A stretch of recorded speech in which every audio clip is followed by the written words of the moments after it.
Recording ilva?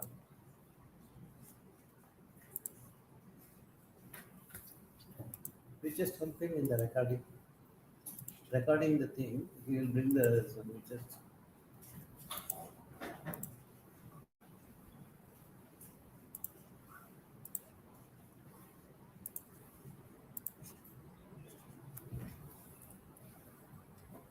Visible.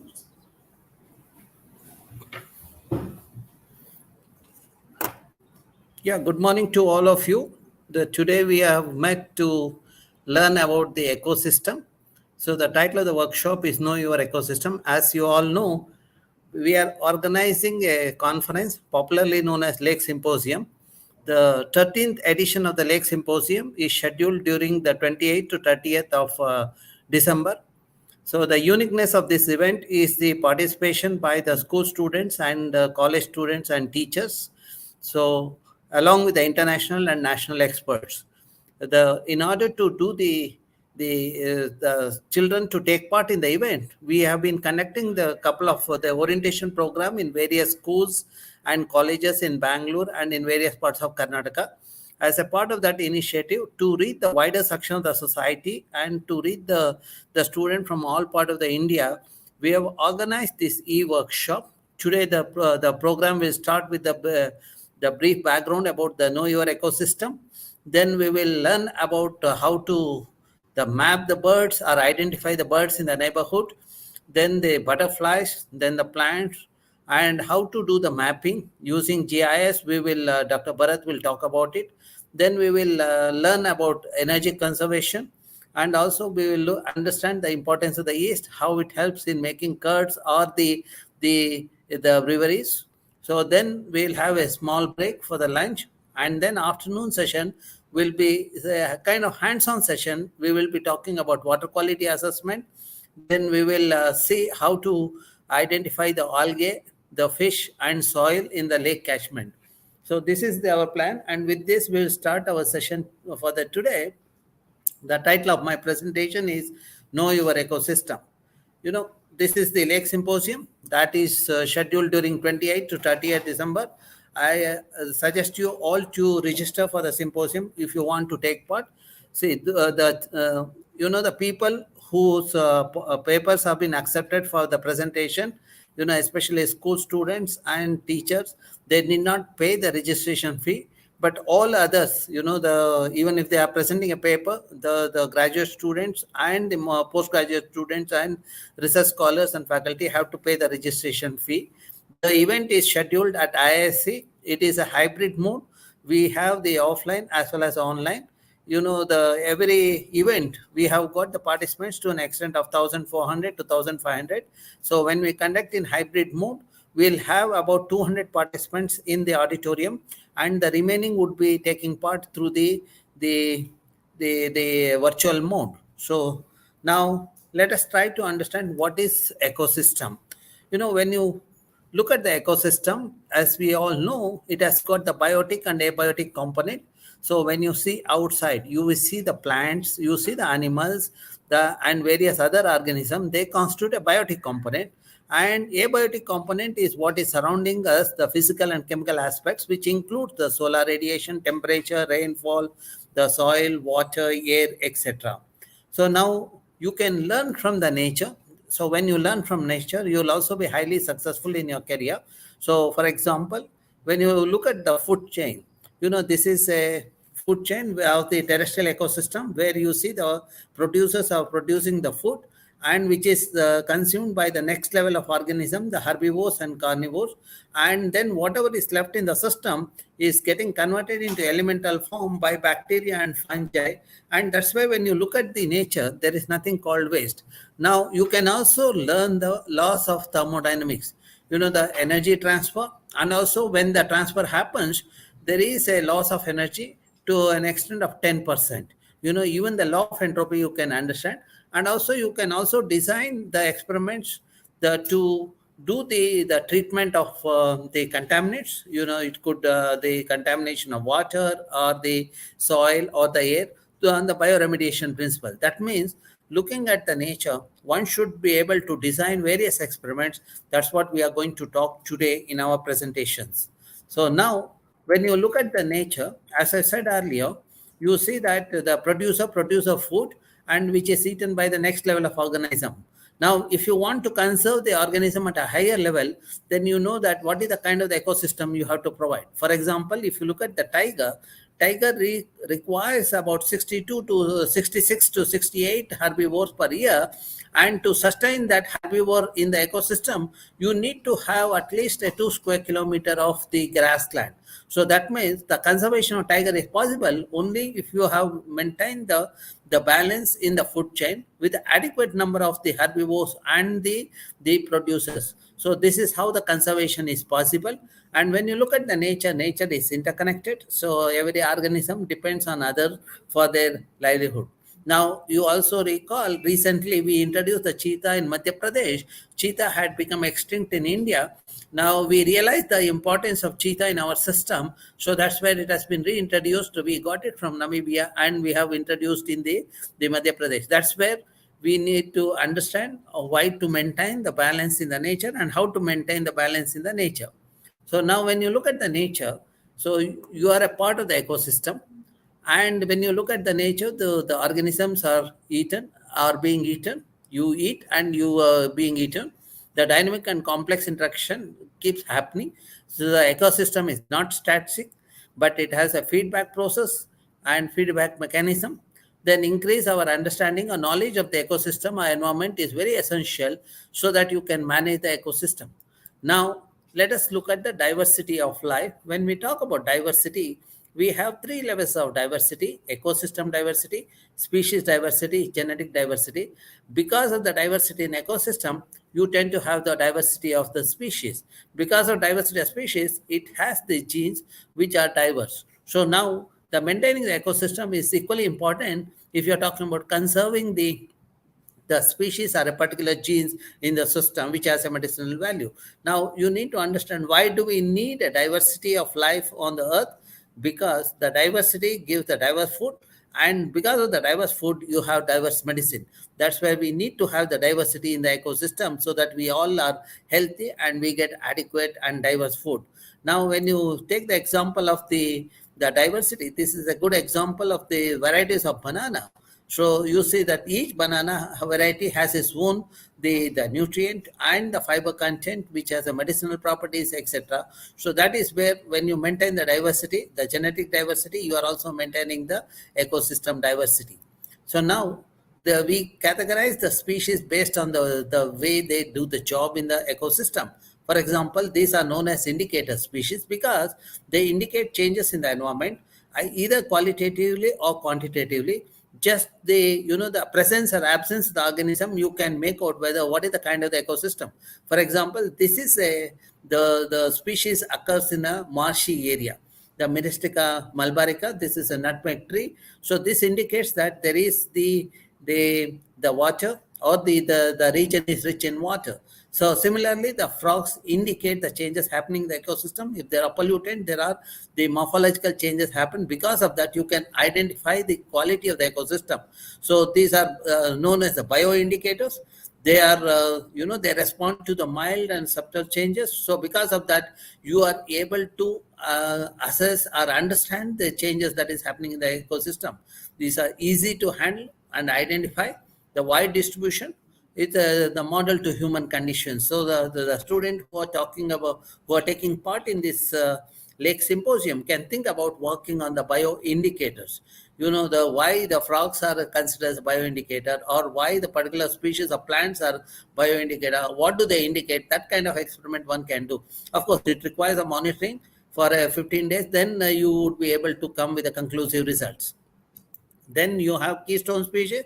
For example, we say the tiger is a keystone species or an owl is a keystone species, because removal of the tiger will introduce an imbalance in the system. For example, when a tiger is removed from an ecosystem, you see there is the increase in the population of the herbivore. When the population of the herbivore increases, there is a degradation of the grassland. When the degradation of the ecosystem happens, then the ecosystem will lose the ability to retain the water. That means the humans will not get the water.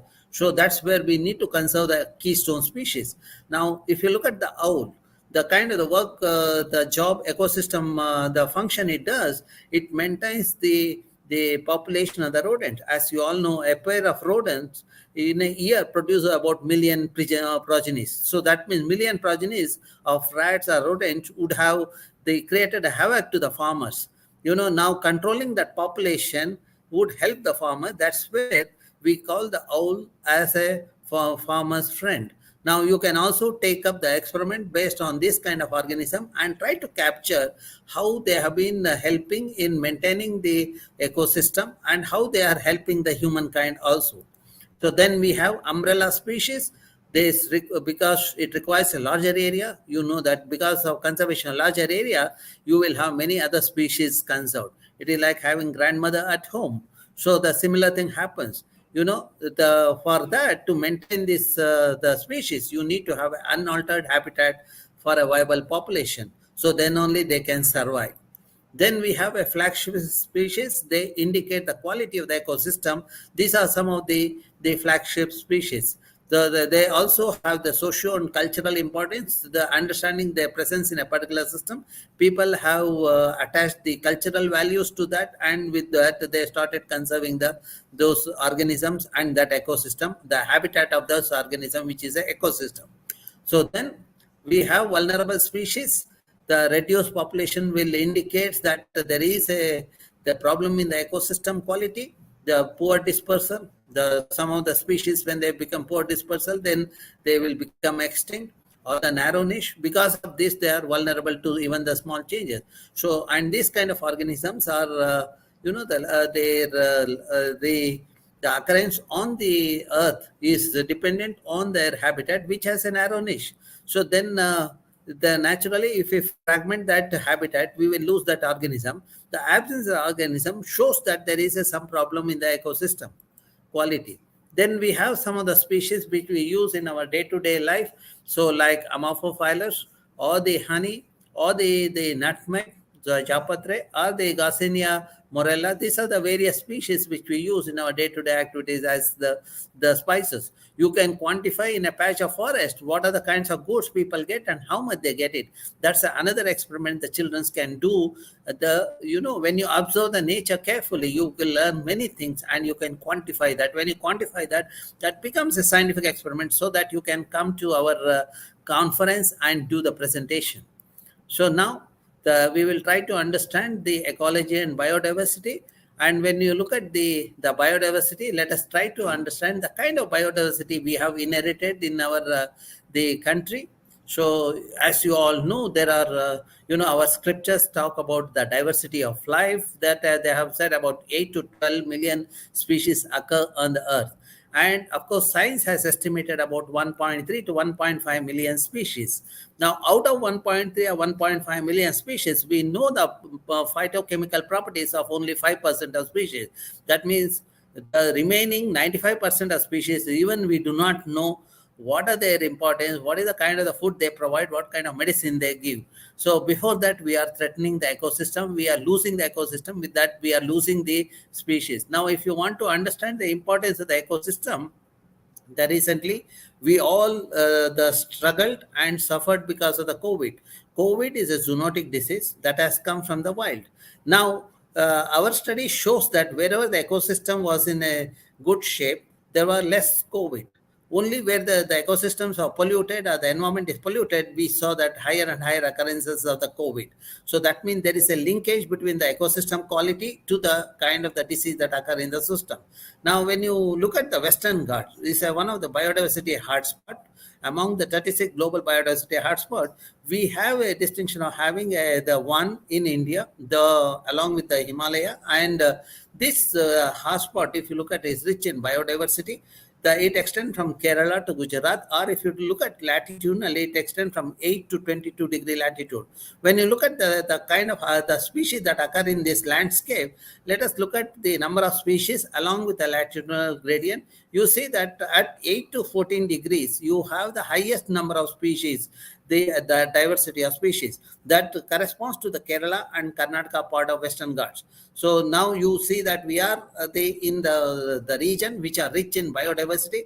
When we say the biodiversity, we have a rich the varieties of plants and animals. As we understood earlier, the varieties of plants and animal means you have the diverse food and diverse medicine. Now, if you want to conserve them, you need to maintain the ecosystem integrity. That is where we have to maintain the physical and chemical integrity. You should not change the habitat of the ecosystem. You should not pollute the ecosystem. And when we do that, then only when we maintain the physical and chemical integrity, then only we'll have the species at that particular location. This way of conserving the ecosystem is through the maintaining the ecosystem integrity, and it is called ecosystem approach. Now, this gives a glimpse of the number of species along the latitudinal gradient. We understood that Kerala and Karnataka part of Western Ghats and Tamil Nadu part of Western Ghats have the highest number of species on the earth. So that's where we all have the responsibility to conserve this ecosystem. So now, if you look at the Bangalore, we have 1,300 plus species of flowering plants, 250 species of birds, 150 species of butterfly, and about 50 species of reptiles and 20 species of mammals. You have an opportunity to document that, and you also might come across the new species in the course of your study. So this is another study you can do. You can take up the project on how many flowering plants are there in your neighborhood. You don't try to do it for the entire Bangalore, but you can look at your own ward or your own neighborhood. You can take a region of about 1 square kilometer surrounding your house, and you can see that what are the kinds of flowering plants that are there, or even the birds in your area, butterflies. Today my colleagues Dr. Rijulal and Chaturved will talk about the birds and butterflies. Then Dr. G.R. Rao from Jain University will talk about how to identify the plants, and also we will see that how to do the mapping of biodiversity in the water ecosystem. That will be handled by the Germans, the Cincy Varghese and Asuluba. Okay. Now these are some of the mammals in Bangalore. Now, when you look at the ecosystem diversity, when you have the diversity in ecosystem, you have diverse food, you have the diversity in energy and water, it retain the water and also maintain the aesthetic. Because of that, there are cultural values, and also it provide the medicine. Now, when you look at the ecosystem, we all require food to sustain our life on the earth. One of the important aspects that happens on the earth is the pollination. For the pollination to happen, you need to have pollinators in place. So when I give a case study in a few minutes, you will understand how the pollinators occurrence will decide the livelihood of the people and how the yield of the crop is is maintained because of the pollination. So these are the various services provided by the nature. You have the energy, the production of oxygen, storage and recycling of nutrients, regulation of climate, purification of water. These all could become one experiment for you can think about it. You can look at what are the pests and what kind of diseases are there, how it is being controlled biologically. Biocontrolling is happening. You can also look at the soil erosion and runoff. These are some of the experiments students can do. Now, you can also see how people are dependent on the nature, find out what are the kinds of the goods people get. For example, here the toddy is extracted from the Caryota irensis. You can find out in your region if there are the species that are being tapped by the people for their livelihood. You can find out how much is this one they get per month and per year, and what is the livelihood aspect of the plant. Okay. So we understood when we look at the nature, it provides you the physical health because of the diversity of food and medicine. It also gives you, when you have a diverse food and medicine, the food containing the varieties of the medicine, actually you will also be the intelligent. So that means it maintains the intellectual health, emotional health, social health, environmental health, and spiritual health. So that's what happens with the people who take the food which is balanced and which are diverse. You might have seen the youngsters who take only the pizza or that kind of junk food. Their brain also has become junk. They do not think much, and that is where they are becoming the problem to the region at home as well as to the school. So now, if you want to have a healthy the intellectual environment, I would suggest you to look at the diversity of food in your plate. Okay. Now, if you look at the water, we look at why the water is important and how much water is available on the earth and how to manage. That could be one of the experiments the kids can do. Now, another one is you can look at the waste, the how the waste, if you do not manage, how it become the pollution and what are the problems associated with the pollution. For example, the sewage that is generated at home. If you do not, if you look at the sewage, it is a resource. It has contains the nitrogen and phosphorus, and you can handle the sewage through the bioremediation and you can reuse the water. Or if you look at the solid waste that is generated at home, 70 to 75% is organic. You can convert that into the manure as well as the energy. So that's what our Prasanna will be talking about it, how to convert that, how to quantify that. He will be discussing that. Okay. And these are the so you can also they find out what is the air quality in your neighborhood and surrounding areas. You can come up with what are the kinds of pollutant that is getting into the system, what is the traffic, the pollution, what is the liquid waste, and the air pollution. Today the sensors are deployed in the various part of Bangalore. So the data is available online. You need to download the data, and if you interpret the data, you should be able to say that what is the quality of the air or quality of the water in the neighborhood. Okay. Now you also need to understand why we need to do this kind of experiment. For example, if we pollute the water, every unit of pollutant getting into the water, it gets magnified in our food. For example, some of you will eat the fish. If you are eating the fish which comes to the market, if it is from a contaminated lake, you see that every unit of contaminant that is getting into the water body, you see that fish will accumulate at least 1 billion times. Recently we did a study in Bangalore. In the vicinity of Vartur and Belandur Lake, people grow the vegetables and people also catch fish in the lake. So when we analyze the fish as well as the vegetables that are grown in the neighborhood of the Vartur Lake, we saw that there are heavy metal in the food item, whether it is a radish or spinach or the fish, we had the heavy metal.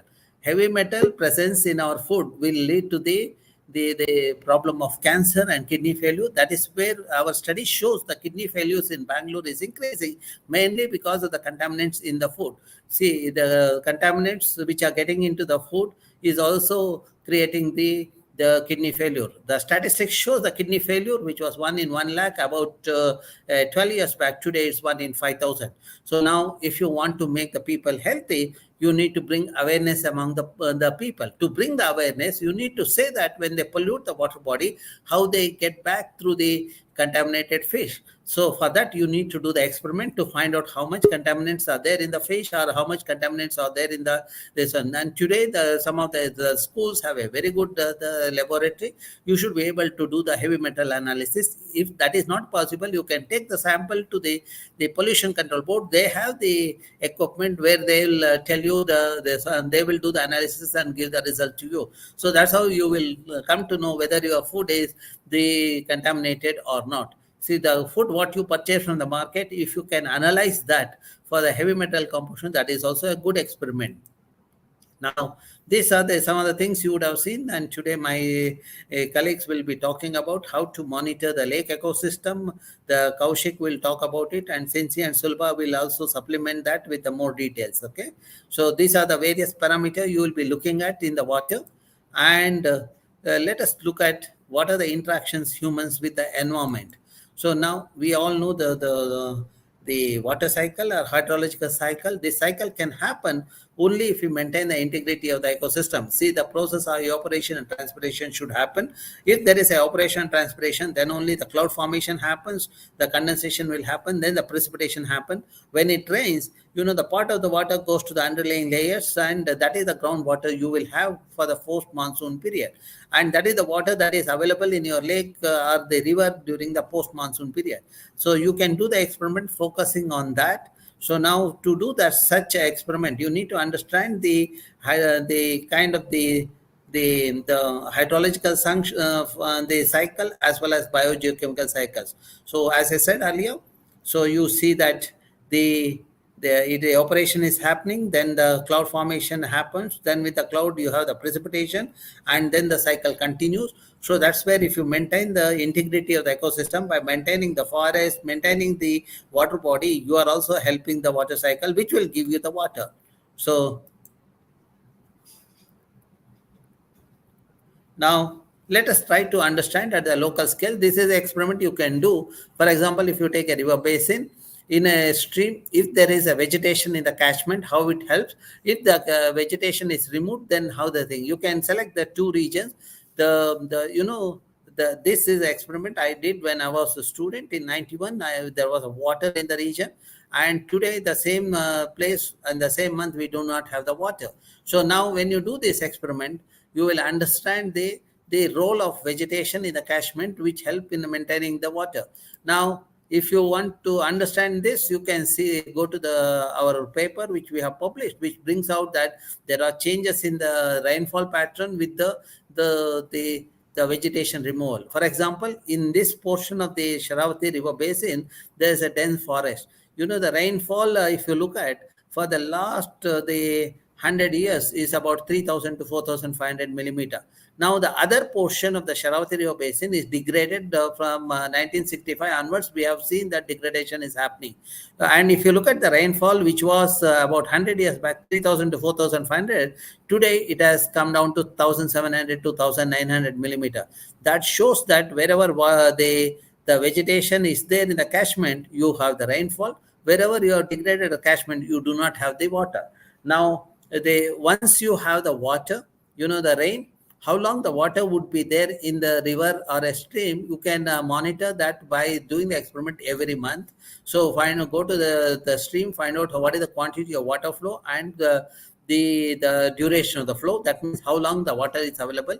Now, just now the monsoon is receding in various parts of Karnataka and India. You can do this kind of experiment to see that how long during the post-monsoon period you will have the water. So that is what we have done. Now, when you do that experiment, see, this is the region where 12 months water is available. This is the region where 8 months is there. Yellow is the region where 6 months is there. This is a 4 months. Now, in this region, you see that catchment has the native species forest. Because of native species forest, you have 12 months water. Whereas here, depending on the level of fragmentation, you have 8 to 6 months of water. Where we have degraded catchment less than 30% forest cover, you have only the water during the monsoon. So we did this experiment by putting the sensors in the underlying layers. We monitored it for 36 months so that we know that when it rains, how much water goes to the underlying layer and how much water moves laterally during the post-monsoon period. Now, in this region where the forests are there of native species, we saw that 50 to 60% of rainwater infiltrated. Where forests are degraded, you see only 20% of the rainwater gets infiltrated. Because of that, it is unable to meet the demand of the society, either for the irrigation or for the fish or for the domestic purpose. In this region where water is available 12 months, it meets the demand of the section of the society. So now, if you want to see the presence of pollinator in the region, in this region, you have pollinators which are diverse and abundant. The pollinators include the bees, butterflies, etc. And this region, pollinators are fewer in numbers. Now, how that decides the livelihood of the people? The farmers in this region, if they earn 1,54,000 rupees per acre per year, the farmers in this region get only 32,000 rupees per acre per year. That is mainly because here the water is available 12 months. They can grow multiple crops or a cash crop. Whereas in this region, the farmers can grow only the one crop. Because of that, they have 32,000 rupees per acre, while here they have 1,54,000 rupees per acre per year. And more importantly, if you look at pollinators in this region are abundant and they are the diverse. Because of that, pollination is efficient. When pollination is efficient, the crop yield is higher. So our study shows in this region, if the farmers get the yield of paddy 14 to 16 quintal per acre, whereas in this region, farmers get only 6 to 8 quintal per acre. Now, you know that if you want to double the income of the farmer, what you need to do is you need to maintain the ecosystem integrity so that farmers will have the water and the pollinators. When the pollinator is there, the yield is higher. That's what the Prime Minister of India talks about, the doubling the income of the farmers. What he should do is maintain the forest ecosystem in the catchment of the rivers and streams so that farmers have adequate water and also the pollinators. So those of you who are interested in this can go through the publication what we have written, which is published in Current Science way back in 2020, about 2 years back. Okay. Now, if you want to see the diversity of animals, you see this all indicates the various mammals in the region. They all occur where there is a water. Where there is no water, only the humans are there. Okay. Now, if you want to understand the shortage of water, what will happen to the people? With the warming of the earth, there are changes in climate happening. With the changes in climate, you will see that water will not be available on the earth. Now, in such a case, how the organism get adapted, we will try to understand by this experiment. This is on frogs. As you all know, the frogs, we call them amphibian because there are two stages in the life cycle. First stage is a juvenile stage or the tadpole stage, which is on the water, while the next stage is on the land. Because of the two stages in the life cycle requiring a two different kind of habitat, we call the frogs as amphibians. Now, if the water is not there, what will happen? If water is not there, then the tadpole cannot survive. That means the frog cannot survive. But this particular species of frog, Philatus leucorhinus, we saw that in the case of shortage of water, what this organism has done is after the fertilization of the egg, we saw the younger ones emerging out on the 14th day. That means the adult frogs started coming out on the 14th day without the tadpole stage, which means that these frogs have learned how to get adapted to this changing environment. You can also do this kind of experiment, which are a short-term experiment, 3 months or 4 months. You should be able to do this kind of experiments. Okay. Then also you can look at the medicinal properties of the fish and various organisms. That's what we studied. This is used for the respiratory diseases, curing the respiratory diseases. This occur in a stream where the forests are there in the catchment, diversity of forest, which shows that if the forest diversity is maintained, then the fish also gives us the medicine. This is used for curing the respiratory diseases. And you might say that we'll bring this fish to the Bangalore, we will culture it. If you bring to the Bangalore and try to culture it, the fish will not have any medicinal property, but it will have only the biomass, which is of no use. So that is where if you want the medicine, then you need to grow the fishes in its habitat, in its home. So when you do that, you will get the medicine also. Now, understanding the importance of the forest, our elders protected the forest in the name of Devarakadu or a Kavu or sacred groves. Now, slowly that is getting converted into you see the temples, and that's how the current day the humans are destroying the forest even in a fragile habitats. Understanding the importance of the ecosystem, if you look at Lord Shiva, this represents the forest in the landscape. Because of that, there is plenty of water. Converting that into this kind of a structure, we will lose the water. Okay. Now, people have understood the importance of the water. That is where most of the religious, the program happens in the water. This one, even Christianity, if you look at when the youngsters are converted into the brothers or fathers, you see that the immersion happens in the water. So this is an example of that. And so irrespective of the religion, people have been dependent on the ecosystem for their livelihood, culture, etc. You can document all those things. Now, let us try to understand what is the water footprint of the food, what we take. See, suppose if you are wearing a t-shirt, for manufacturing a t-shirt, about 2,700 liters of water is required. If you are eating a chocolate, every kg of chocolate requires 2,400 liters. Or the sugar, you see that 15,000 liters of water per kg of sugar is required. Okay. So then based on that, people have quantified the ecological footprint. It includes in terms of land they have given. You see that some of the countries have the higher footprint, the ecological footprint compared to our country. That means they are also wasting a lot of resources. You see that the kind of the wastage happens in the countries is because of that we have the environmental problem like global warming, etc. Okay. So that means we need to maintain the ecosystem. That is where we have to come up with the sustainable solutions. Okay. So see, our agenda is that when you learn, you will manage the ecosystem. When you manage the ecosystem, we'll have sustainability of resources so that everyone would be happy, and you will have money, you will also have the resources. That is the kind of development can happen in the country when we understand the importance of the ecosystem and environment. Okay. So now this is a glimpse of the experiment done by the kids in the previous batch. This is by the KK High School students. See, they are monitoring the carbon sequestration in the trees. For that, they measure the girth of a tree and height of a tree in a plot. They will find out how many trees are there, the location of trees using GPS, and then they have quantified the biomass by measuring the girth and height. See, if you want to find out your weight, you will stand in the weighing scale. Similar to get the weight of a tree, you have to cut the tree and put it on the weighing balance. That is a destructive method. The non-destructive method is by measuring the girth and height of a tree, you can quantify the biomass. 50% of that is a carbon. When you measure in 2 time period, you will see how much carbon is getting added into the plant. So this is an experiment done for the carbon sequestration. Okay. Similarly, the kids have done the mapping of the catchment in the neighborhood of the lake, and also the water quality assessment. The kids have been trained. You can see Ali Rani, who was very active about the 2 decades earlier. This one, her team of youngsters have been trained. So they go to the field, collect the samples, then they come to the lab, analyze in the school, and then they have to run the sketches. This is how they learn the importance of the algae and microorganism. The kids who took part, this is the glimpse of the students during 98 and 2000, and today they have become a successful professional. They not only earn, they also they maintain the ecosystem, and they take care of their parents also as well. So now the children in rural area take part in the similar program. We have been conducting this program in various schools in the region. See, our work is not just conducting this program. We do the research. We also do the teaching as your teachers does. But in addition to that, on the weekends, we do this kind of program, hoping that you people will become a responsible citizen in our country.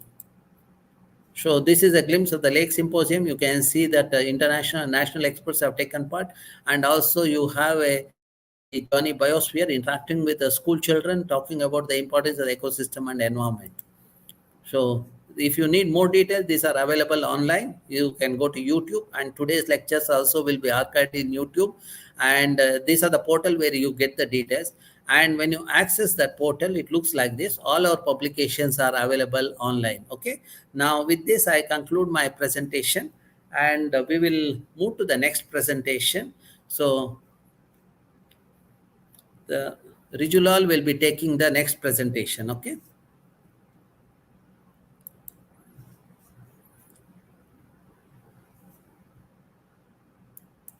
Can you call Settur Bharat?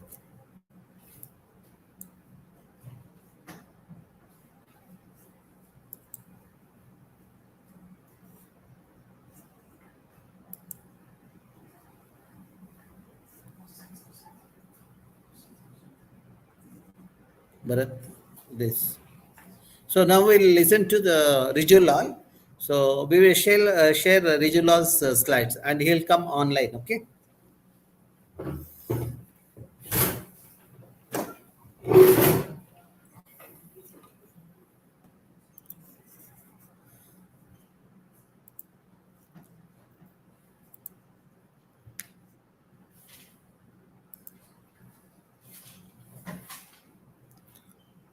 Riju, you can unmute your mic.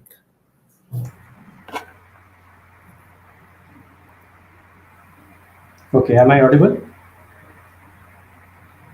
Yes, you're audible. Okay, thank you.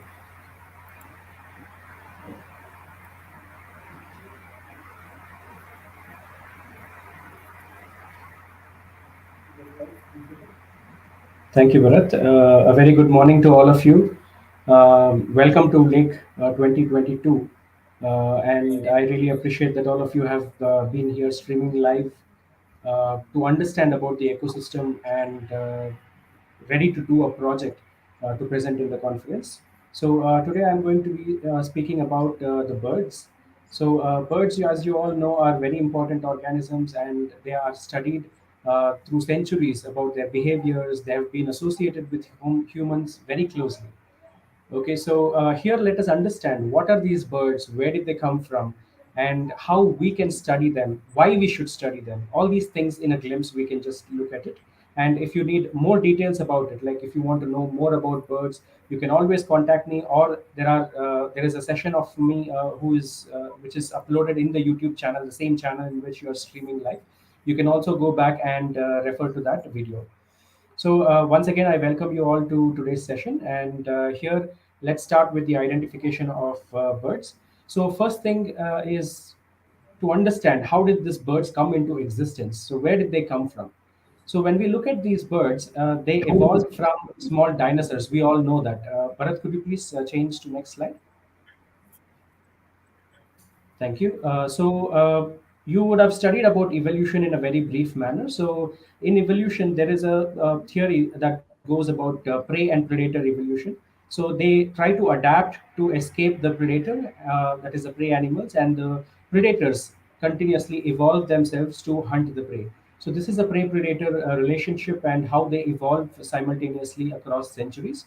Uh, so it is said that the small dinosaurs that were present on this planet, because of their prey being able to adapt to flight, they also started adapting to various conditions that were available. And that is how they developed the wings in the beginning, and then lost the jaws, and then developed the beak, which is more efficient in hunting their prey organisms. And you can see that they lost the bony tail and have the feathers instead of the bony tail, which would have been heavy. And their bones also changed internally, which are now pneumatic in nature. That is, they have hollow structures in between the bones instead of the marrow at certain places, which help them fly efficiently. Next slide, please. Just because we tend to imagine that they evolved from dinosaurs, we tend to think that they're really huge, like the movies in the Jurassic Park. That is not the case. Here, what happens is the larger the dinosaur or the organism, basically, they take longer time to evolve. So it was the smaller dinosaur species that were able to evolve in a much better way and sooner to the changing conditions on the planet. So the dinosaurs that evolved into birds, that the Archaeopteryx lithographica, which we have studied in our schools as well. So Archaeopteryx was a small dinosaur that is slightly larger than today's crow. So you can imagine the size of them and how they have been able to adapt to the changing conditions over many generations. Next slide, please. So when we look at today's birds, how we can identify them is a very important thing. So first thing is, all birds today have feathers. They might be very small in nature like the penguins, or they might be really huge like the hornbills or the ostrich. So one thing that we need to remember is all birds have feathers. Second thing is they have wings. These wings in some birds might be very small compared to their body structure, and in some they are really big. If they are long distance migratory birds, if they are pelagic birds, it's in a particular shape. Then if they are penguins, they are in the form of flippers, which help them to swim in the water. So these are some of the adaptations that we can look at later. Then all birds have two legs, as you all know. Then they are warm-blooded, just like human beings. And like I said, they lost the jaw, and they have developed very efficient hunting or food consuming equipment called the beak or the bill. So that helps them consume the food. Then they are also vertebrates like us. And finally, one thing that is unique to the bird, other than the beak and the feathers, is their eggs. Their eggs are the only ones in the entire animal kingdom that has calciumized eggs, that has the hard shell. So it's very important that we remember these things when we are looking at birds. Next slide, please. So with this in mind, once the birds developed wings, that is when the dinosaurs developed the wings, they started moving to different habitats which otherwise they would not have been able to. So when they move to different habitats, they cross the oceans, they cross the mountains, they cross over the boundaries which otherwise they would not have crossed. So with this, they were exposed to new habitats, new weather conditions, new food that was available in those habitats. So based on this, many generations later, they are also seen evolving to the new environments. And because of which, we see a lot of diversity in birds today. Next slide, please. So the different habitats that they were exposed to, we will have a look at it in a minute. So they diversified to such an extent that today we see about 10,950 different species of birds across the globe. And in India, we find about 1,500 different species. And in Karnataka, we have about 538 species that have been documented. So it's important in your local area how many birds are there. We do not know. So it's if you are interested in observing birds, if you're interested in studying more about birds, tracking them and seeing how they come, how they go, what they eat, where they live, how they nest, and all these interesting behaviors, then you can definitely take up these studies and understand in your confined geographical area, that is in your ward, in a park that is nearby to your house, in a lake that is nearby to your house, how many species of birds come. for food, for nesting, for various behaviors. So this can be a very interesting study that can be presented during the conference as well. Next slide, please.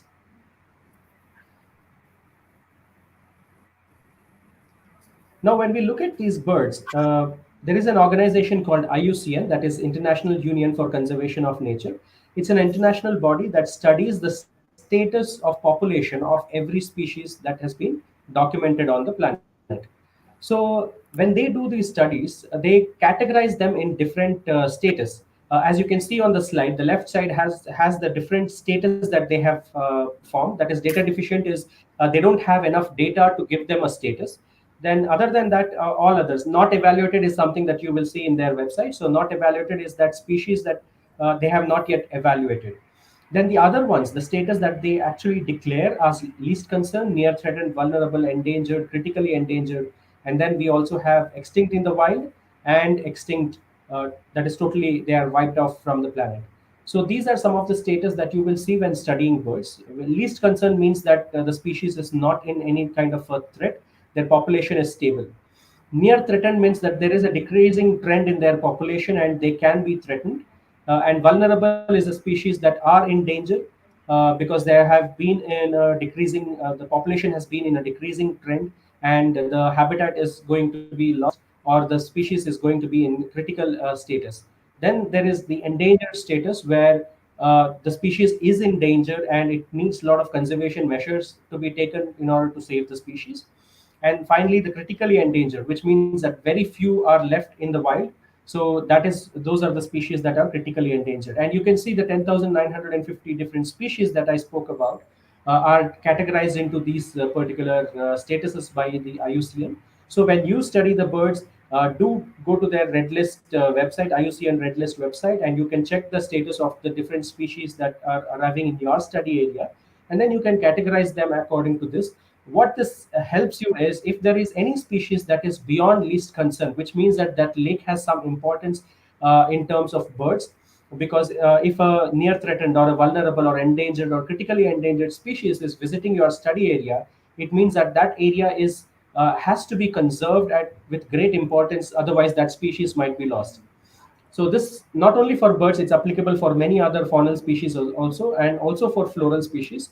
So you can definitely, whatever your subject is, you can definitely go and refer to this site of IUCN and check the status of the species that you are studying. Next slide, please. Next, let us look at the different habitats where you can see the birds in. So when you are looking at different forest areas or parks or lakes, you will get different habitats. So let us understand where all birds live.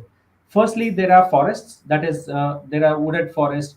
Under wooded forest, we get evergreen, semi-evergreen, moist deciduous, dry deciduous, then coniferous forest. All these come under wooded forest.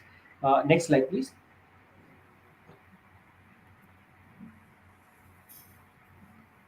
Next, we have the grasslands. In grasslands, we have two types. One is the plains and the slopes. So slopes are those grasslands which are there in the high altitude mountains, like the Western Ghats that you can see. If you travel to Western Ghats or around Western Ghats, you will see that the top of the mountains are always light green in color because they are filled with grass.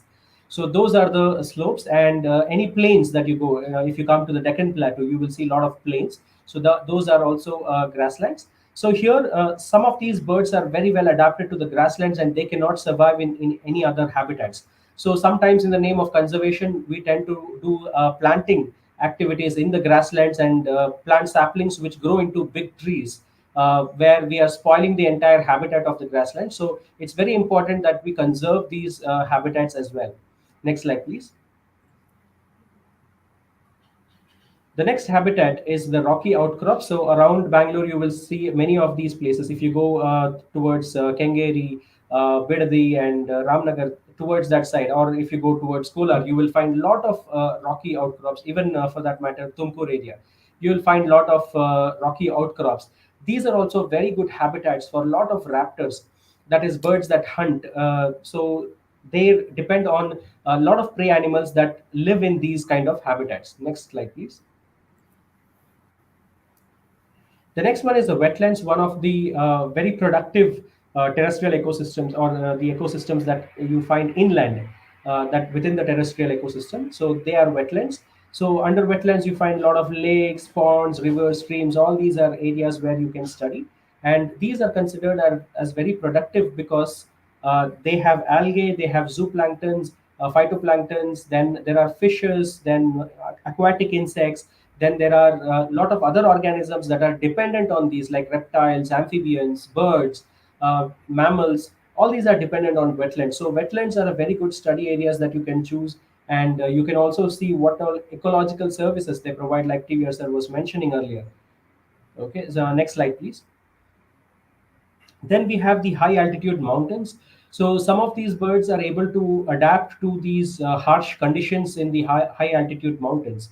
Now, you might know, if you're interested in aeroplanes, you would know that aeroplanes find it very difficult to fly over the Himalayas because the air is itself is so thin there. But our birds are able to cross over the Himalayas and come to India from parts of Russia and northern China.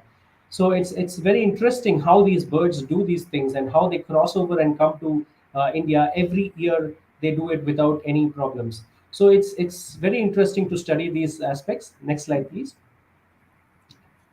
And then we have these deserts where we have the cold and the hot deserts. So the cold deserts are, you might know, all the Arctic and the Antarctic region, where we still find a lot of birds. Even in the Himalayas, we find some birds there. And also the hot deserts, like the Thar Desert in India, the Sahara. All these hot deserts also host a lot of bird species which are very well adapted to survive in these harsh conditions. And finally, next slide, please. We have the oceans and seas, where we think that birds visit only for the food, but that is not the case. There are a group of birds that are called the pelagic birds, who are well adapted to survive in the mid open waters. So they spend their entire time there, that's 24/7, they spend in the mid waters and come only to the land if they are a breeding pair and they want to lay eggs and raise their chicks. That's the only time they come to the nearby islands or the shores. Otherwise, they are always in the open waters. Next slide, please. So, with this being said, you cannot say that in your study area, wherever it is across the globe, you cannot tell that you have not seen the birds, because they are present in all types of habitats, whether it is terrestrial, aquatic, oceans and seas, deserts, mountains. Anywhere you go, you will be able to see birds. Now comes the most important challenge for all of us. That is, when we see a lot of birds, we enjoy their beautiful colors, shapes, size, and their activities. But how do we identify them? For that, we must become familiar with the general shape, color, and behavior of birds. So you might know that a sparrow looks very different from an ostrich. The shape itself is different. A penguin looks so different. So these shapes and color and the behavior of the birds are very unique to each species depending on where they live. So it is also important for us to understand the habitats of all these species.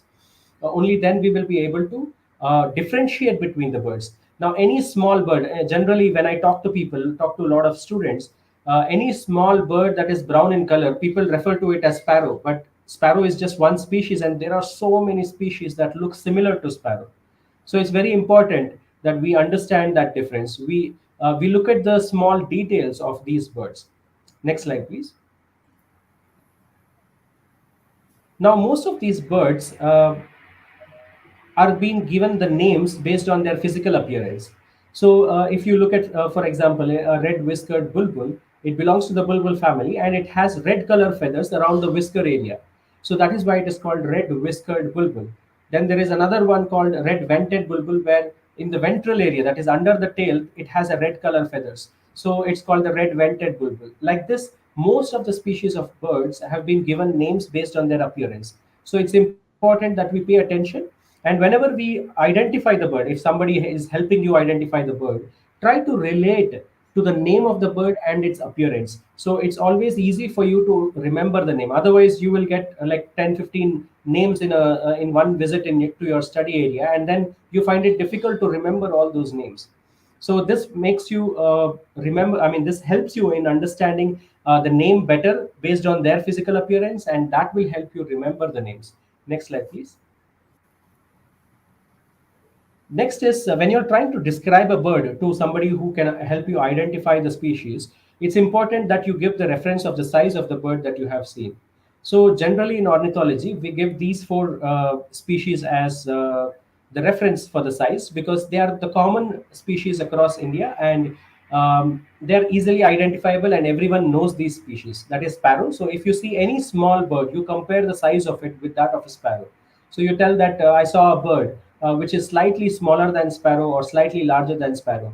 So then you say sparrow plus, sparrow minus. So in the field data, you can write down the size reference as that. Similarly for myna, crow, eagle. So if you find a really large bird in a pond, then you will write the size of the bird was that similar to that of an eagle. It was a really huge bird. So that's how you can give the size reference.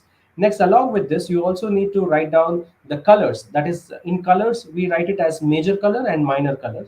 So whatever is the major color, you write down that. For example, if you're seeing a kingfisher, then probably the color that you would write is blue. But if you're looking the same kingfisher from the front, you might not see so much of blue. You might see orange. So it's very important we write down or we specify the details of it. So I would say that I saw a bird which is similar, the size is similar to that of a sparrow or slightly larger than sparrow. uh, from the back, the bird, the major color was blue. From the front, the major color was orange. This helps us narrow down the search of the species to a great extent. If you are so detailedly describing the bird, it will be easy for us to help you identify those species. Okay, so next slide, please. Next is, if you are able to get a closer look at the bird, do notice the beaks of the bird, because this will help us understand what they eat. If you look at the slide here, the generalist beak, that beak is designed to take a wide variety of food items. For example, it can eat grains from the seeds, from the grass.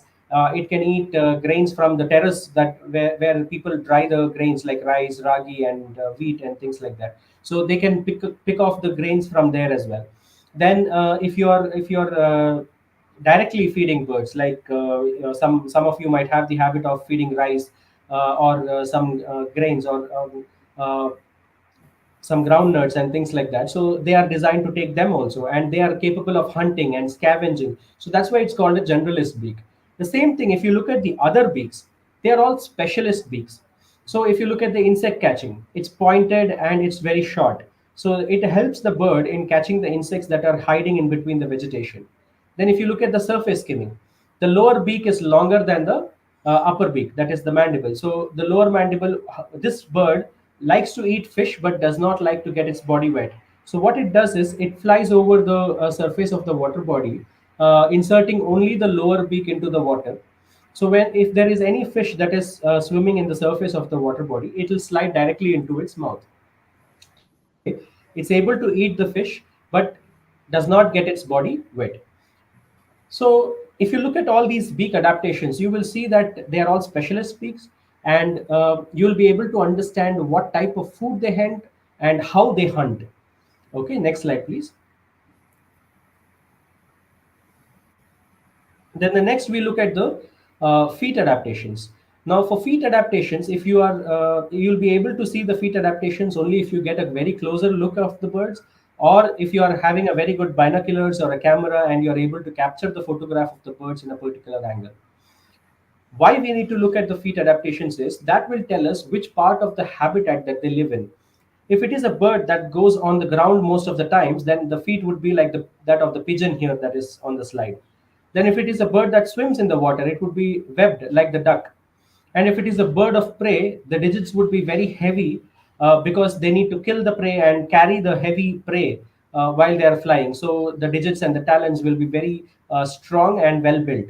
And if it is a bird that is around the water body and walks in the vegetation that grows on the water body, then it will have the feet adaptations like that of a heron, where the entire weight would be spread across and it does not sink into the water or the sand. So like that, each of these birds, looking at the feet adaptations, we will be able to tell what kind of habitat they live in and what are their activities, what behaviors they perform. So this is very interesting to observe. Next slide, please. Next, we come to the wing adaptations. So in the beginning, I had told you so some of the wing shapes, depending on how they live, how far they fly, at what height they fly, their wing adaptations would vary. So it's very important for us to observe this also. And another thing, for identification of birds, sometimes you might not see the bird sitting in one place. You might see them flying over your head. So it's very important you identify the shape of the particular species of bird that you have seen, and what patterns of colors or patterns that it had under the wings. Or if you are in an elevated place, then the bird might be flying underneath.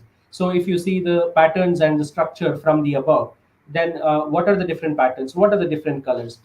These things will help you in identifying the birds by narrowing down the search to a great extent. Next slide, please. Then another thing is some of the birds, it's not very easy for identification because like the Ashiprinia, it's very easy. The male and the female looks the same. But in some species, the male and the female looks so different that you might tend to think that they're different species and keep looking through field guides and different sources for identification. So what we need to keep in mind is in some species, the male and the female looks very different. So that's called the sexual dimorphism in birds. So if you look at the Asian quail, everyone knows quail. And if I ask generally to students or the general public, what color is the quail? Everyone says black. But it's only the male that is black in color. The female is brown and white. So it's very interesting to observe these things. So when you are going out to the field, if you see these birds, do not get confused. Use a very good field guide, or you can always refer back to us, and we will be able to help you in identification of these species. And in some species, next slide, please. They don't looks different all the time. Only during the breeding season there is a change. Like for this particular species, which is called the Rosy Starling, this is a migratory bird that comes to Bangalore area or to India in the winters from Turkmenistan. So this particular species, the males will grow a crest. You can see some of these birds have a crown-like structure on top of its head. So that is called a crest. So they will grow a crest only during the breeding season. So in other time, they both, the male and the female, looks exactly the same. Only during the breeding season, we will be able to make out which is a male and which is a female by looking at them. Next slide, please. And some other birds are there, like the egrets, where we can see cattle egrets here on the slide. Just waiting for the slide to come out. Yeah, so here you can see on the left side, that is the non-breeding season. So the same male during the breeding season, it will look like this. So it will grow the golden brown feathers, and the beak color will change, the feet color will change. So all these adaptations are there during the breeding season, where it will help in attracting the mate and producing offsprings. So it's very important we when we go for the identification, especially those who are going to start your fieldwork now.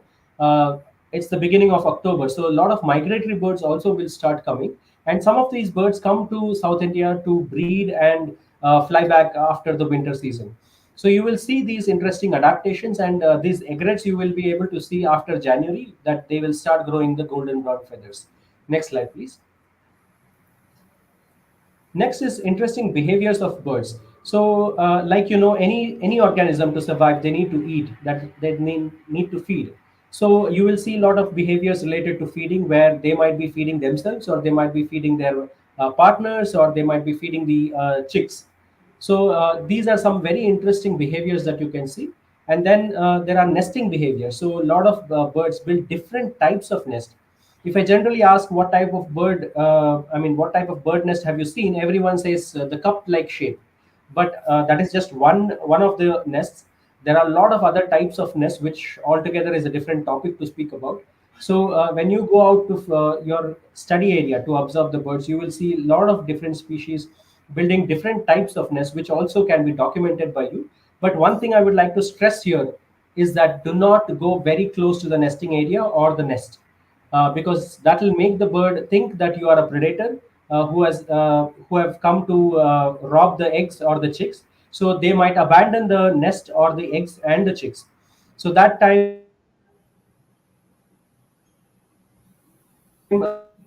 sometimes if there are chicks and you go very close to the nest, but then the chicks might think of you as predators and jump out of the nest, and they might be eaten away by other predators. So it's very important that you stay away from the nest. Then there are different other behaviors that you can see, like the courtships, then the hunting behavior. Then they try to practice their songs and they're singing their warning calls. All these are very interesting behaviors that you can observe in your field studies. Next slide, please.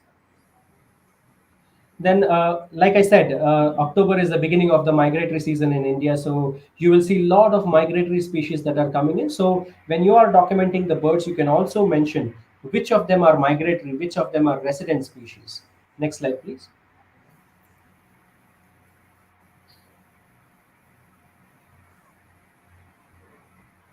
Just waiting for the slide to come up. Now, like I said in the beginning, we need to understand why we are studying the birds. Now, like TVR sir was mentioning, there are different ecological services from ecosystems and forests and rivers and streams. So similarly, birds are also bioindicators, and there are a lot of ecological significance from them, ecological services that we derive from them.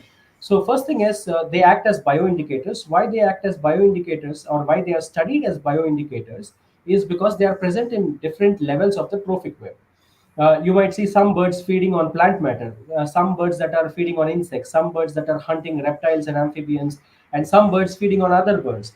And there are other birds like vultures who are scavengers. So, like this, they are present at different levels of the trophic web. So, any change in an ecosystem, we will be able to see the change in a behavior or the population trend of birds. So, that is why birds are studied as bioindicators across the globe.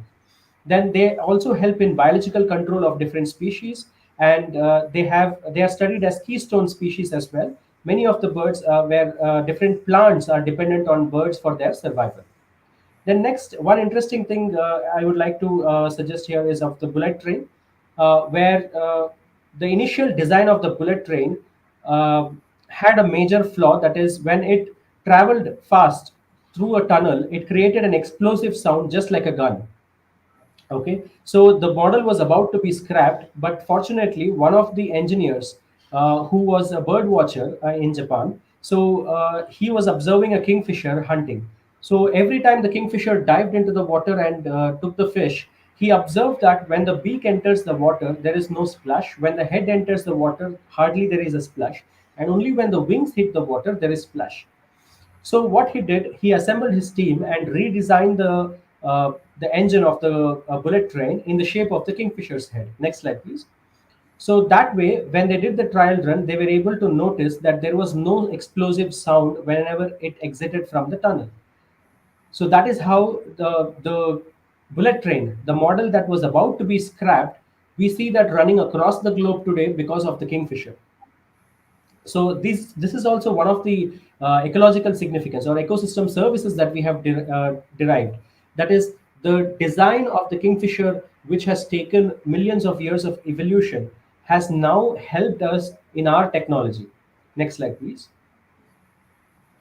Similarly, it's not just we humans copying from the birds, but birds also tend to copy technology from us human beings. This is also a case study in Japan where crows used to eat walnuts there. I mean, they still eat walnuts. So the way of eating walnuts has changed now. How they used to eat walnuts is they used to carry it to a great height and drop it on the rocks. So big boulders or rocky outcrops, they drop it from a great height. So with the gravitational pull, these used to come and fall on the rocks, and with multiple attempts, the walnut's hard shell used to break, and they used to eat the nuts inside. Now, these days, they have innovated themselves and created a new way of eating the walnuts. They find the traffic signal. Whenever the light is red, they come and lay these walnuts on the zebra crossing and wait for the next red light. So when the green light appears, the vehicles pass over these walnuts and crack the shells. And then when it is red again, they come down and eat the walnuts and fly away. I hope you all know why the Indian crows are not innovating.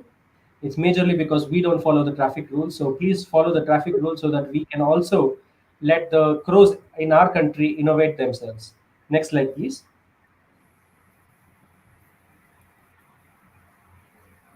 So with this, finally, I would like to tell you how to document the birds. So this is a general format that we use in the field. So first, you can write down the serial number, then the common name of the species if you know the name, or else you can write down the description of it. Then if you are in a rural area, generally people would know the local name of it in Kannada or Tamil, English, I mean Malayalam, like that. Different languages, you can ask them what they call in their natural language and write down that name. That would be the vernacular name. And then once you come back, you can write down the scientific name referring to any of the databases or the field guides. And then if you are doing population studies, like you want to know what sort of population of a particular species exists in your study area, you can write down the numbers and don't write 1, 2, 3, 4. Instead, write down the tally numbers so that you don't have to scratch a lot of times. Because when you're starting the survey, you might have seen 3 crows, and then you walk 500 meters and you see another 5 crows. So you strike down the 3 and then write down 8. Instead of that, you can write adding the tally marks. You'll be able to avoid that. And then maintain the activity also. So whatever activity the bird was doing, please note down that. That will help you do some analysis later on in the project. Next slide, please. Apart from that, you can also write down the weather condition and what sort of any habitat it is and all that. So that will also help you. And for the identification of birds, initially when you are starting off, it's always very important that you have a field guide with you. So we have developed one field guide which has details about 104 commonly available species, which we have documented. So you can buy these books, or you can go to the local bookstore and you can purchase a book that has the fauna or the bird species of your local area. See, you will find birds of South India, then birds of India, birds of Indian subcontinent, like that. Please don't buy general birds book, which might have details of birds from some other countries, and that will be of no use to you when you're doing study here in India. Next, there are some online databases also. So next slide, please. So when you're looking at the online databases, these are some of the examples that you can see. India Biodiversity Portal, ABBase, eBird, and iNaturalist are some of the online databases that you can use. So for your convenience, I have just put some slides together from the iNaturalist, which is very simple to use. Next slide, please. So when you type in iNaturalist in the Google and then click on the first link that comes up there, this is the landing page that you will arrive at. So in this page at the top, you can see an option called Explore. So when you click on Explore, you will be coming to the next slide. Next slide, please. So you will come to this particular page where there are two search options that are available. One is it's asking for the species, and the second is it's asking for the location. At the top, you can see that observations. So there I type in birds here, and then in the location I put Bengaluru, and then I hit on go. Next slide, please. Similarly, you can use this for different faunal species also. So here you can see I have typed birds and then put Bangalore as the study area. So it is narrowed down the search to the Bangalore area and showing me the locations. And you can see the number of observations and how many people have contributed and things like that. So now I'm interested in knowing the species. So I'll click on species tab here. Next slide, please. So you can see all the different species that have been documented in the Bangalore area is given here. So you can scroll through these images and see which of the birds that you have seen in your study area and identify their name. Or if you have some species and you want to know more about them, you can click on the species page also. So just for example, I'm clicking on the black kite here. Next slide, please. So when I click on black kite, this is the page that will come up. You can see how long it has been observed and what is its naturally the distribution range across the globe, and what is the trend, how many observations across the year has been made in the iNaturalist. You will be able to see all these trends. And if you scroll down, next slide, please. You will see its natural range, and you can see some more tabs here. So here, if you click on the taxonomy, it will give you the taxonomical details. Next slide, please. Like as you can see here, and then if you click on the similar species, if you think that this is not the species that you have seen, but it looks similar, then you can also click on similar species. Next slide, please. So when you click on similar species, it will show you all these different birds that look similar to that of black kite. So you can scroll through the images and find out which bird you have seen and identify them and note in your record. Next slide, please. So similarly, the other databases also can be used to identify the birds. This one is something that is very easy to use. So I hope a lot of you will do the studies on birds and come up with very interesting projects. So you can always reach us if you want to know more, or if you want any suggestions or help in doing the project, you can always write to us. And if you're calling, sometimes we might be busy, so we might not pick your calls, but do leave a message and we will definitely get back to you. And also, like I said, one entire detailed session on birds have been recorded and put up in the same channel. You can also refer to that YouTube video. And if you have further questions, you can type it in the comments or you can write to us. Thank you very much. Over to you, Bharat. Thank you, Riju. There is one question, sir, but we Okay. don't get exact number. So how exactly do we give the number? We could just give around an approximation of the number of birds or species. No, when it comes to species, we will definitely know the numbers because we have to do field work not just once. We have to repeat ourselves. We have to go there multiple times to understand the bird species. So that's why I said we need to define our study area first. If our study area is a water body like a lake, for example, we take Hebbal Lake.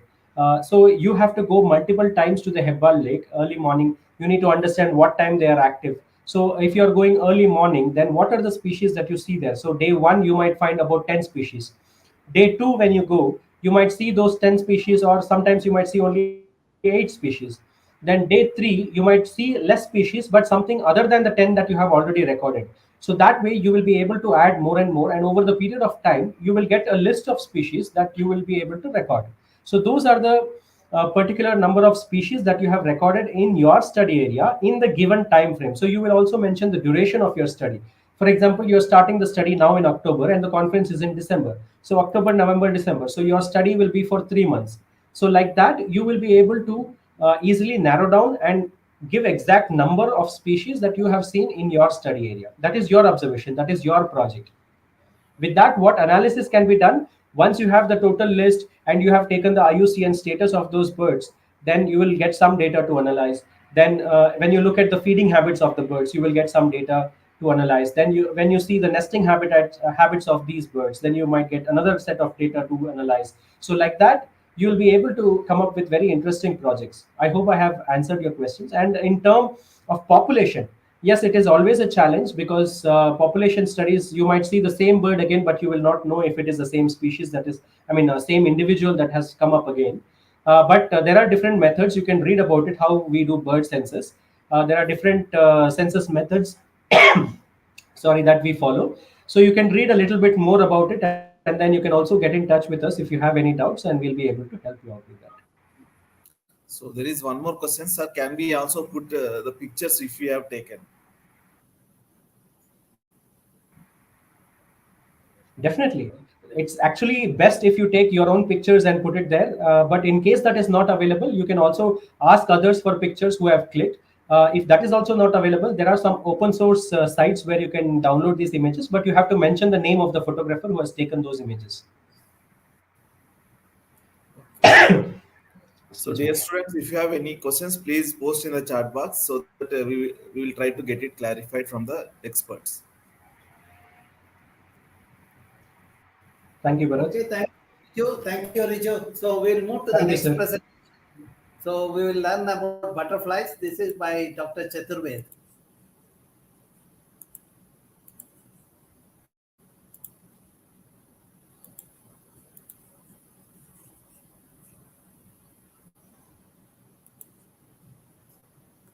Is there? Over to you, Chaturved.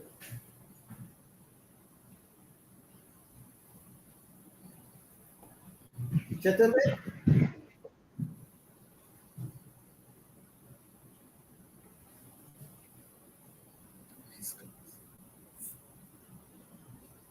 Yeah, you have to unmute yourself and then speak.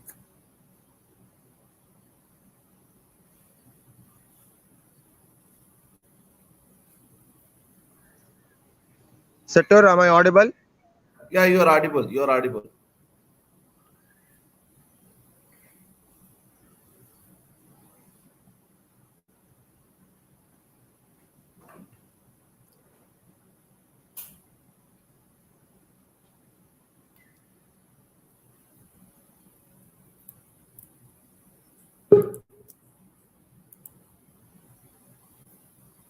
Chaturved, you unmute and speak. Good morning, Sector. Am I audible now? Yes, yes, you are audible. Sir, yeah. Good morning, students. Thanks for logging in.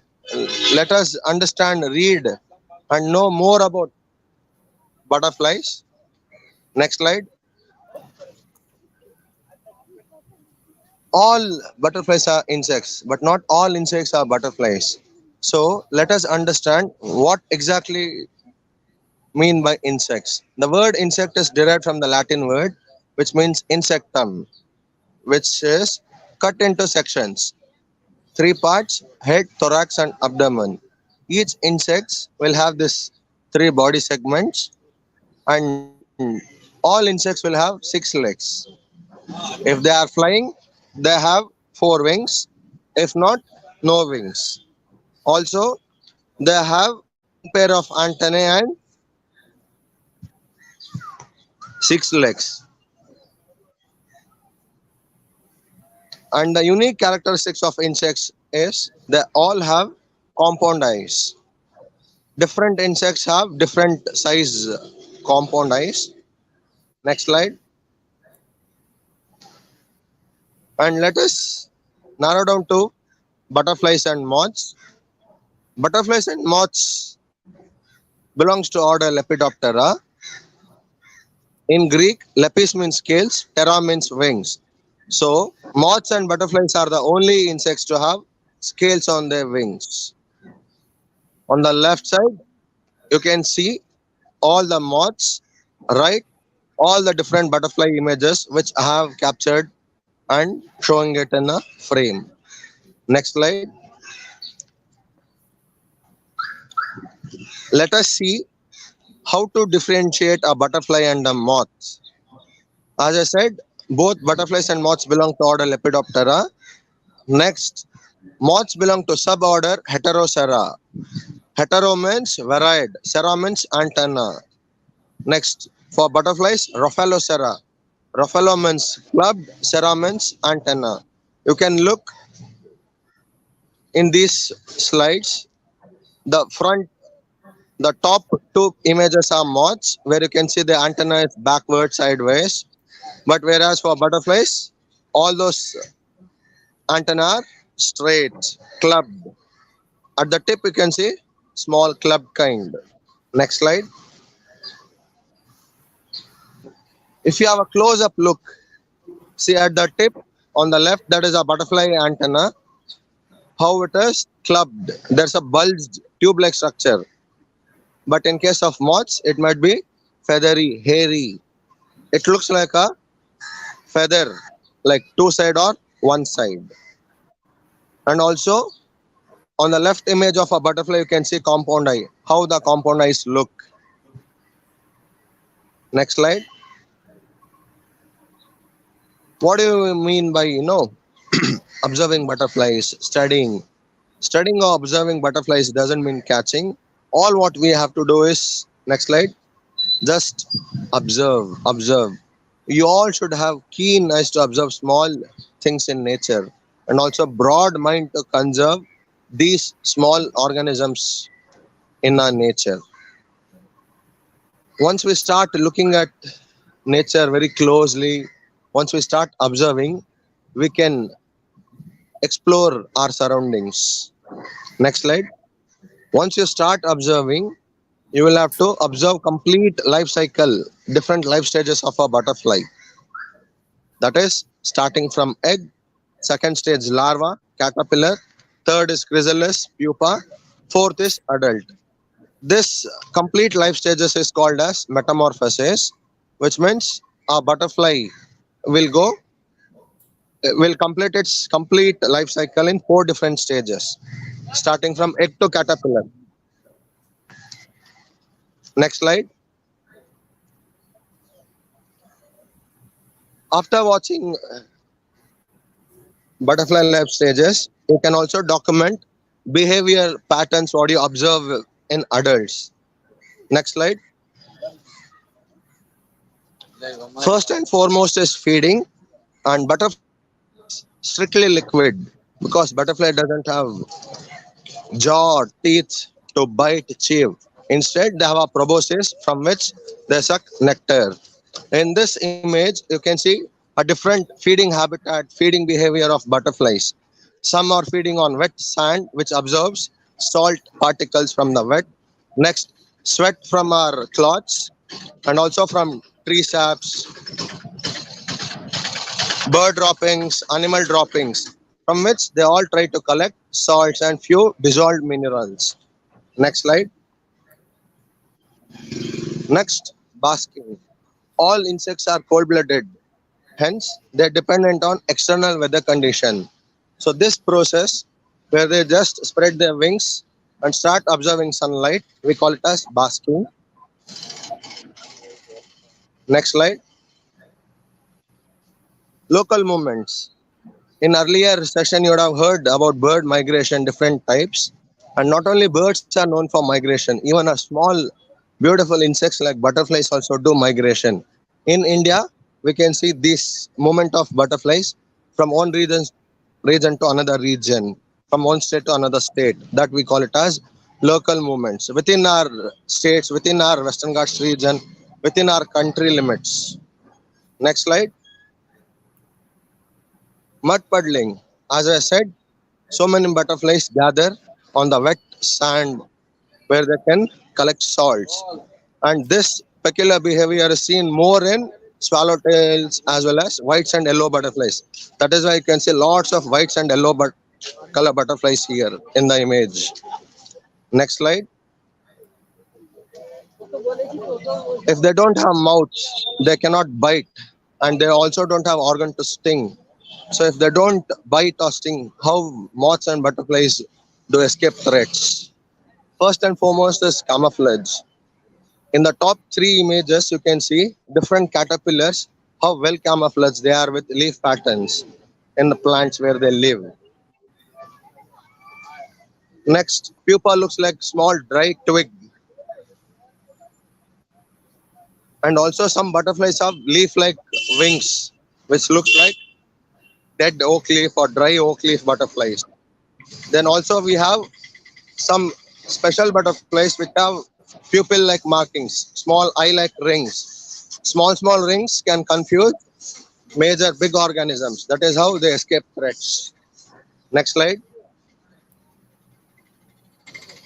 How to observe, document, what things you should note while go to field. These are the major things what you need to observe.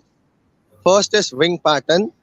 You should see, observe and document whether butterfly wings have spots or small dots or stripes. Then flight level. To what level it is flying? Grass level, ground level, tree level, above tree level. Then size of a butterfly. Butterflies will never grow extra. That means if you see a small yellow butterfly or a large yellow butterfly, they are two different species, because completely developed butterfly comes out from its pupa. So there is no secondary growth. Size matters a lot in identification. Then at last, colors. Majority of butterfly names are based on its colors, behaviors, flying, feeding habits. So if you start observing all these behaviors, field notes, identification will become very easy. Next slide. And this is diversity of butterflies. Globally, we have 18,000 plus butterflies. In Indian region, 1,504 plus species. Western Ghats covering 6 states, we have 346 species, and in Karnataka 316, Bangalore 153. That is my research, my identification documentation work from the past 8 years. From your area, your school campus, your home garden, terrace, balcony, big question mark. You should start observing, watching, documenting. Next slide. What are the materials we need to carry during our field work? First and foremost is field guides and manuals.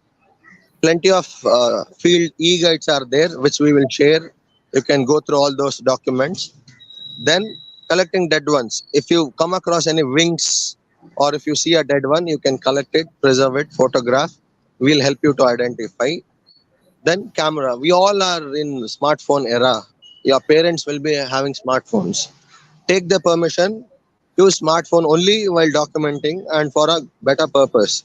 Use technology to learn ecology, to document biodiversity. We all say search for lives while you do research. That is why we all are researchers. Searching is not enough. Researching is required. Hence, you all should start researching. Next slide.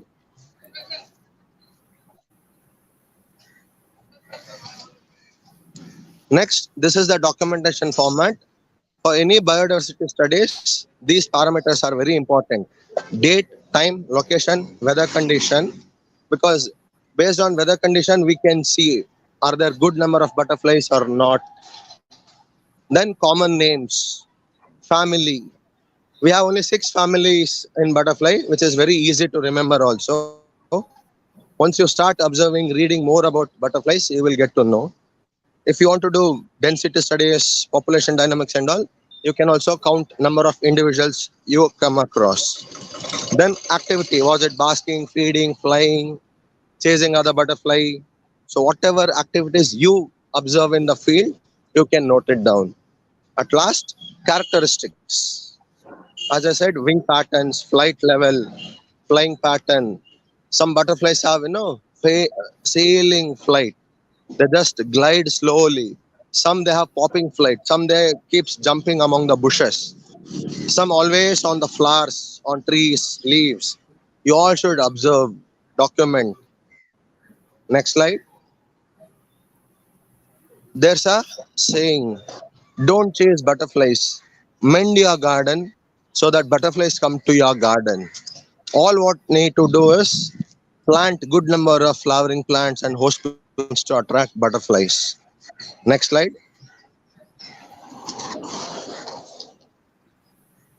Similarly, we have created an open butterfly park in Alva's Mizar campus. You can see how the images picture. Next slide. And these are the important and very common locally available plants and trees which you can start planting and observing. From a small pot to a plot, you can create your own butterfly garden.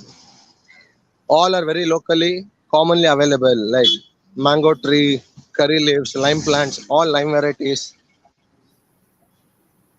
Then grams, bamboo, all those plants, creepers, climbers, you can just start planting. Or if you have these trees, start observing these trees and plants. Next slide. See, these are the guests. You plant it, you start observing in a week or 2 or 3 weeks. In a month, you will have a result. See, all our green friends are there. Different caterpillars are feeding on different leaves, plants. Next slide. What are the measures? How to conserve butterflies? First and foremost, do not kill butterflies and complain. Sorry, do not kill caterpillars and complain no butterflies.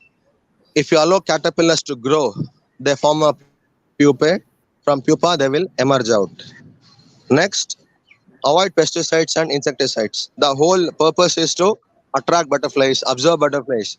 So in your garden, don't need to use any chemicals like insecticides, fertilizers, or pesticides.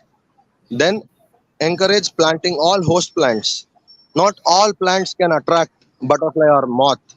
Specific plants can only attract specific butterflies, and butterflies which select those plants to lay eggs are called as host plants. So you start planting all these host plants and you will have your guests. Next slide. You think, you see, how do you want to see a butterfly? Do you want flying butterflies in your garden, in your school campus, in your balcony, terrace? Or you want to see butterflies in these images, like in some fancy dress or some wall paintings? It's always good to see flying butterflies. Next slide.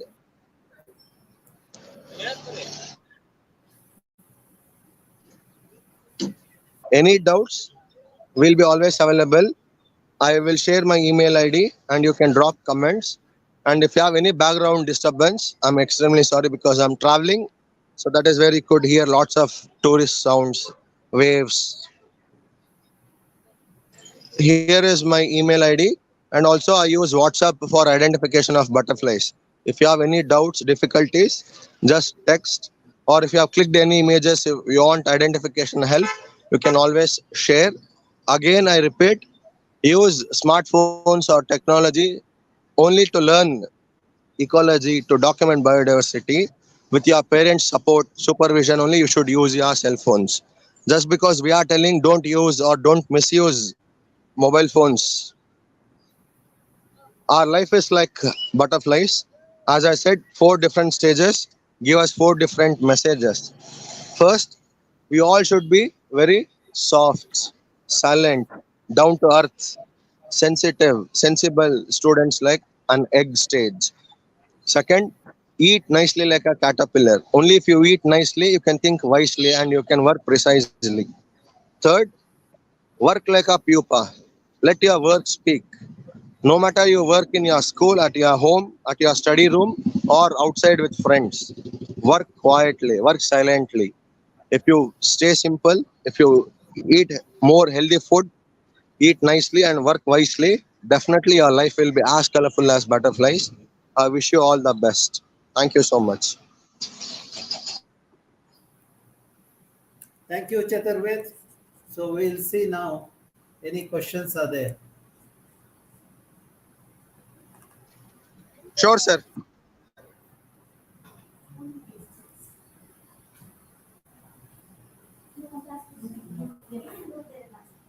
Yeah, come, Devapur. Yeah. There's one question, okay? Um, Actually, I didn't Yes, sir. understand this mud puddling. Mud puddling, no? Yeah. There is a Okay. question. See, mud puddling is one behavioral activity of butterflies where few butterflies will gather on the wet soil or sand from which they can absorb salts. Salts is for their extra growth, for their different behaviors. It is just collecting salts from mud. That is why we call it as mud puddling. Hope I'm clear and you have understood. Thank you. Sir, any other questions, sir?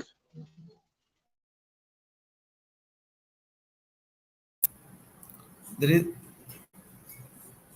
students. If you have any question, please post in chat box. Yeah, there are a couple of this one regarding the picture and this one.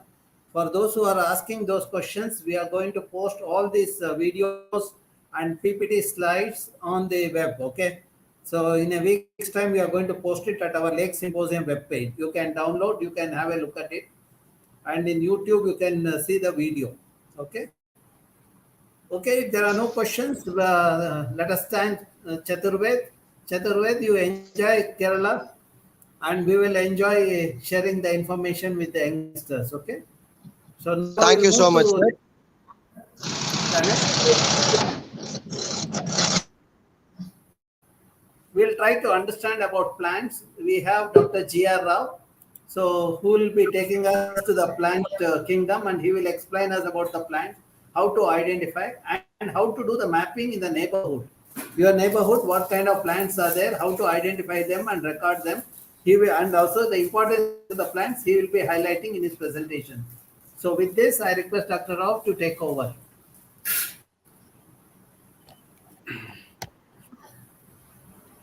So thank you. Thank you very much. I'll be just sharing the slide.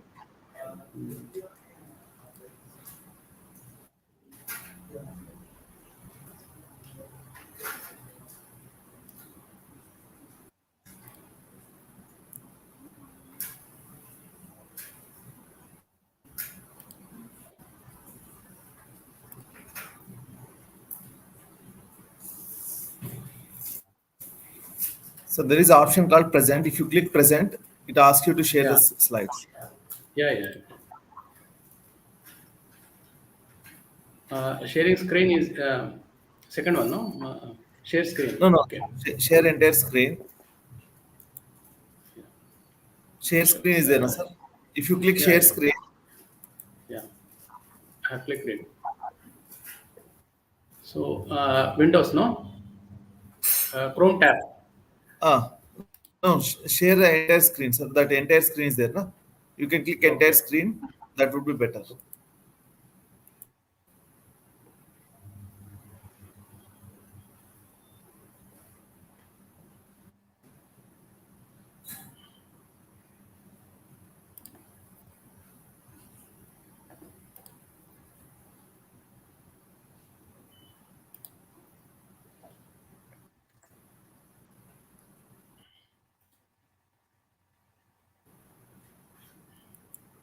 Yeah, it is not showing my this thing when I come here. So when I go to my slide, it's showing there. No, you click share screen, sir. After share Yeah, screen, you will get entire screen. Click on that window. Entire screen window is there, na? You have to click entire screen window. Then click share. yeah, yeah, I got it. Click present. Share screen. Under that entire screen window, Chrome tab is there. In that you can just select entire screen. So after selecting entire screen, there is a, if you click on the white space, na, the blue colors window will be highlighted. Yeah, that's there. Only thing is that it is not showing my this one actually. It's showing the present this one only. Yeah, window. Okay, in a window I have to. Okay. So is it being shared now? Yeah, yeah, yeah. You can Yeah, keep in full yeah, screen mode. yeah. I think this now it is shared, isn't it? Actually, Yeah, it is visible. It is visible. yeah. So thank you, Setu. So one So second, you click on that presentation, sir. Full screen. okay, okay,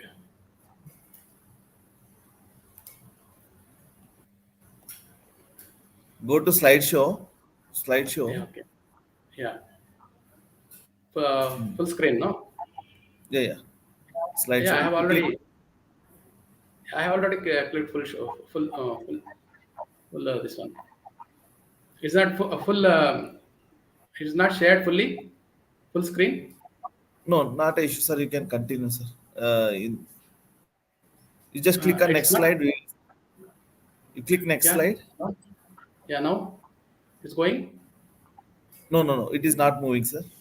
You just It's not moving. press escape. Press escape and share again. Okay. So yeah, it's the,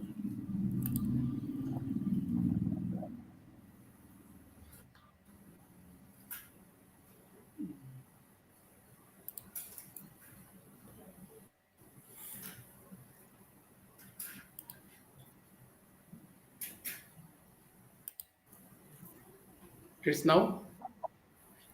No, sir. No, sir.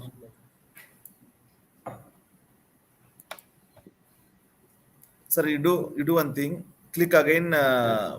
Present. In that, click share screen, sir. There Okay. is a first option, entire screen. You on that you that screen white space. You click on that, sir. There will be blue window will be shown. Click share. Yeah.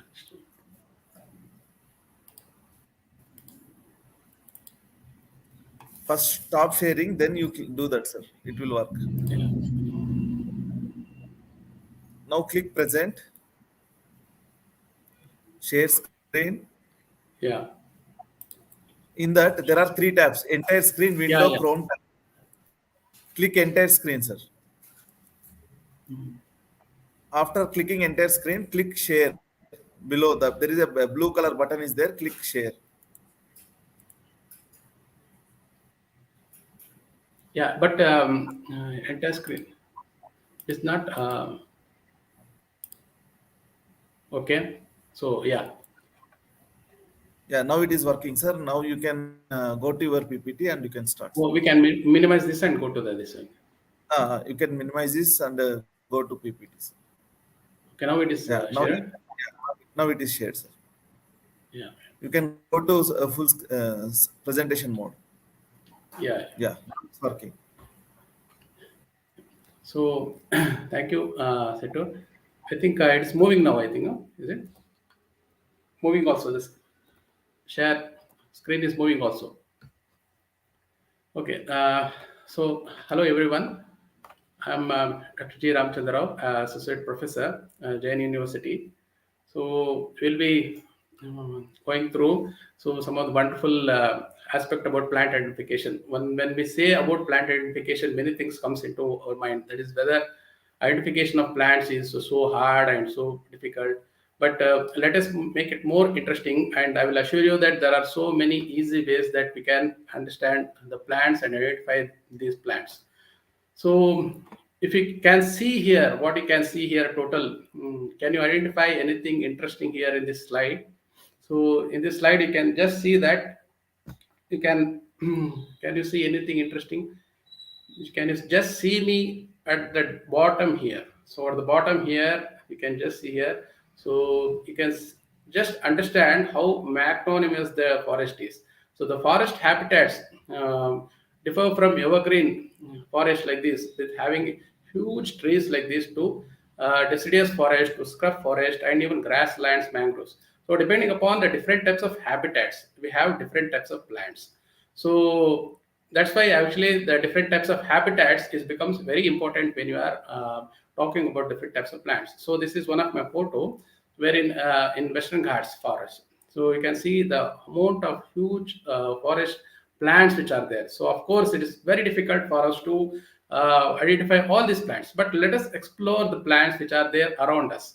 And also when we are moving trekking like this throughout, I mean this is the Pushpagiri forest. Actually when trekking through like this, you will be astounded by the beauty, and also how we can identify some of the common ones actually. So and also this is the Dipterocarp Karikan forest, and it is one of the primary forest, and of course the forest identifying is very difficult, being huge 60 to 70 meters tall tree.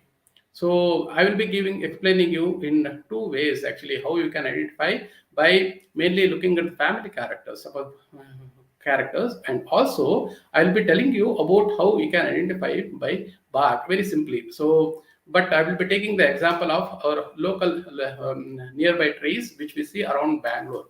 But anyhow, the forest what we see around like this, the green ones which are the forest like this, it is not like as though what you see in the map. Already a lot of forest is being destroyed, and you can see only the Western Ghats part of which we have in the Karnataka, Maharashtra and Tamil Nadu part having only the best forest, that is the Western Ghats forest. So this Western Ghats forest and also the Northeast has some amount of good amount of relatively some amount of the forest which is left. So all these describe the identification of the plants, then the describing of the plants, then the classification of the plants. So all this comes under the plants taxonomy. So this plant taxonomy as such is not a single entity, but it for identifying a plant you have to take from so many other arena. Like you have to probe into molecular biology, you have to go for the plant ecology, molecular biology. So many different fields also help in identifying a plant. So plant taxonomy itself can't rely on identifying a plants. And if you see the overall plant kingdom, we have the lowest more plants, that is the mosses or liverworts, and the which are the lowermost, and we see them around the algae patchy, what we see. But what we get is the ferns. So ferns are the next most evolved ones after the mosses and liverworts, and then the gymnosperms. So you might remember the Jurassic Park, isn't it? So those areas where the gymnosperm dominated in those times, Jurassic times. But later on, these gymnosperms were sidelined and dominated by the angiosperms. So these angiosperms finally they occupy most of the all best places in the equatorial to sub-equatorial area, and these gymnosperms are mostly sidelined to more Arctic and Antarctic areas and high altitudes. So these flowering plants are all like the mangoes or chicus, what we eat. They are all the angiosperm flowering plants which flower on fruit, and the seed is covered by the fruit in these angiosperm plants. So why are we going to identify the plants? So first of all, actually we have to just understand that to distinguish between what is our native species and what is our exotic species, because the forest we have, the plants we have, the surrounding are all dependent upon the native species or exotic species. Because the native species, if we have more, they will support more of the endemic native birds, butterflies, the insects, even the bacteria, microorganisms, and so many different myriads of those which we encounter actually. But whereas more the exotic species we encounter around, so they will be having more of the generalistic species like this crows than this the mynas, or you can even the pigeons you might be seeing now in the urban scenario in the, either in the Bangalore or surrounding areas. You can see that a large amount of pigeon problem is coming up. Why is that pigeons are growing so much in number? Because we are not looking into what we are planting in the urban scenario. So if you are planting the native plants, if you are around with the native plants, then actually, of course, the even the butterflies, birds, and many others also come to those native plants. So that's why planting native plants supports a lot of indigenous animals and insects and various other fauna also. So that we have to keep in mind. So we have to understand between the native plants and also the exotic plants. Of course, we are now more or less surrounded by a lot of ornamental and non-native plants. So where we have to shift our scenario. So get a area like this, the pristine forest like this, where earlier we came from, our humanity came from, we are all linked to the forest, isn't it? So now we have come out of that, and you can just see that all these forests, what we call, so they are also very important. That is mainly the endemic forest, what we call it as primitive forest, what we call it. They are the precursors of the water what we drink every day. So they are the ecosystem services of these different primitive forests, like this Myristica swamps or the Katlekan forest. They give the important, that is the water, every glass of water we drink every day. And also the huge rivers what make the small droplets of water which are collected from these rivers. They form the huge rivers, and finally the water, they come to the water what we drink. So, and the large number of medicinal plants and the different types of the endemic trees like the Sicilian Travancoricum, which we had discovered from the Uttara Kannada, and you can see that many of these rare species what we get in the native forest. So this is very important that we understand the distinction between the native plants and the non-native plants, because these native plants have a lot of ecosystem value. So they provide so many benefits, including the medicinal plants.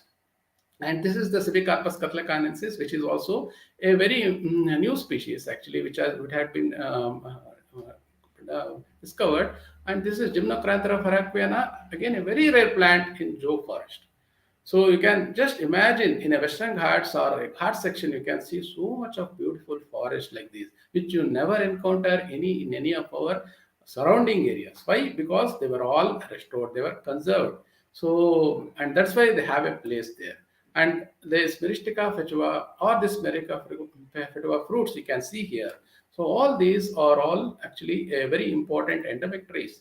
And just have you any time went to forest like this? We have forest like this in surrounding areas. Actually, that is the Myristica swamps where you can hardly go through, isn't it? So this is one very interesting, again, the forest which gives a lot of ecosystems services in kind of right from the food, from and oxygen and many things actually. But they are all now in actually endangered because of the encroachment. Then we have the threatened by many of the human disturbances. So all these things are very causing much of the problem. So this is the new species actually which I discovered from Karnataka. That is Rhizantius siciliflora. You can just imagine so many new species are waiting for you people to discover. That is this is another my new species, that is Iucn caravalians. So because of the grew in the Karavali region, named it as Iucn caravalians. So many new species waiting for you to discover. This shows that how beautiful and how much diversity rich our Western Ghats is. So, and back to our urban scenarios like Bangalore or many other cities, wherever you live, we have the set of trees or the ornamental plants or many things which you have. So this actually either you visit a botanical garden like this as I am showing you here, so or any of the, this is the Royal Botanical Garden of the Edinburgh, so this is of the Botanical Garden of Moscow, and finally our another botanical garden of Lalbagh. How many of you knew that our even Lalbagh garden is a botanical garden? So whenever you visit this garden, you have to at least, you can identify some very common ones, actually common plants in that. How we are going to identify? So just starting with, actually, let us see what are the resources we have to identify all these. Actually, mainly, more or less, in your mobiles, what you can do is Android mobiles if you have. So you can download two things. One is the Google Earth. So Google Earth, you can easily get it. So you can download it. And also, of course, the Google Map is already there. So wherever you go from one place to another in Bangalore, Google Maps always will be with you. So this Google Earth is wonderful thing where, because wherever you study or you take a some notes about the plants, you can geotag the tree also. So you can take the latitude and longitude of the tree, and you can place it on the place, exact place where you have visited in the Google Earth, so that you will have a set of points where you visited. So, and also other features like this time elapse, wherein you can know about those places, how it was in 1984, like the wilderness, how it was there in 2020, you can see how it has drastically changed. So like that, even the lake, how it was in 1984, 2020. So in the Google Earth, you have so much of wonderful different things which you can also look upon. So what are the things you need actually before you venture out? So the one is the mobile, which I will be telling you about the geotagging, with which you can do, or else you can also have if you can find with the GPS, that is a global position system, that would be wonderful, where you can take the latitude and longitude of the tree, and you have to have have a sketches which you can have for the tree, taking a sample of a leaf tree, and many of the clinometer, densiometer, for measuring the tree height or girth, maybe if it is possible, or else it's fine. But at least you should have a measuring tape with you, and the plastic covers or any zip covers, actually, wherein you can keep the specimens inside it, because if you couldn't identify that plant, a tree, that you can bring it back and identify further with the flowers and fruit you have brought. So further identification you can do it, so that it will not dry out. So that, and also the pocket diary or sheets for you to record where you have seen, and the other things which you can record, and binoculars, of course, if it is possible. How we are going to get the coordinates actually of a tree? So when you visit a tree, what you can do is you can open out your Android mobile, and the Google Maps is there. So go to the Google Map, and in the Google Map, actually, if you turn on the location of your place, and you can drop the red pin where actually you are standing, actually, or else you can give the exact the address where actually it is there, either of the one. So you can just drop the pin where it is there, and once you drop the pin at the top, automatically you will get a latitude and longitude like this. So you can see the Bangalore latitude, longitude, and latitude. So you will get it. So once you get that, you can either record it in your book, or you can store it, so that which you can, for all the trees which you visit or all the localities which you visit, so you can just map it in the Google Earth. So you can just see that actually how you can, even you can differ the colors, symbols, wherein, so with that, actually you will be having different trees marked in different localities, different colors, resembling showing different type of tree species. So all those will be a wonderful experience actually in different localities when you are doing those, which can be used later to map these trees. So mapping of these trees around localities will give you absolute very interesting features of which trees are dominant in which areas, whether there is only a single type of tree species planted around your localities, or different species are there? Of that, how many native species are there? How many exotic species are there? So all those things you can do it with that. So of course, actually, so when once you go to near a tree, so you have to identify the tree. So that is again another challenge.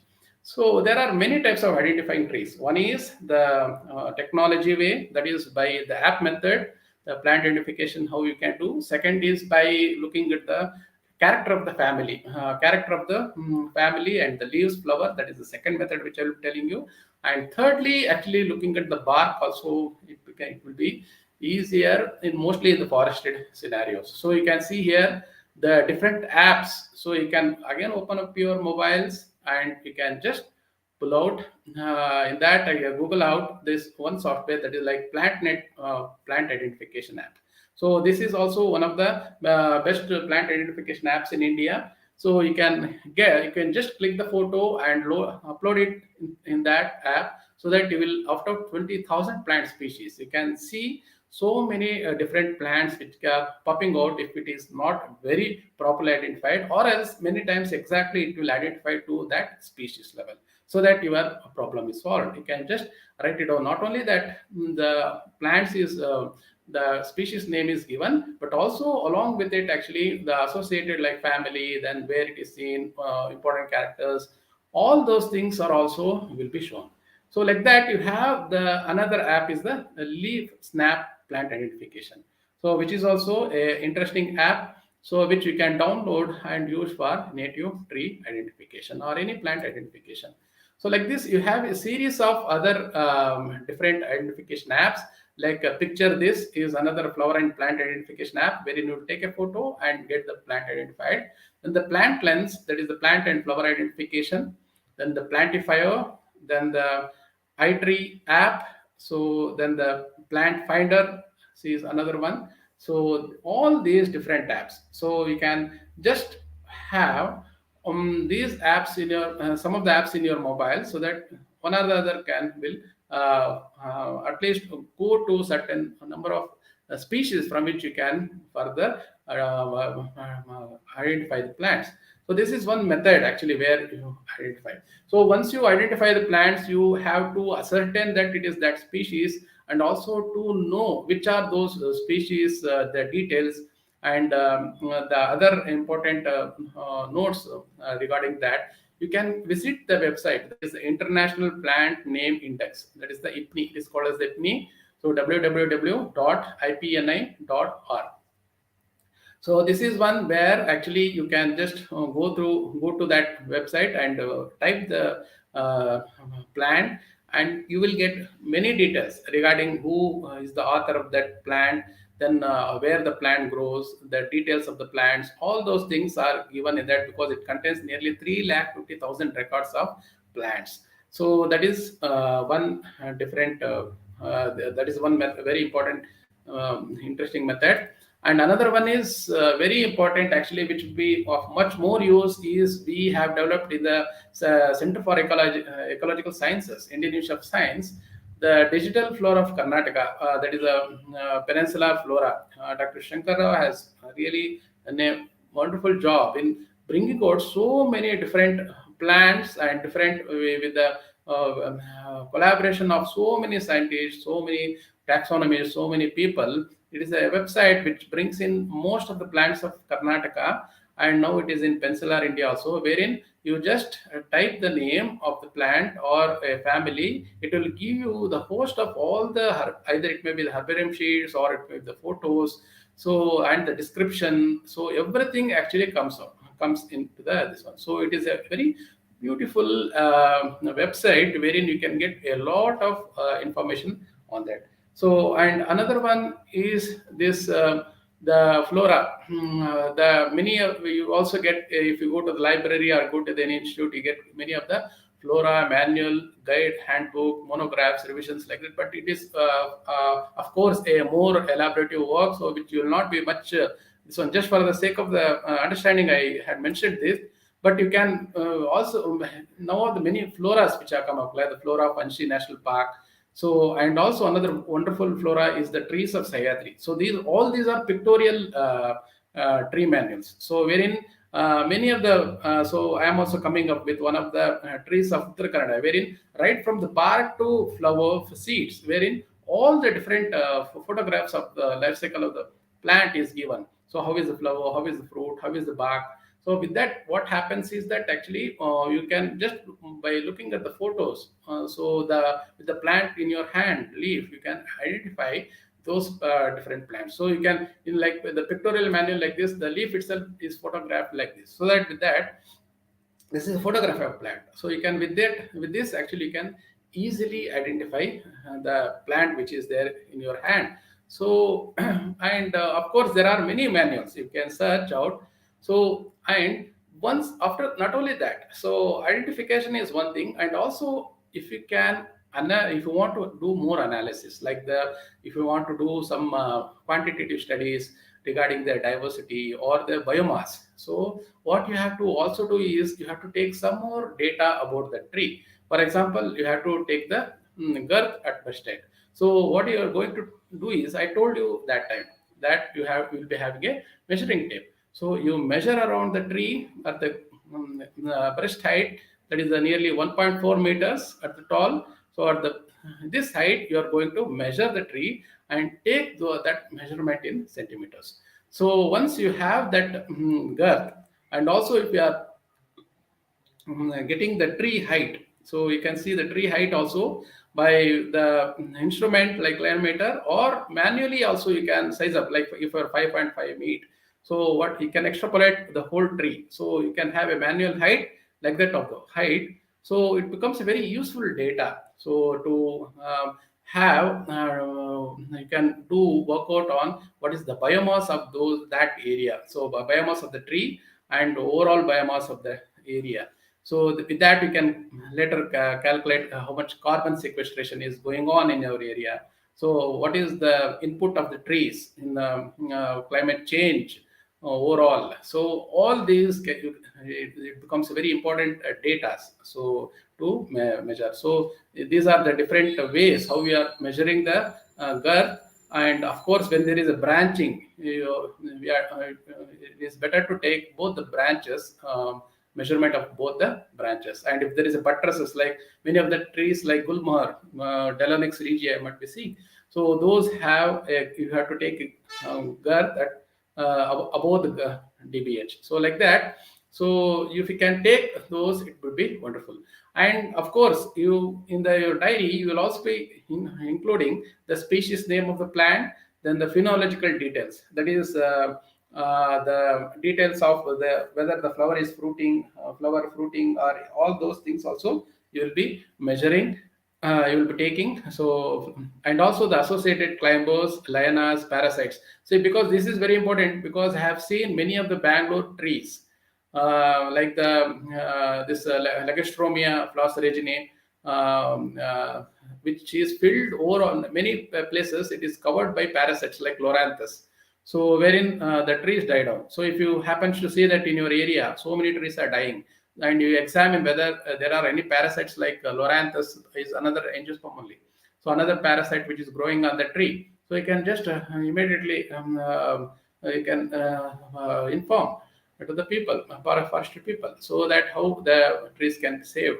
So like that, that's why it becomes a very important data. So then the global persistence data. So you geotag the tree. I told you already. Then you have the like if you want to further identify any plants, like you can have specimens with you or the plant with you, and the photographs will be very good at this thing. So these data, and also the date and the locality name. So all these are very important things which you have to take in your notebook.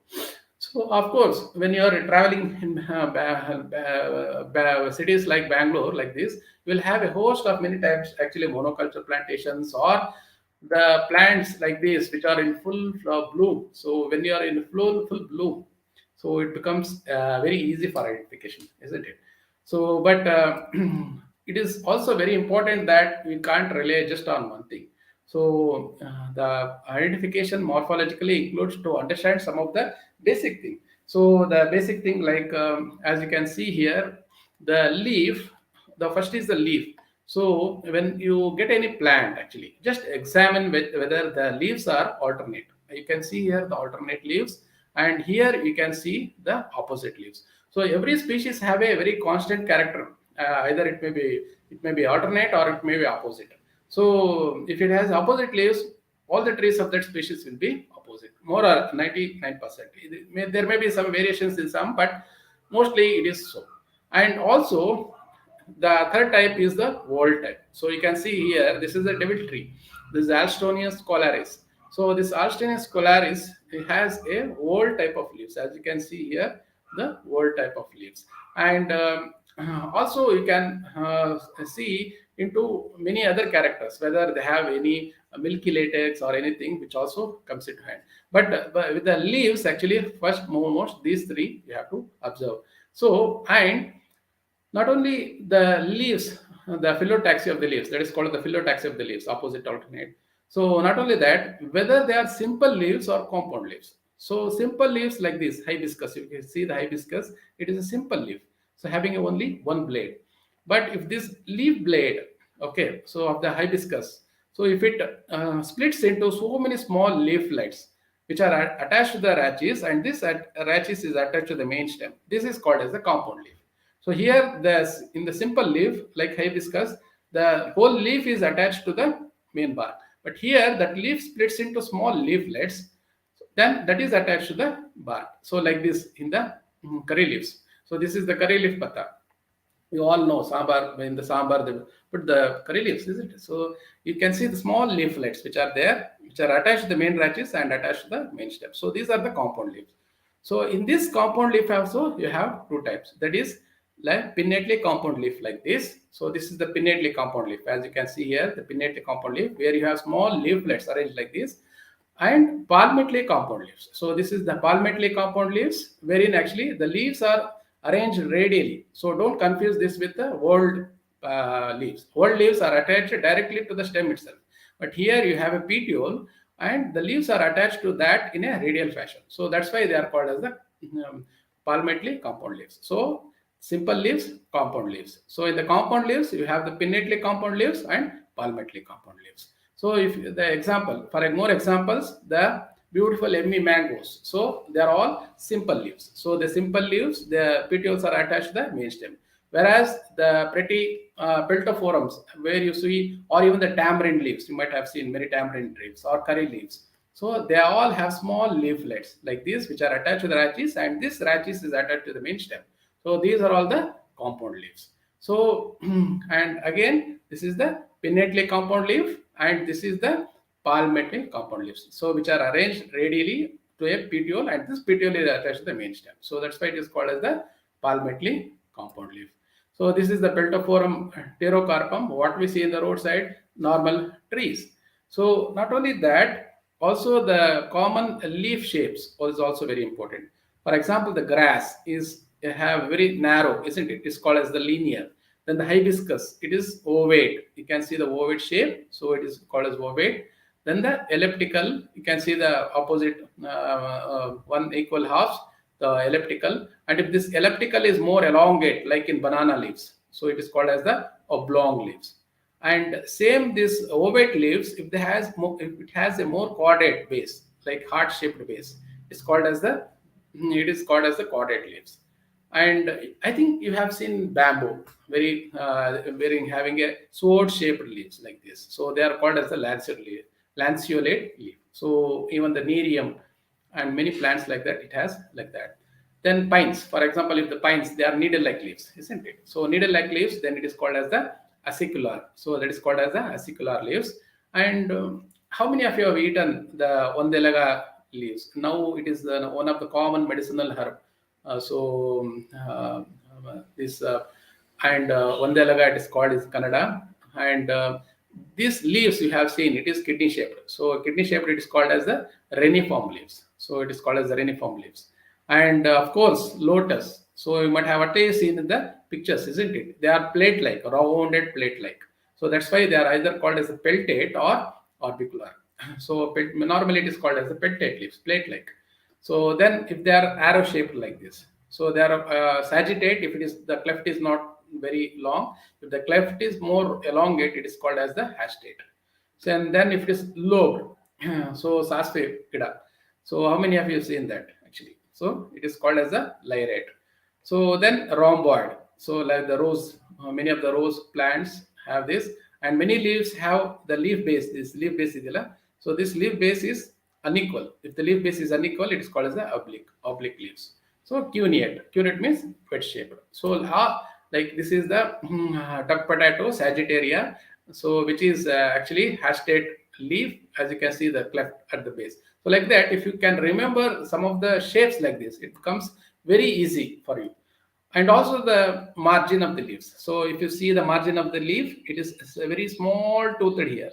So if it is small toothed here, it is called as serrate. And here the tooths are very big. So if it is very big and pointed outwards, then it is called as the dentate leaves. So and if the tooths are rounded like this, you can see the rounded, it is called as the crenate leaves. So many of the bryophyllum and many species like cactus, they are cultivated in pots. You might have seen it. So they have rounded tooths, margin of the leaf. So that's why they are called as crenate leaves. So serrate leaves, dentate leaves, and crenate leaves. These three, it become many of the rose and all those, they have the serrate leaves. Whereas you have more bigger actually leaves like hibiscus or many more bigger tooth, they are called as the dentate. So and the flower also, if you can get the important parts, it would be wonderful. That is the basal part actually have the sepals. So sepals which are arranged around the receptacle. So the sepals are green normally, isn't it? So above the sepals you have the petals. So these petals and sepals, they cover the central very important part. So that is the andrecium and gynoecium. So andrecium is the male part. So male part having the anther and filament. So the anther has the pollen grains. So this is overall called as the andrecium. So male part is called the andrecium, and in the middle you have the gynoecium. So the female part, which is the where we have the stigma, style, and ovary. So this is the ovary, this is the style, and the stigma. And inside here you find the seeds, that is the ovules. So ovules inside the ovary. So sepals, petals, andrecium, gynoecium.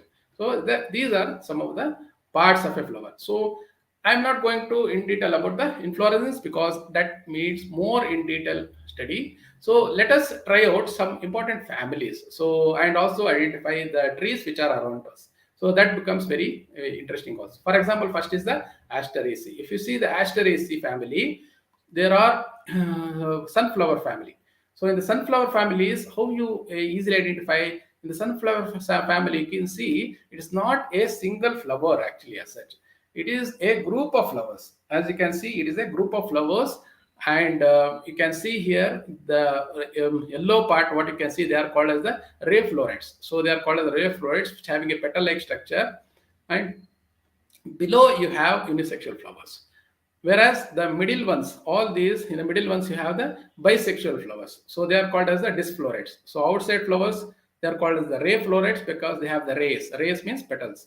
Whereas the in between flowers, they don't have that large rays. So that's why they are called as the disc florets, which are bisexual flowers. Both andrecium, gynoecium is both found here in the disc florets. And another important character of Asteraceae is the stamens. You can see here the anthers are all fused like this, and this is called as syngenesious conditions. So and this is a very important character. So the rays, presence of the rays, presence of unisexual and bisexual flowers, and this anthers which are joined, that becomes marks the aster family or the sunflower family. But low, you can see the Parthenium. So Parthenium is also Asteraceae family, but it doesn't have any rays. So there are some plants which doesn't have this rays. So those are called as homogamous head. But normally sunflowers you can see like this. So like chrysanthemum or marigold.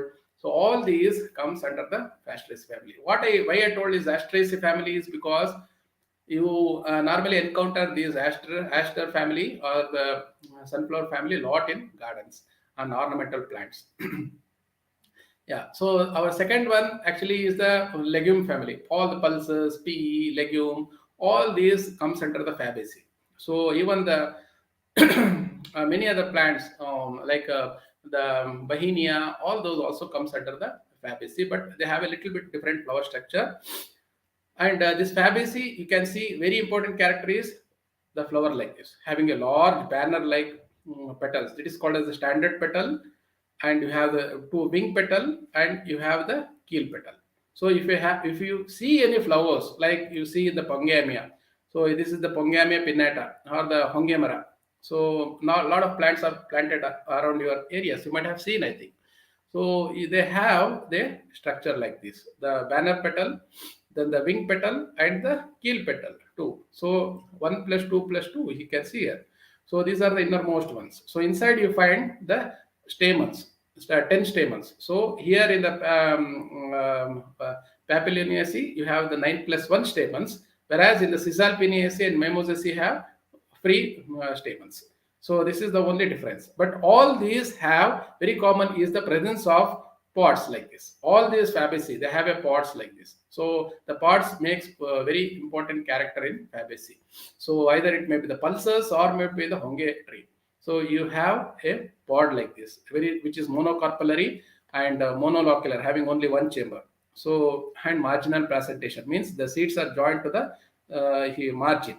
So this is makes the Fabaceae. So many trees like that. You can see the Bauhinia, for example. This is a butterfly tree. So you can see beautiful. It is like a butterfly only.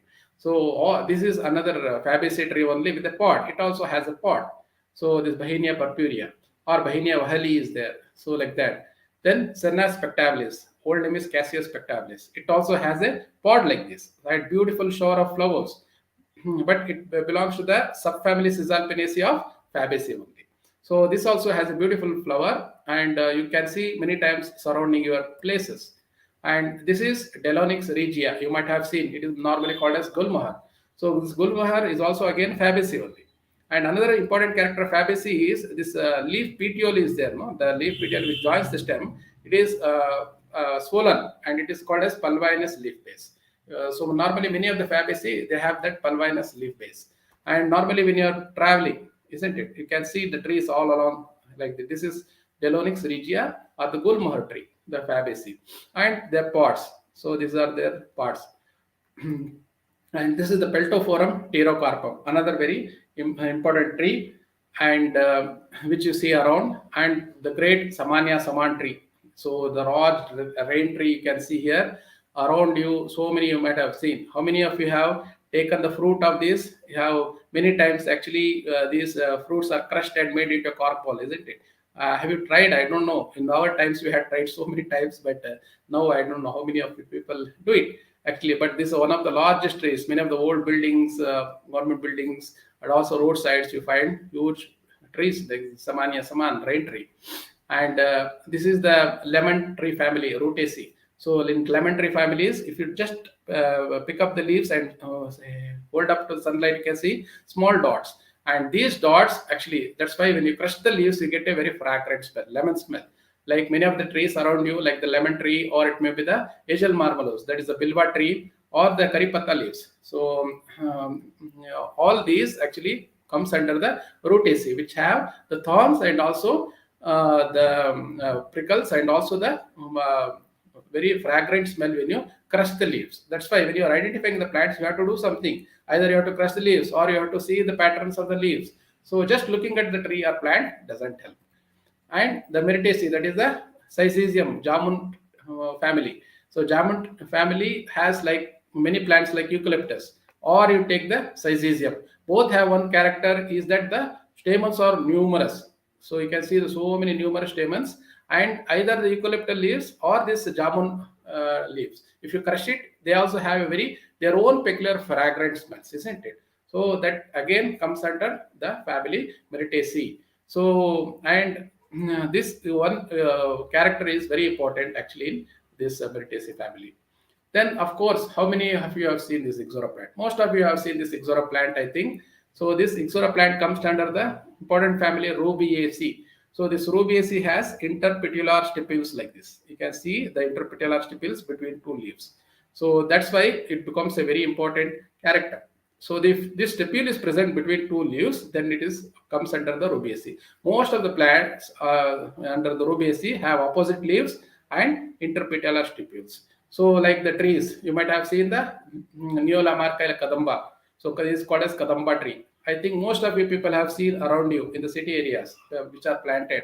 So the kadamba tree, the balls which has fallen on the ground, many times it becomes slushy. Your cycles or vehicles cascade in that. So, and also you can see if they look at the tree, the branches are 90 degrees to the main trunk.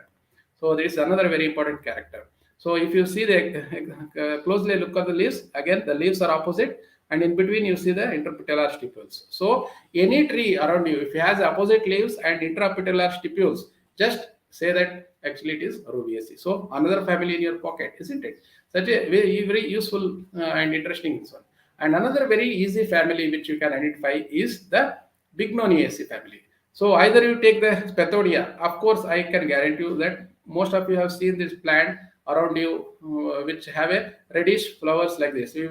That fruit actually, if you punch it, actually the water erupts out, isn't it? So this is Spathodia campanulata, Spathodias, and Alamandras ornamental plant. Many you might have seen, isn't it? Even the fruits actually of the Bignoniaceae, you can see many plants like many trees. So you have Marcania trees where you can see the fruits hanging like this, wavy fruits. So if you see any fruits wavy hanging like this, you can just immediately say this is Bignoniaceae.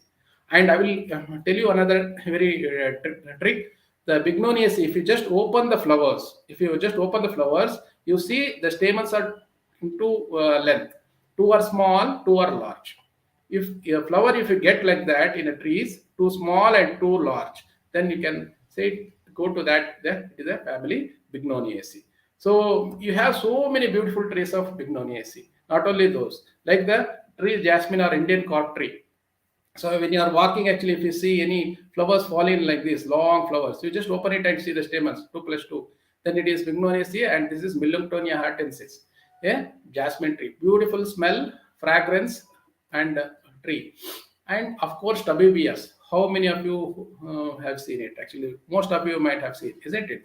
The tabibias have this compound leaves, so palmately compound leaves, and you can see the flowers which are very beautiful. The flowers, if you open it up to plus 2 stamens, so and even the fruits are all elongated as I showed, and this is like Tabibia argentea and Tabibia rosea. So depending upon the different colors, there are different Tabibia species. So all come under the Bignoniaceae. So this is another very easy family for you to any flower, if you open up 2 plus 2 stamens, the fruits may be long, so they belong to family Bignoniaceae. And jacarandas. So jacarandas are one of the most beautiful plants, having compound leaves like this and showy flowers. They also belong to the family Bignoniaceae again. So casuarina, yes, many of you have seen, isn't it? So not much to tell you about, which is Galimara Kannadadalli. And of course, these are not actually leaves. They are modification for them to survive in the xeric condition, dry conditions.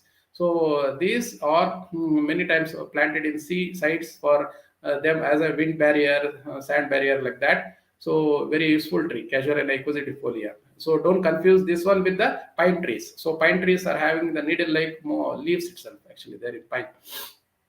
So this actually many have observed, no, neem family, Meliaceae. So along with the neem trees, many times you see trees like this with the cone-like fruits, and these are the mahogany trees. So these mahogany trees, neem trees, neem family, they are also one of the very important plants actually. What you see, which having a compound leaves. In the mahogany you have Swietenia macrophylla, Swietenia microphylla, like that, many trees. And of course, this who I have not seen, this is the Mycelia champaca. Beautiful flowers with the simple leaves, and you have the many whorls of these petals, and also you have the follicle, etaria of follicles. This is a group of fruits. So you can see the group of fruits, what you can see. So this is belongs to the family Annonaceae. So this is ANNO, so not UNKNO, not that Annonaceae. Okay, so this is the Annonaceae family. And many of the recent roadside actually can see the trees which are planted like this. And these are the pride of India. It is called, rightly called, because of beautiful flowers. But in forest they grow in the river sides. Actually, they are the Legostromia flos reginae. So this commonly called as queen's crab or myrtle tree. So like this. So and very, I'm not going to deep into the cypressy or the grasses and sedges, just to know the basic difference between the grasses and sedges. So the grasses, as you can see here, the grasses have the leaves down like this, and they don't have any involucre of bracts like this. Whereas the sedges, like the sedges one which grows in the ponds and lakes, they have the involucre of bracts here on which the flowers are grown. So you can see the flowers are born here with the involucre, means a circle of bracts like this. Whereas in the grasses, you don't find the involucre of bracts like that. So this is the grass, and whereas this is the sedges, which you can just identify. And you can, so grasses belongs to the family Poaceae, and this sedges or the cypress belongs to the family Cyperaceae. So this one. So finally, what a little bit about seeing from the wood. So when you go to the forest areas, so how you can identify huge trees like that. So a little bit of help will be first to distinguish with whether how much in a tree, like in your area, whether it is evergreen or deciduous. So evergreens are normally actually having a soft bark, because the evergreens grow in more heavy rainfall areas, so without any fire. So they have the soft barks, whereas the deciduous trees, where the leaves they fall, actually the leaves fall during the summer. So these deciduous trees have harsh bark or rough bark, because they grow in harsh climate with fire and disturbances. So they have the deciduous bark. So normally we have the deciduous climate here in the Bangalore surrounding area. So I am showing you many of the deciduous trees here. So this is the Terminalia paniculata, which is called as the Kindal tree also. So this has having a, just looking at the bark, you can see the crocodile bark. So this is very typical. If you see a bark like this and flower like this, actually, then this you can either identify it as Terminalia paniculata. Whereas if it has a fissures like this, many times the fissures like this, you have, this is a Calophyllum polyanthum. And very similar to that, actually, you have that in the Legostromia flos reginae, another plant where you have fissures like this, but this is another species. So this is Calophyllum, and this is Legostromia. And another tree, that is a devil tree, I told you. So devil tree, that is the Alstorius collis, can grow to a huge tree, and it is fluted like this. From the base to top, the long buttresses you can see here, and this you can see the leaves. So old leaves and the beautiful verbs. Now actually you might have seen, actually while going car or bus, actually suddenly in some area you get a very fragrant smell actually emanating to nearly half a kilometer. Now everywhere this Alstonia, they are flowering, and you can see the fragrance which are coming up. So surrounding there, beautiful fragrance. So that also by just the fragrance you can identify that it is Alstonia scolaris. And this is the fluting of that. So how you can identify. And many trees have this scaly bark like this, like including the Nilgiris. So Nilgiris or eucalyptus, if it has the scaly bark, so you can identify the bark of different trees and keep those under either one of these actually. So that becomes very easy for you to identify. Not only that, actually many plants also can identify by the different types of sap or the latex. For example, the rubber, how it is extracted by make a cut and the milky latex oozes out. So like that, many families like the Euphorbiaceae, Apocynaceae, so Sapotaceae, they all have different types of, they have the latex. And if you go to many of the other families, so they have the red latex also, yellow latex also. So depending upon, if you make a small cut, you can see the latex which are oozing out. For example, the devil's tree which I told, Alstorius scolaris, you get a white latex which are oozing out. Even the ficus trees. So ficus trees, if you make a small bark, you can small wound, you can see that actually the small the latex which is coming out of there. So then the nutmeg tree. So that is Myristica malabarica. If you make a wound, you get a red sap. So which oozes out. And many trees like Garcinia morella, that is a kokum juice. How many of you drank kokum juice? So very beautiful kokum juice. So that also the tree has a yellow sap which comes out of that. So this and anti-areas toxic area, you have the dirty white latex which comes out. So like this, you have so many different types of latex by which you can identify. So in one go, actually, you can't simply get all these things one by one. When you are looking at the tree, you have to mark down what type of the leaves is there, what type of the bark it is there, what type of flower it is there. So where it is growing, whether it is evergreen or deciduous. When you can make up all these things together and further look into the many kind of articles or books you have, you can get to more know about those trees. Like this is the Mimosa of Selenji. Many of the roadside they have been planted actually with this Mimosa of Selenji also, with a beautiful flower like this and fruit like this. And it also has a latex which comes out like this. This is Sapotaceae family, Chico family.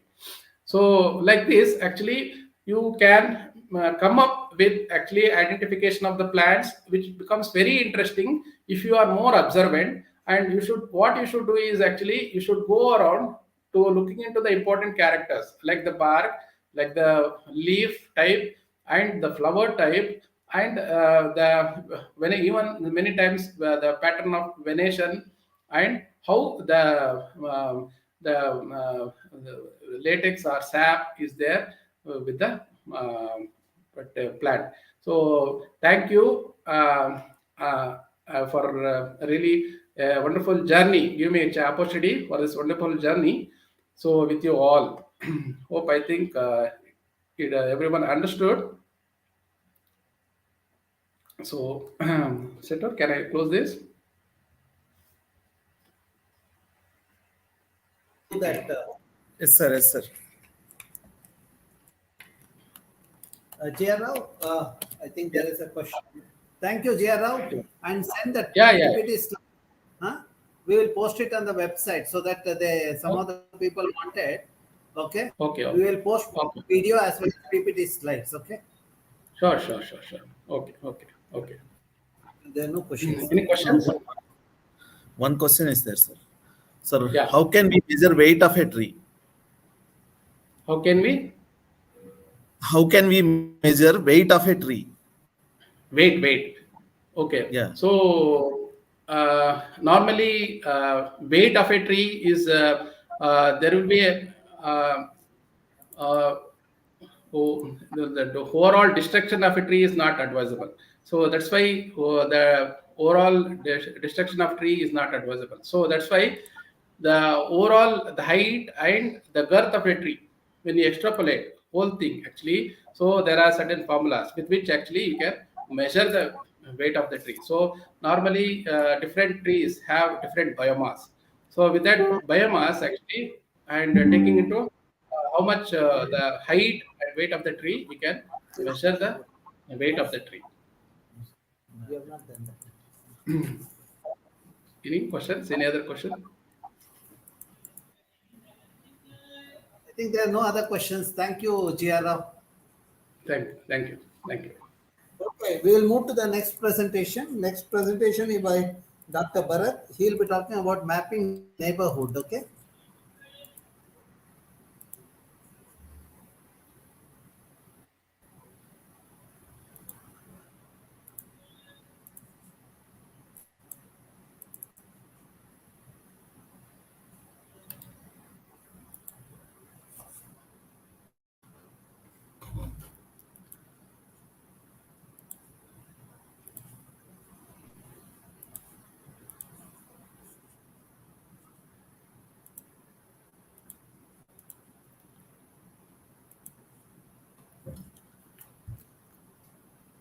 Good afternoon, one and all.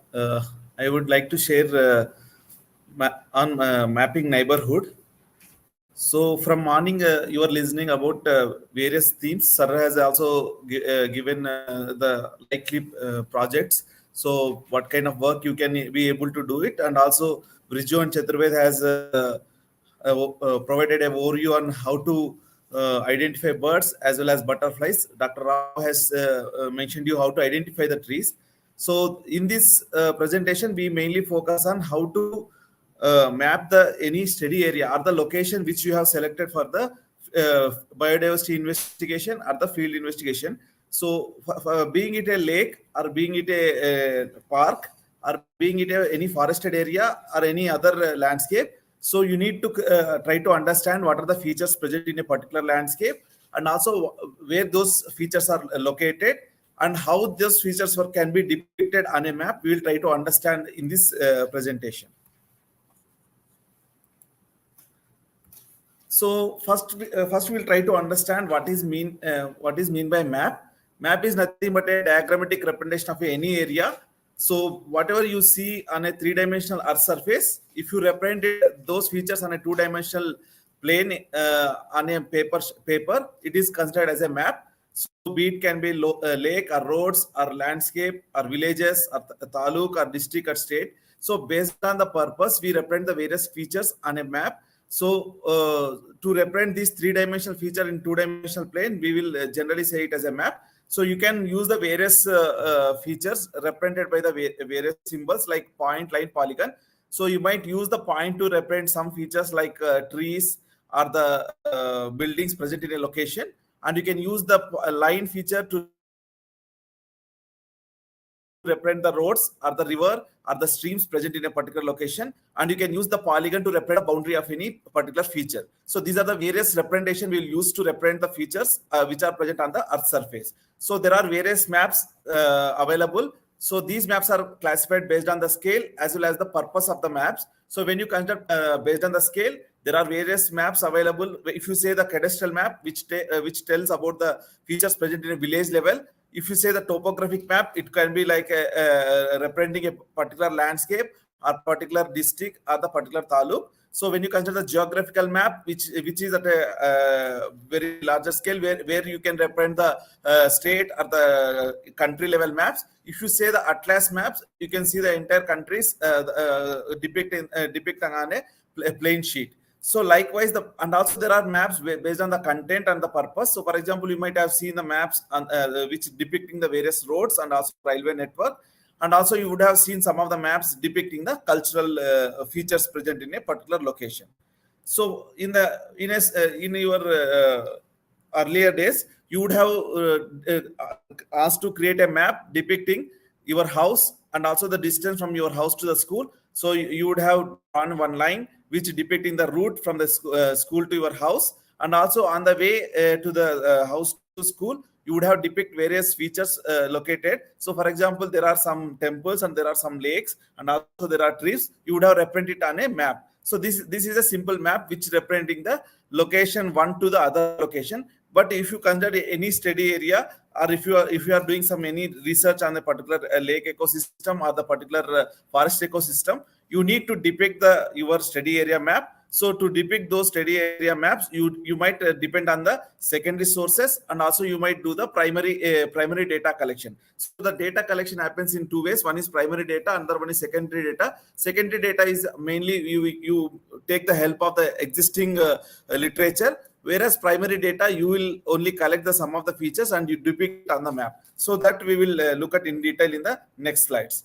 So for example, when I say this is a simple map depicting your distance from your house to the school and also various features. So here I have represented the road as a particular line feature, whereas the boundary, whereas the feature like school represented as a polygon, whereas the trees are as well as lake is represented as another polygon feature.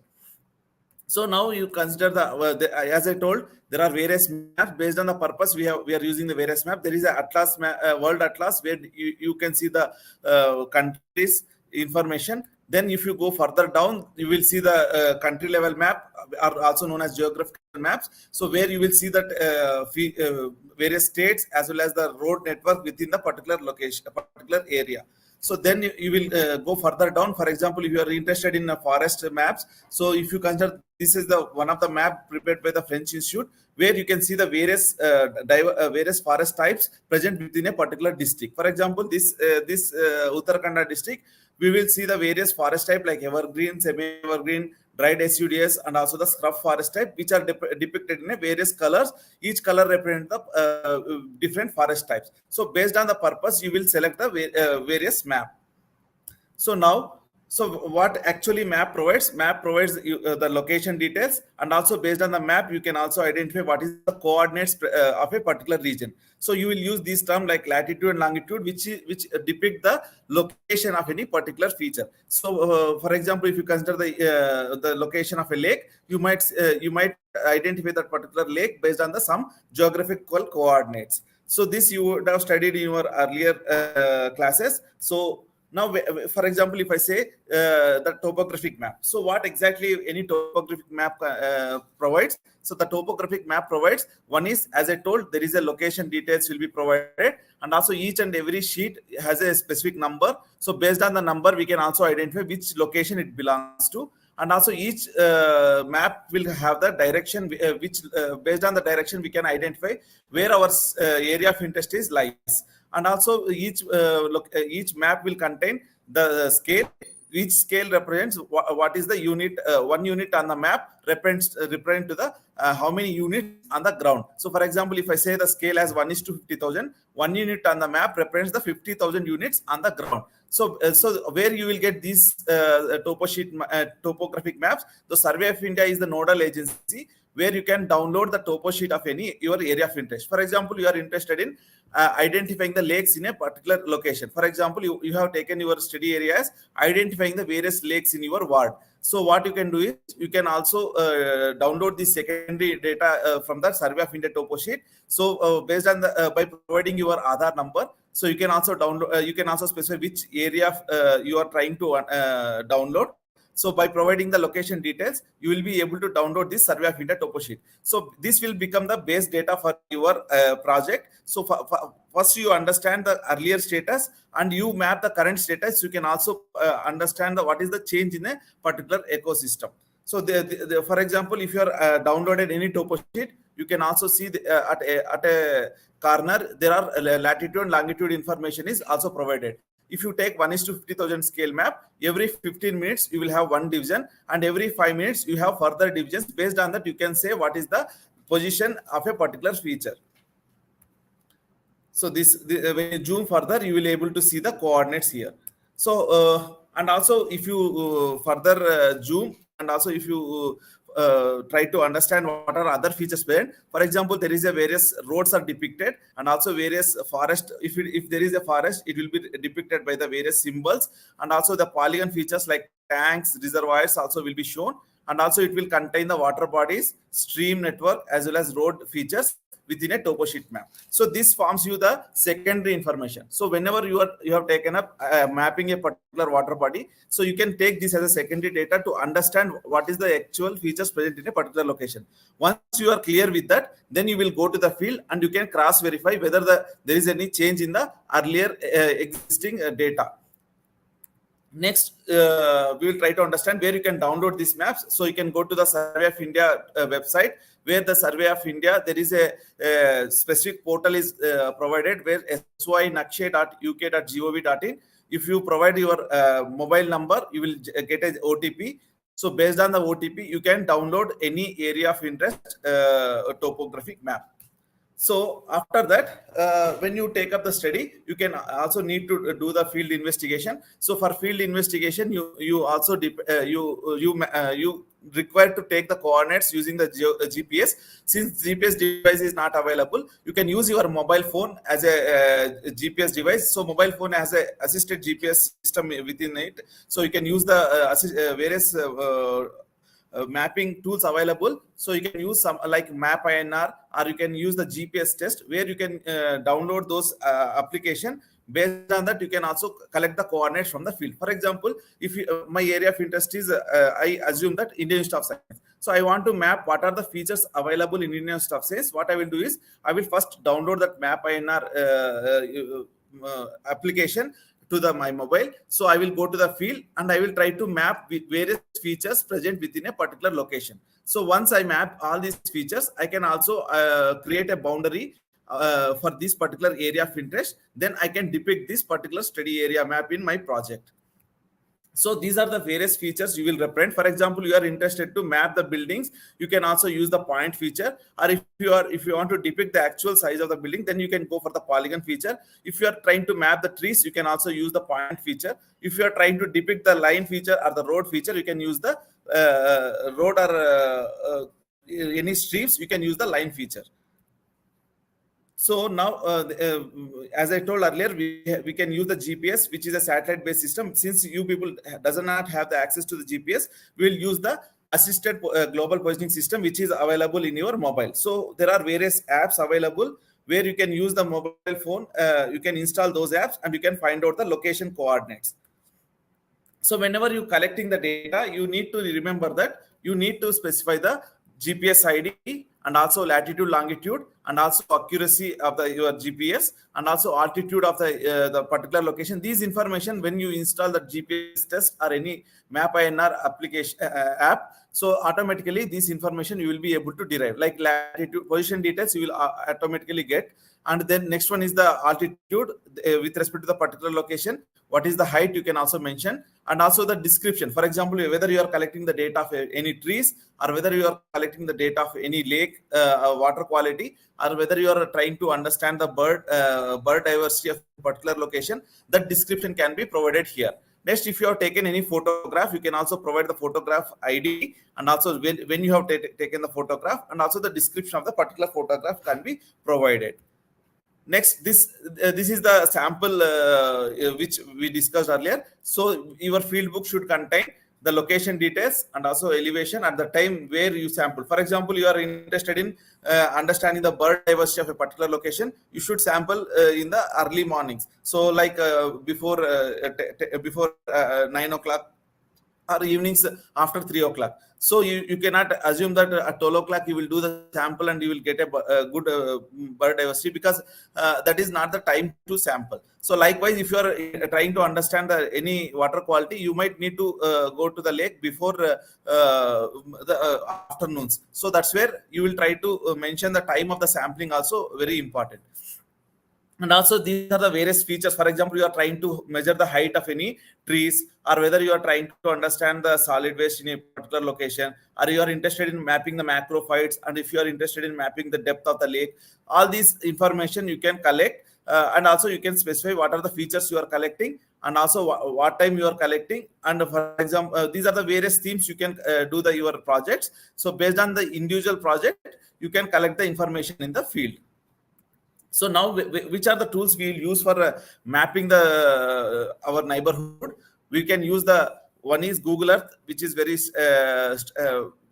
easy to use, and another one is the MapINR, which is a very easy app which you can install, and you can also try to map any steady area. And there is one more app called Terrain Navigator Pro, which can provide the location details. For example, you are doing the bird diversity of a particular location. You can use the Terrain Navigator Pro or Google Maps to identify the particular latitude and longitude positions. So now we will try to understand how Google Earth works. So Google Earth is a virtual Earth system where you have the set of satellite images of the varying resolutions of the Earth has been collected, and which it also provides the various cities, lakes, buildings, and 3D features also available in Google Earth. So the Google Earth, it is mainly useful for the three-dimensional view of any Earth feature, and also it stores the data in terms of the .kml. What is KML? KML stands for Keyhole Markup Language. So whenever you create any data in Google Earth, it is stored in a .kml or KMZ format. So how to download Google Earth? You can go to the Google Earth website. So there is a Google Earth Pro version is available for free of cost.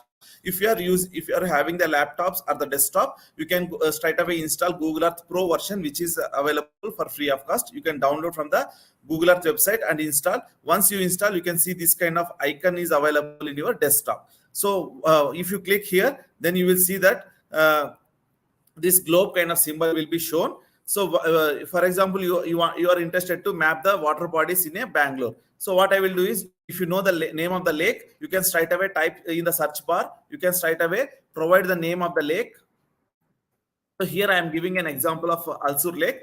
So for example, you are interested in mapping the water quality or mapping the bird diversity within the Alsur Lake. So okay, what you can do is, you can straight away provide the name of the lake, So once you provide the name, if you click the search, this will be highlighted here.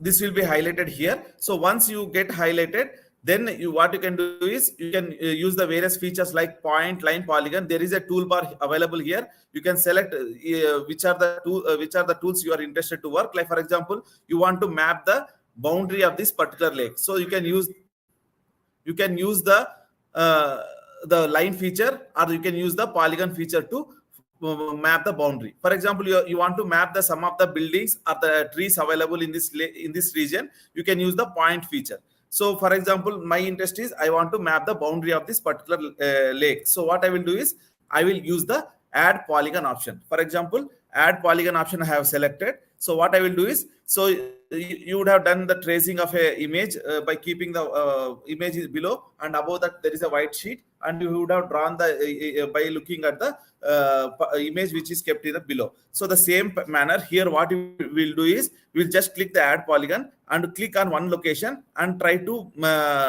zoom and try to add the draw the boundary line. And once you reach the first point, you will stop. So then you will provide the name and you will click OK, so that your boundary will be created. So now we will also see how we can do it in Google Earth. I am just giving you the overview initially. So see, for example, I have selected to map the boundary of this particular lake. So what I have done is I have selected the polygon option. I have provided the name as Alsur Lake. And instead of filling, so if it is filled polygon, I cannot see what is there inside. What I will do is I just selected outline, and I have also increased the width of this particular line so that it can be clearly visible. So what I have done is I have just clicked on the various at the boundary of the particular lake, and I have just selected here. And after that, completing the boundary, I will come to the first point. Once I reach the first point, I will go to the measurement. I can also find out what is the area of this particular polygon. Okay, here under the measurements, we have the option to measure the area in terms of hectares or the square meters or the square kilometer. So based on the polygon which you have created.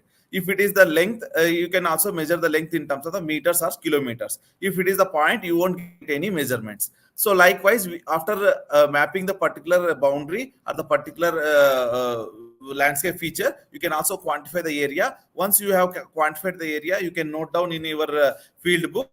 Then you can just click OK, so that this polygon will be generated.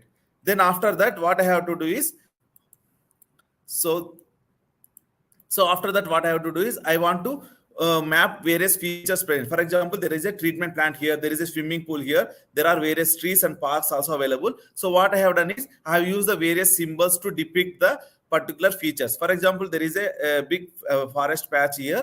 So what I will do is I will just these are the group of trees available. I just map is a one feature called trees. So likewise, various symbols I can use, and the different symbol can be used for depicting the various features. Once I add all these features, what I will do is I will also save this image for my report. So how to save this image? Once I am able to map all these features, I will go to the file, click save, and click save image. So once you click the save image, it will each and every feature what you have mapped will be shown in the map area. So and also the information will be displayed.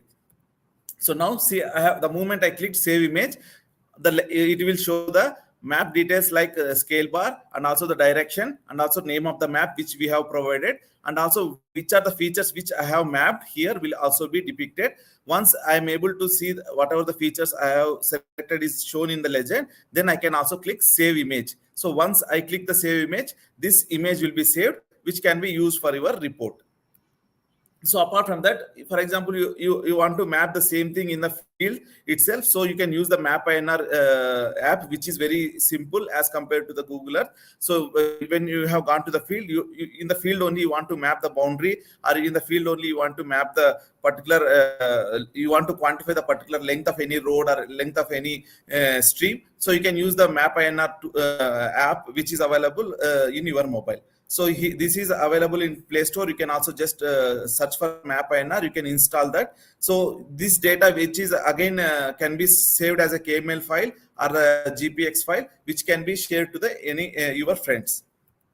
So for example, I am interested to map the particular forest area. So what I have done is I have collected various points in the field. So once I have collected the points, I can also use, there is a line feature available in map INR. I have combined all these points and created a boundary for a particular location. For example, if you don't know the boundary, if there is no secondary information is available, whatever the data you collected from the field, you can use that data to create a boundary. So if there is a standard boundaries or the standard information is available from the public domain and the various government website, you can collect that and also cross verify. If it is not available, you can straight away create the boundaries based on this map INR any Google Earth apps.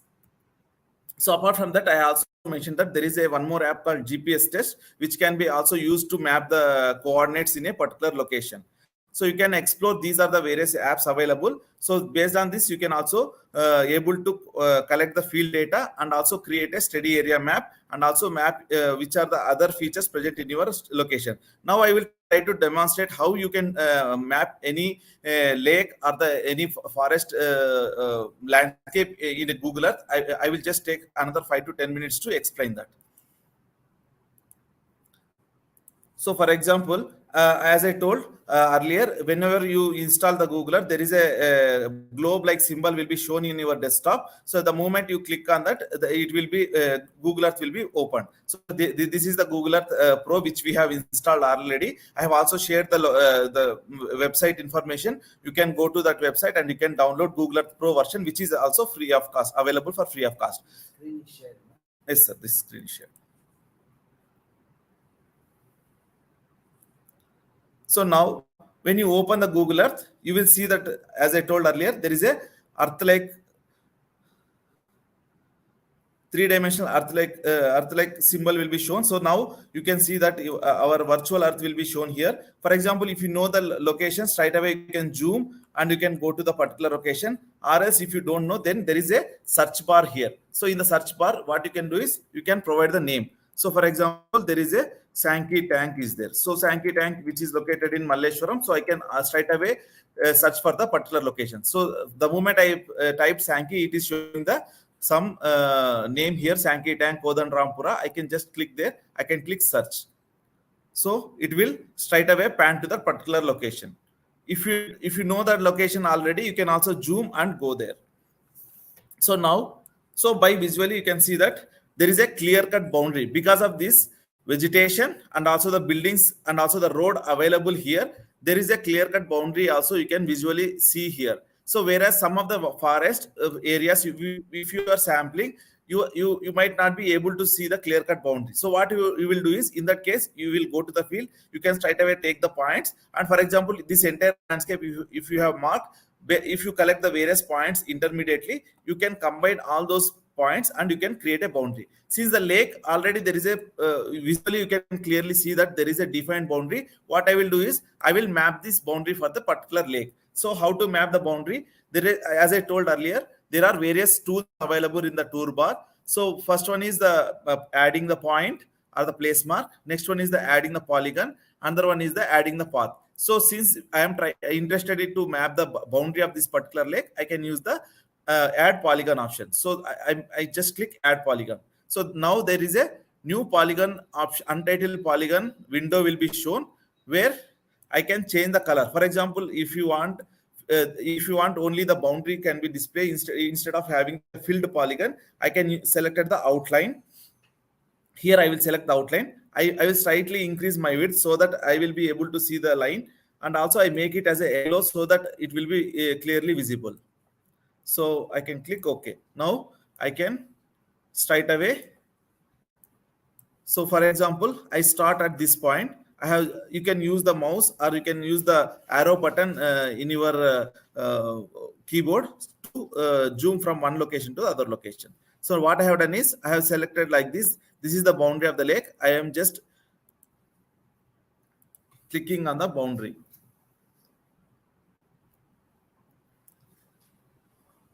For example, there is a mistake. You can use the backspace so that you can go back. So for example, this is the starting point of the lake. So I am just adding the boundary here. So this road is the boundary for the lake on the southern part. So what I will do is I will just try to add the point like this. So this is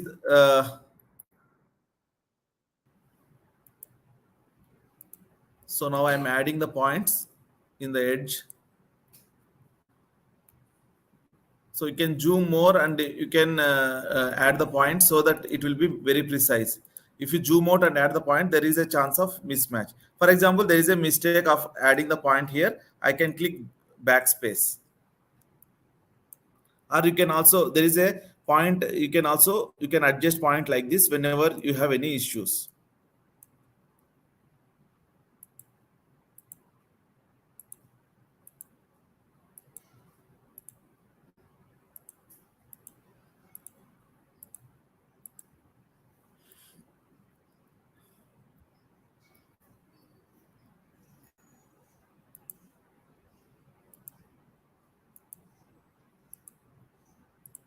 So there is a small Kalyani also created here. So I'm also including that is also part of the lake.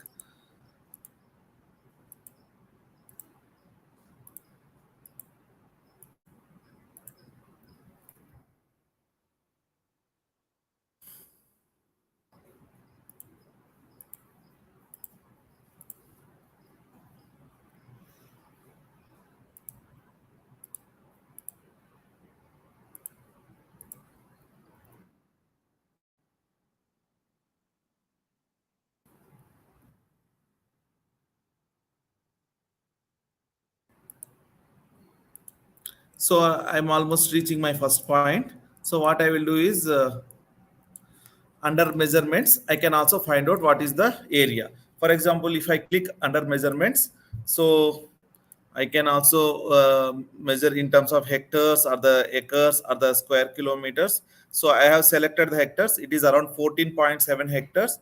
And if I see the acres, also I can mention that 36.4 acres. So this, since it is a keyhole markup language, so here the information is not stored in the database. So what I will do is I will make a note in my field book saying that the area of the lake is around 36.4 acres. So that's why the field book is very important. Whenever you do the analysis, you should make some of the important points to be noted in the field book. So for example, this lake area is 36.4 acres. This is the important information. For example, you want to measure the perimeter. You can also use the perimeter in terms of the meters or the square, the centimeters or kilometers based on your requirement. You can also mention the area and perimeter. So once I note it down, I can also provide the name here. So that is Sankey Lake.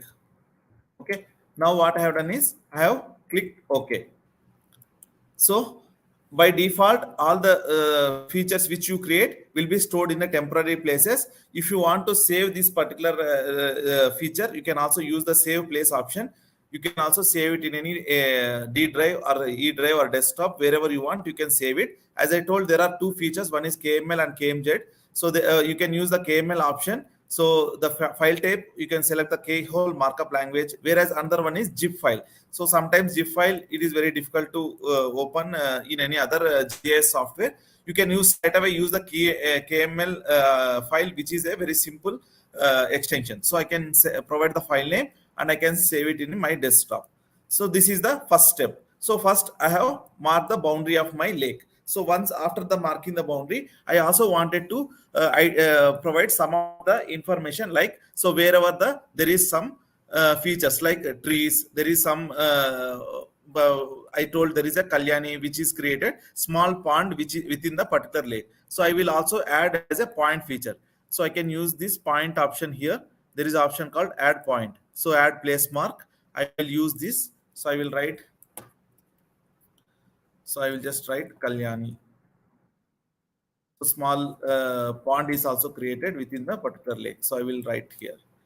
So for example, there is a park is within the particular lake. You can also map that particular park. So there is a fountains here. So I can also add that point here. So likewise, various features, you can also provide some name for that. So likewise, you can also provide some name. And for example, this is the gate here. So I can also add one inlet outlet point. We can also add those features here. This is entrance. Okay, this is the entrance. So there is a outlet point, inlet point here, one more inlet point here. So I can also write here. So this is the one more inlet point I can add here.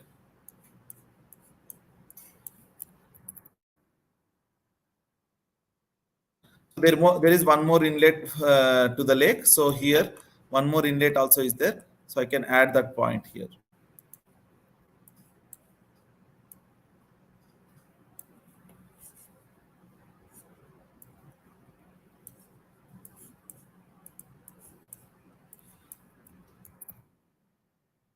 Inlet 2 I will write.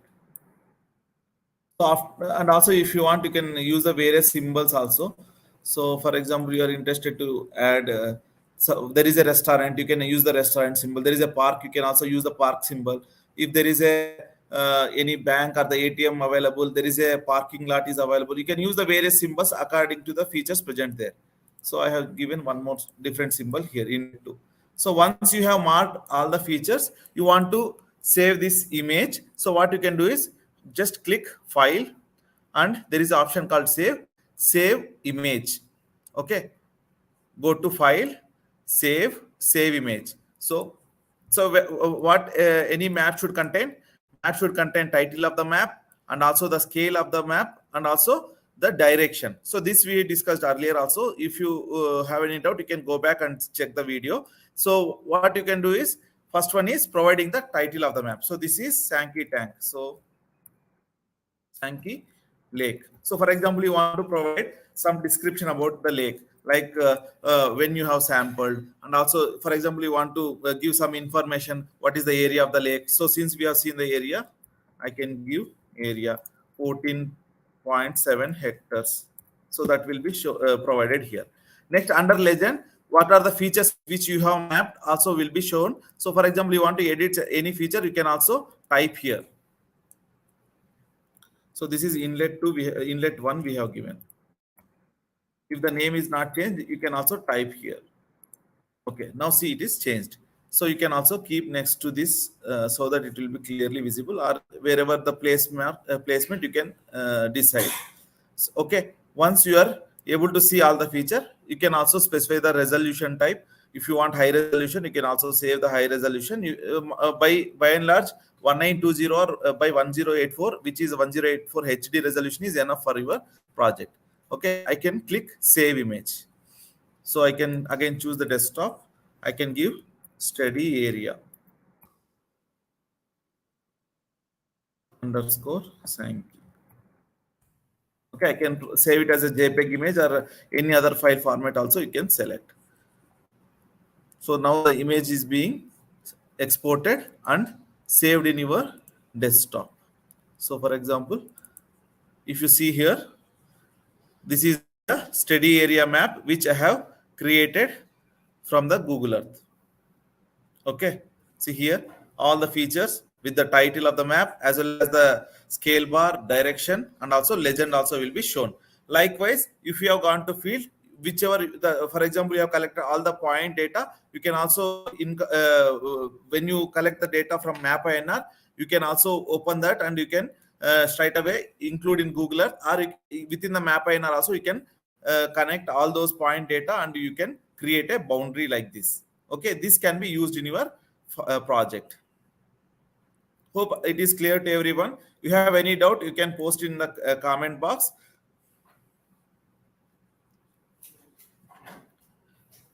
Okay, there is a question on how to access world map. So Survey of India website I have mentioned earlier. There you will get all the world maps for the particular region. For entire India, you will get the maps from Survey of India.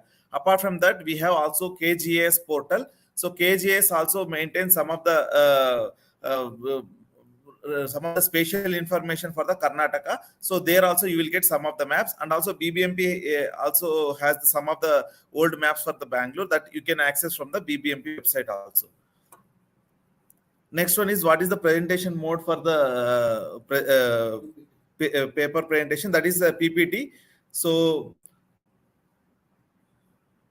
Google Earth, just now I saved the image. So the same image, you can also add it in PPT, and you can also present in your PPT. So the study area map, what we have created from Google Earth, you can straight away take it to the slides and you can ask the question.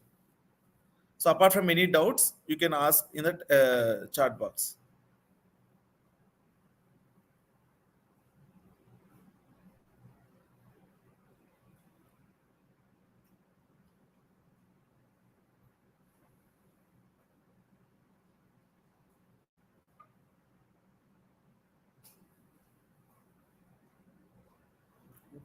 Okay.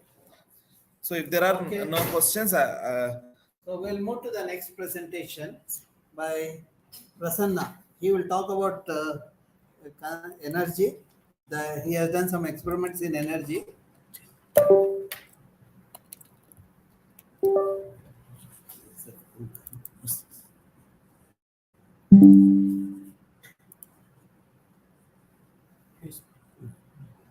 First, not this. First one.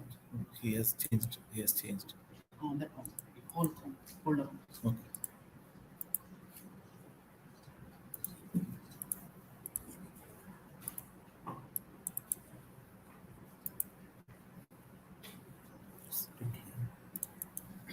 Okay.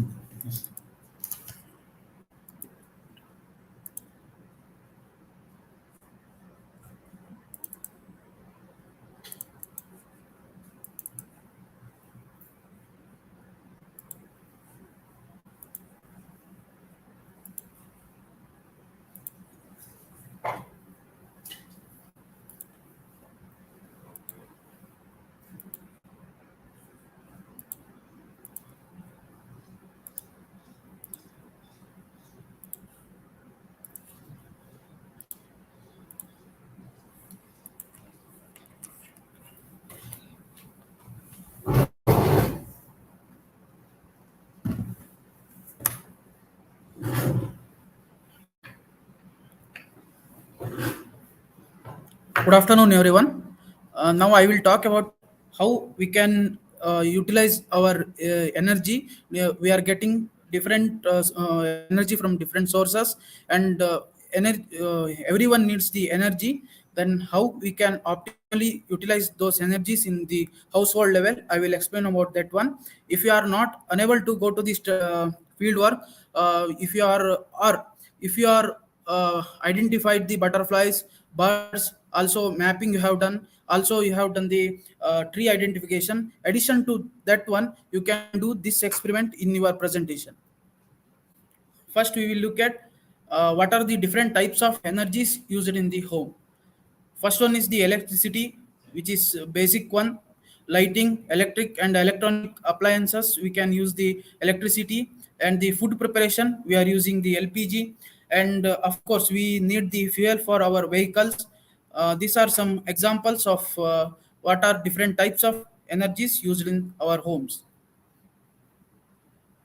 And then what are the alternative to present using energy source, because all those are creating the carbon footprint.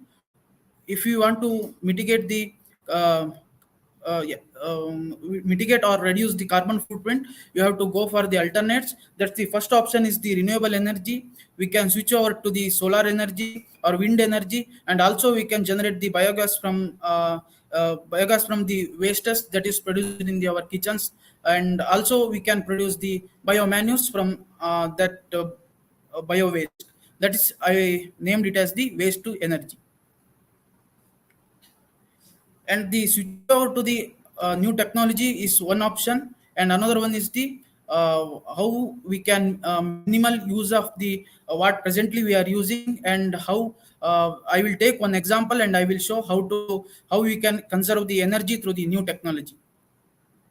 And I will take you to the light bulbs, different light bulbs, how they are changed to switch over to new technology. And basic things we have to look at first. What is lumens or what is watts? And watts is measure how much electricity a bulb needs to be powered, and lumens means this is the output, measures how much light comes from the light bulb. And you always when you talk about the electricity, it will be given in the units, how much units we have taken to the our home, like that it will be there. Then what is the meaning of unit? 1 unit means 1 kWh or 1000 watts. We know that 1 kilowatt means 1000 watts, and this means when 1 kilowatt of electrical appliances used for 1 hour, then it measures as the 1 unit of electricity. And next I will move to the types of bulbs used in the house. First, initially we are using the incandescent light bulbs. Now we are come to the era of the LED lights, and after incandescent we have go to the halogen incandescent light bulbs and the fluorescent light bulbs, and the that is also next generation is the compact fluorescent bulbs. And next, now what we are using is the LED light bulbs, that is the light emitting diode. And the simple thing is LED bulbs use the 75% less energy than the incandescent lighting. Now I will compare with the main three different types of light bulbs. One is the incandescent bulb, second one is the fluorescent, and third is the LED. How much energy required to illuminate is first thing, that is the wattage. The 100-watt incandescent bulb is equivalent to the 25-watt of fluorescent, and 13-watt on an average 13-watt LED bulb. And basic principle of the incandescent bulb is that emits the light by heating the filament present in the bulb.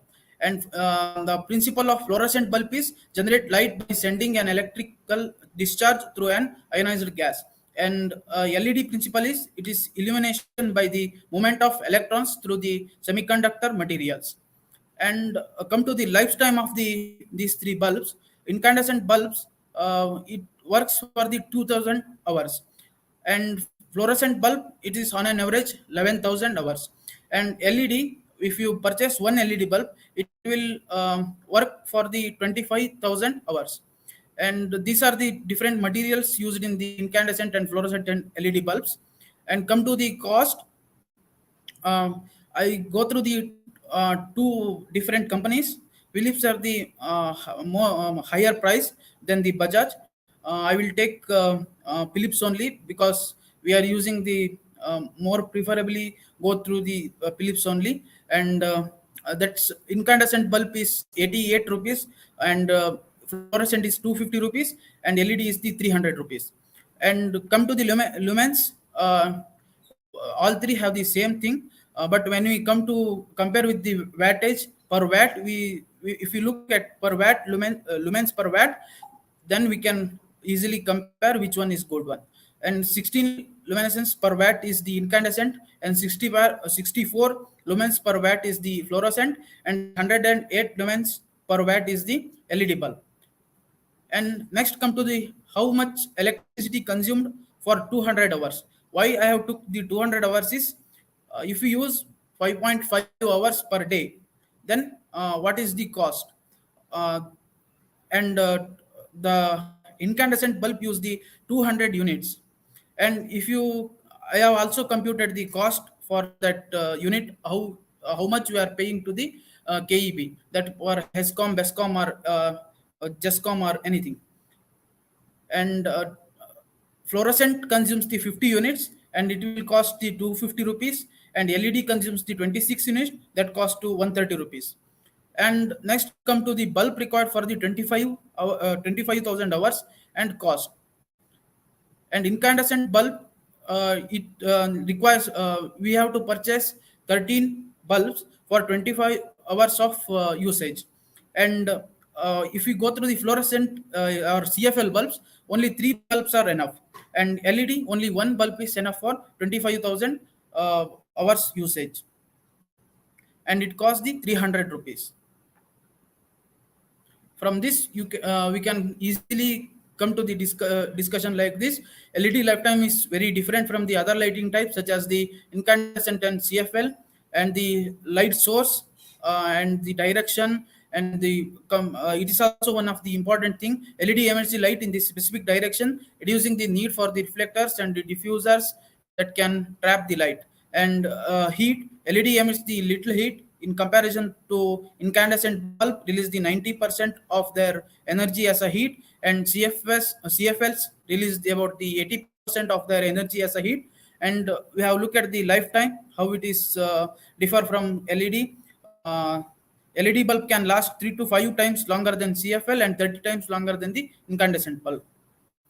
Now we can replace our earlier bulbs and with the LED bulbs. And I show one of about the these LED bulbs.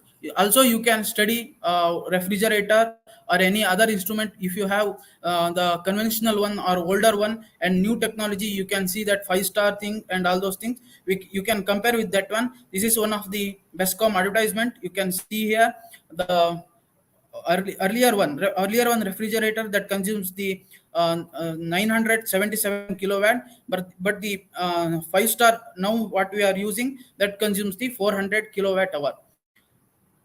Like that, you can also study, you can also present this type of work. And one is how to reduce our energy, one thing, and another one is the replacing totally decentralized system. How can we install in the our home level? One is the solar rooftop. Now yourself you can question how much units of power using presently in our home. I have mentioned 1 unit means 1 kilowatt hour or the 1000 watts. This means when 1 kilowatts hour, 1000 watt hour. This means when 1 kilowatt of electrical appliances uses for 1 hour, then it measures as the 1 unit of electricity. Before we go through the how much units we are consuming, first we have to look at what are the electrical instrument we are using in our home. All you can list like this, and many more you can list. Most commonly used things I have listed here.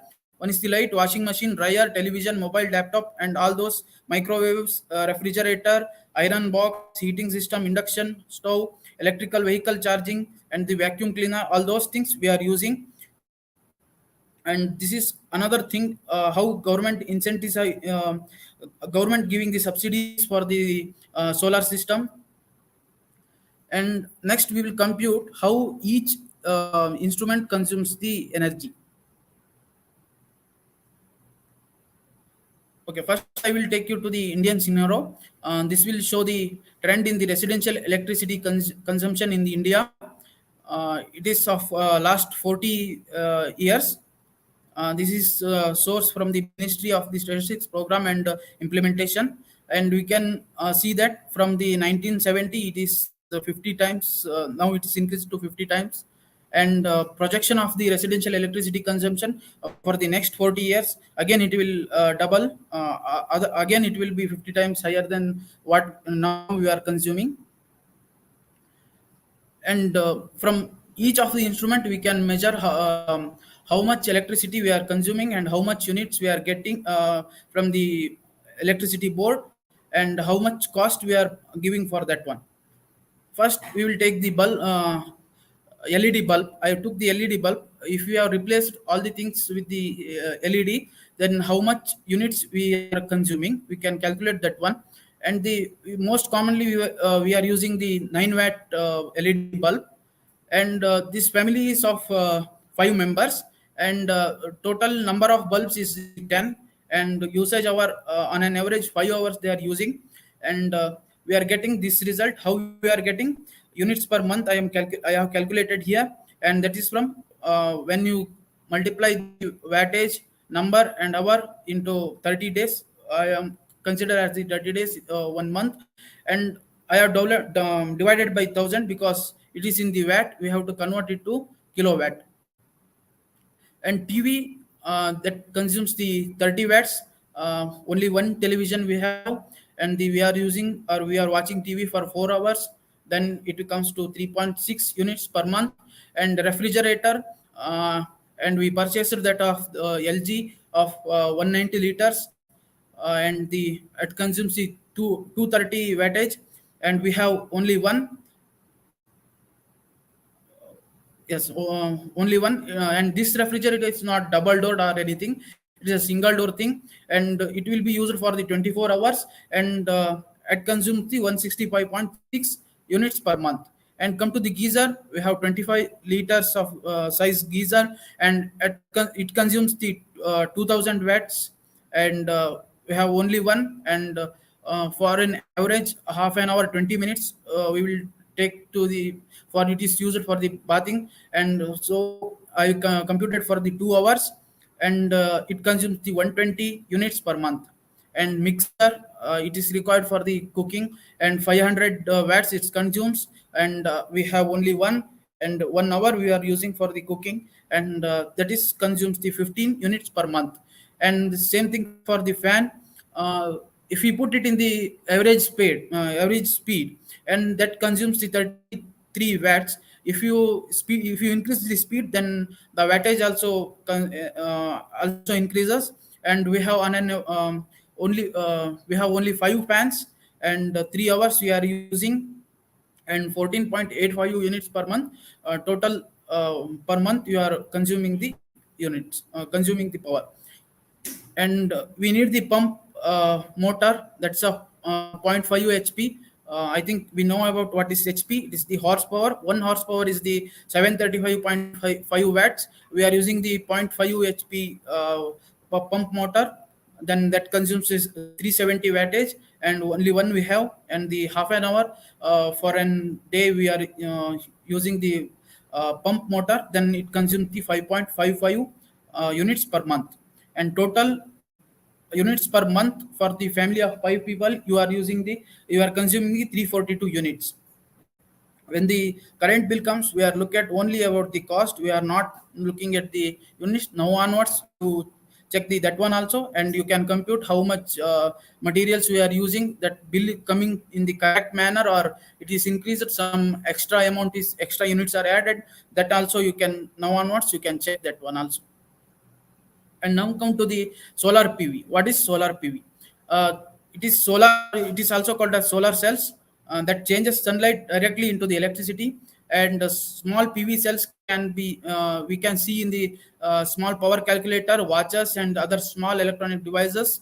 And the arrangements of many solar cells in the PV panel, and the arrangement of multiple PV panels in PV arrays can produce electricity for an entire house. That is what you are actually looking for. It has the rooftop solar. And what are the benefits of this rooftop solar energy system? Do not produce air pollutants or the carbon dioxide. Main intention is the to reduce the carbon footprint. And solar energy system on buildings have minimal effect on the environment. And we can also earn money by selling the excess power to the utility. And how we can sell the what is excess energy produced in our home, that I will show you in the upcoming slides. And optimum utilization of the vacant space on the rooftop. And government also giving the some incentives that to generate the power by installing solar panels on the roof of the houses. Ministry of MNRE, that government of India is implementing the grid connected rooftop solar scheme 2 phase 2. Under this scheme, ministry providing the 40% of the subsidy for the first 3 kilowatt, and the 20% subsidy beyond the 3 kilowatt up to the 10 kilowatt. And the scheme is being implemented by the local agencies like the ESCOM, like that. And this is given in the ministry website only. And this is the comparison of the different types of PV models, and how much area it required. And for this one, mapping the how much area we have to we need, that I will average I have taken. Next, how we can install in the solar rooftop in our home, we can see that one. 1 kilowatt rooftop system generally requires 12 square meters, that is 130 square feet of flat shadow free area, and that is preferably south facing. And actual sizing, however, depends also on the local factors of the solar radiation and the weather condition and the shape of the roof. That I will show you in the upcoming slides. As on an average 10 square meters, or I will have for the my study, I took the 12 square meters for 1 kilowatt rooftop. And 1 kilowatt peak means the actual capacity of that particular PV panel. And system that will generate the 5 to 7 units in a day. and thus the right size of the PV system should be estimated by dividing maximum daily usage unit divided by 5. We can get how much, what is the size of our PV, it's supposed to be installed for our requirement. We can measure like this. And how much area we have, that can be, we can come to know from the, physically we can measure it from the, in the our home, but you are going to do in the your schools, how much energy required for your school or your institution, that can also be, one can do that one also. That can be done by the Google Earth engine, Google Earth Pro. Now only Bharat sir showed the how to digitize the buildings and the lake. Bharat sir showed, and this is the cost. How much costs 1 kilowatt? If we install the 1 kilowatt rooftop, then it charges the 46,923 rupees per kilowatt. If we are going to 1 kilowatt to 2 kilowatt, then it reduces to 43,140 rupees. And also access power is purchased by the Bescom or the power corporation. That rate also they have mentioned, and you can look at all those aspects also. And how to measure? First, we have to, with the help of Google Earth Pro, you can digitize. This is the house where I am staying.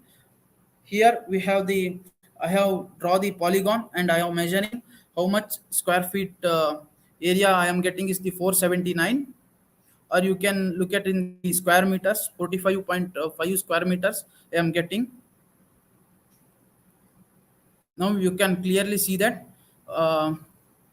we have 45.5 square meter area, but we are not interested in some of the space. Let it be like that only.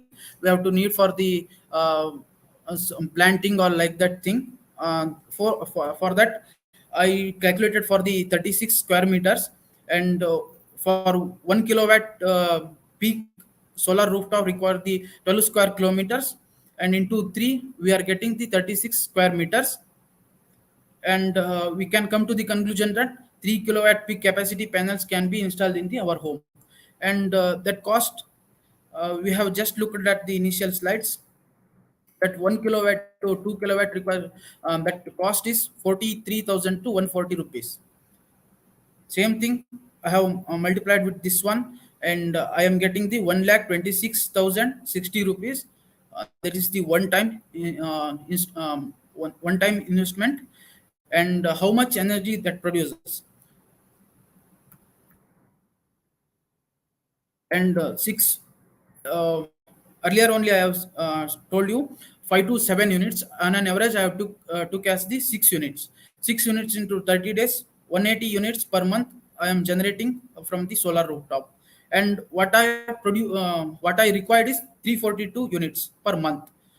So that I have computed like that, and I am paying for 162 units only. And our question is, its installation of this one is worthy or not. If we saving the 162 units per month, per year, per month, then how much it take to the 12 months, and how much it take to the 10 years, because uh, the lifetime of this solar rooftop is 25 years, but the batteries, what inverters you are using, that is for only 10 years, that have the durability of only 10 years for that.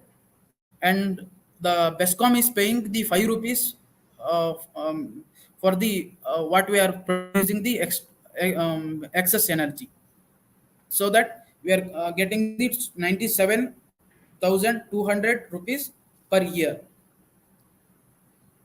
And I have not taken for that panel will be there for the 25 years. If you replace the inverter and uh, batteries also, you can earn more money from this one, or you can giving your contribution to the serve for the environment. And you can compute like this for how much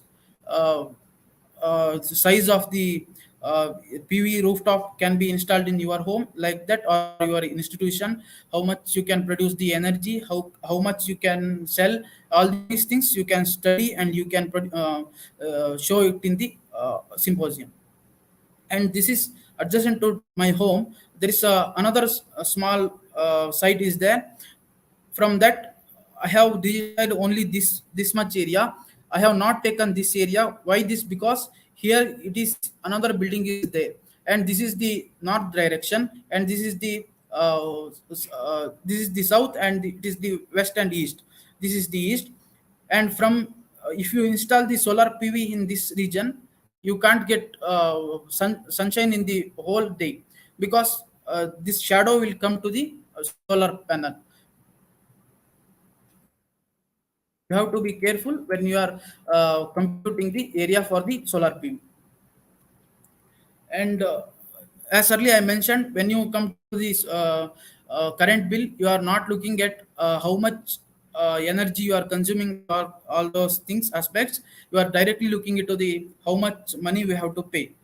And here we can see they are mentioning what is the present reading and the earlier reading, and how much electricity you have consumed for a month. It is for, I think, 2 months. It is for only 1 month. And they have the different slabs also.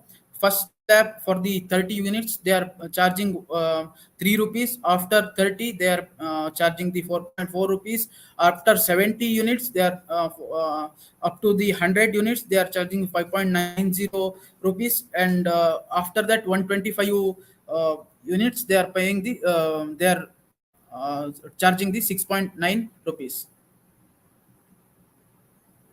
And this is I collected the current bill who are installed the solar rooftop, and they are gaining the money, and how it is varies with the seasonal values. This is the amount.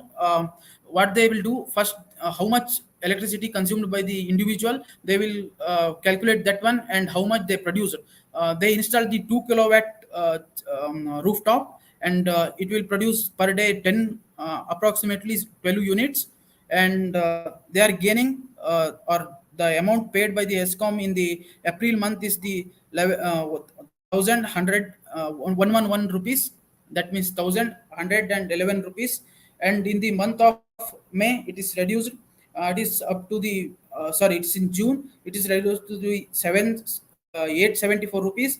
And in the rainy season, it is 623 rupees.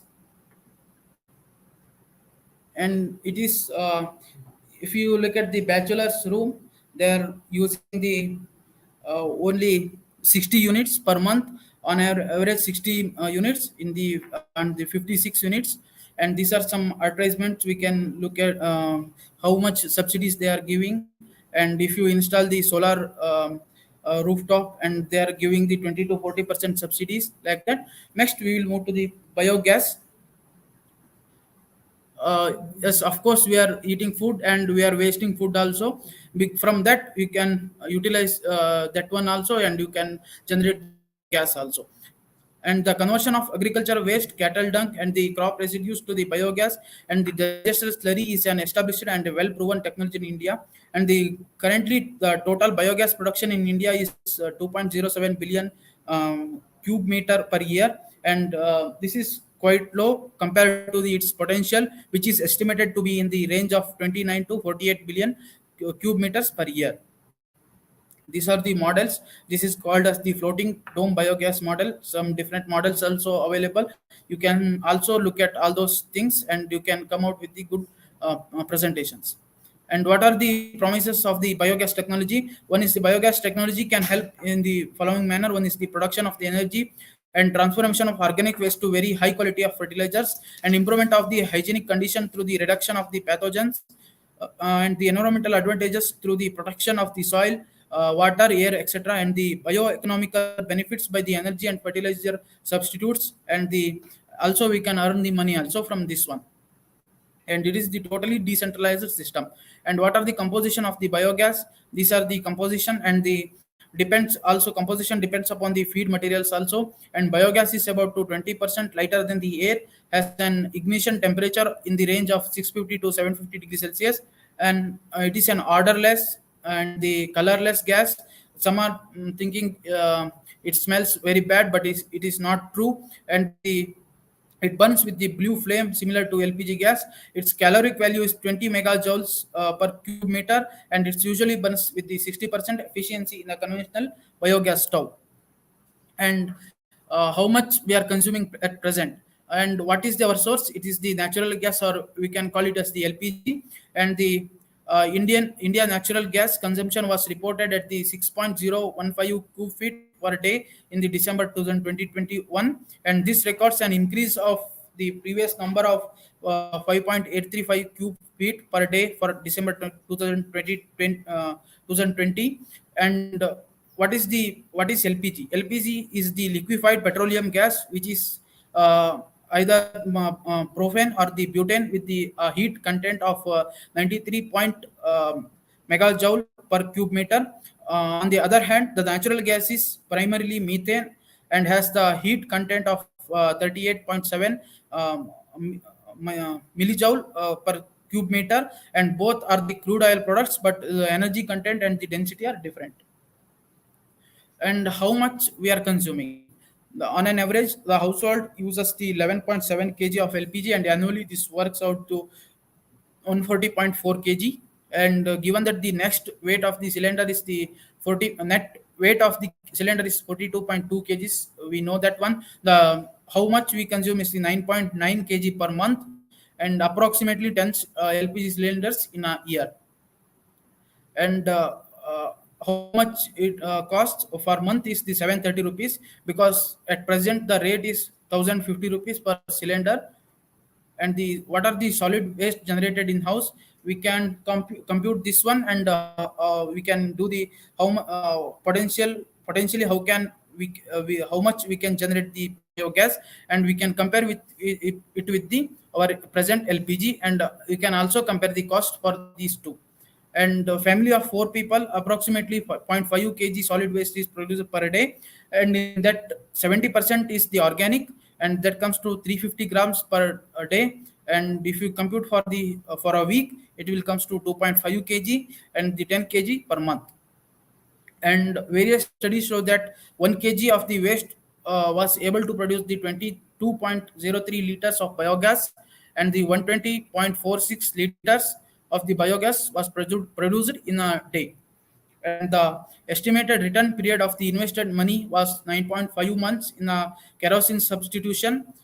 Now we are using the LPG. That's what I am looking at, the 9.5 month in the LPG substitution. And what cost it takes for the domestic biogas plant, and that is capacity of 1 cubic meter, that is a 1 kg, is it is applicable for the 2 kg also, and is 26,000 rupees, and the area required is the 4 feet by 4 feet. And from this one we can also produce the biomanure as the direct slurry of that one utilized for the biomanure. Also separately we can generate the biomanure. This is also called the 3-pot method. First we have to segregate our household waste into dry and wet in our kitchen, and leftovers of the food, fruit peels, and the tea bags, and the wet waste, various papers, plastics, and the packaging are called as the dry waste.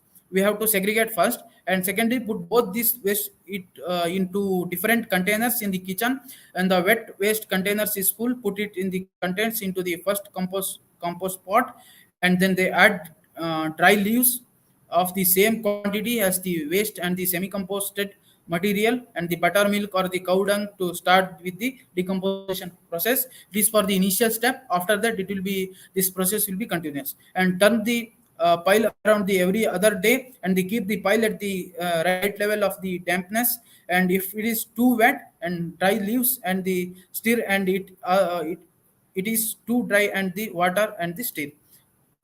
This is the overview I have given. You can go deep into this one, and you can come out with the new things also.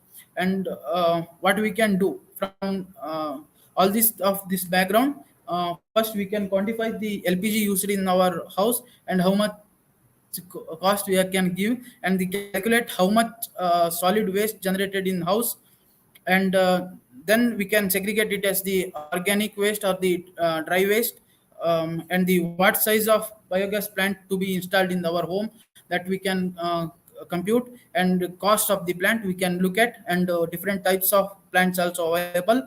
And comes to the next one, how many bulbs are required.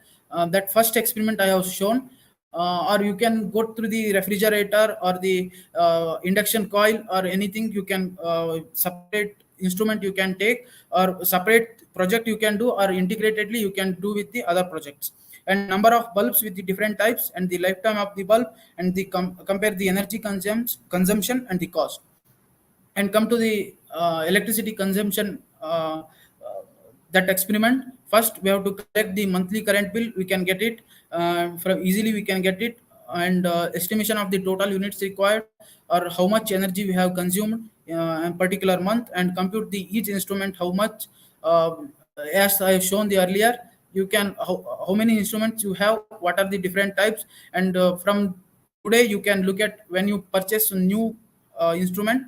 First you look at how much wattage it is required, and how much time you are using, and the bill you are getting, it's correct or not, also you can check, and the area available for the solar rooftop from the Google Earth Pro, you can do that one, and the possible reduction in the current bill, or you can produce the excess amount of power, you can also compute, and the compare with the all others. This is the one bill what I have got from the rural area. They are using only 14 units of electricity. It comes to the city, the bachelor room, it is consuming the 60 watts, 60 units.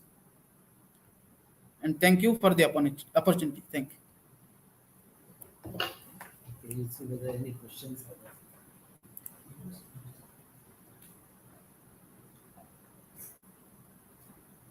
Limit, yes, miss, even this time.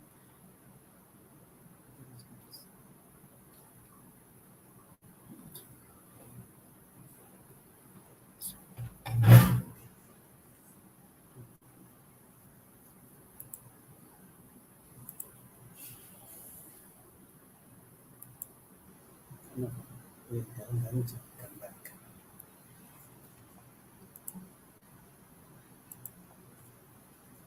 Okay, now it is 1:30. We will take a break. We'll reassemble at 2:30. The first lecture would be on yeast. Okay, and then following that, we will take up the water quality assessment in the lake. Okay, now let's have lunch. You all can have lunch. So we'll reassemble at 2:30.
Yeah, good afternoon. We'll start the session now. So the first would be the talk on yeast. So Sri Ravi Shankar will do the presentation on yeast now. Yeah.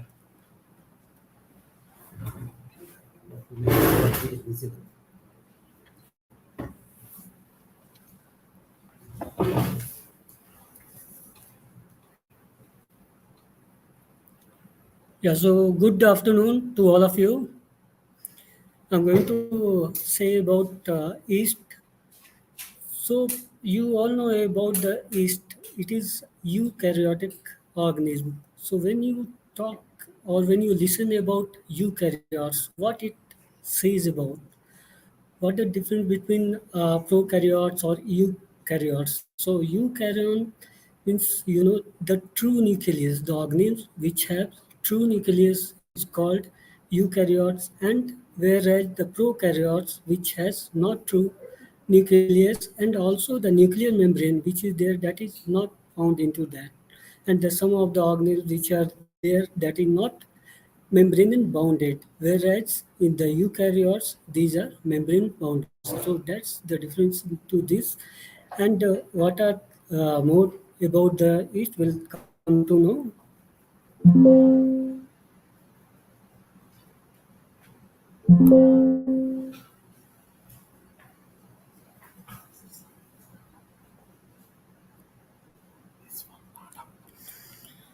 Okay, so it introduced that yeasts are eukaryotic single-celled microorganisms classified as members of the fungus kingdom.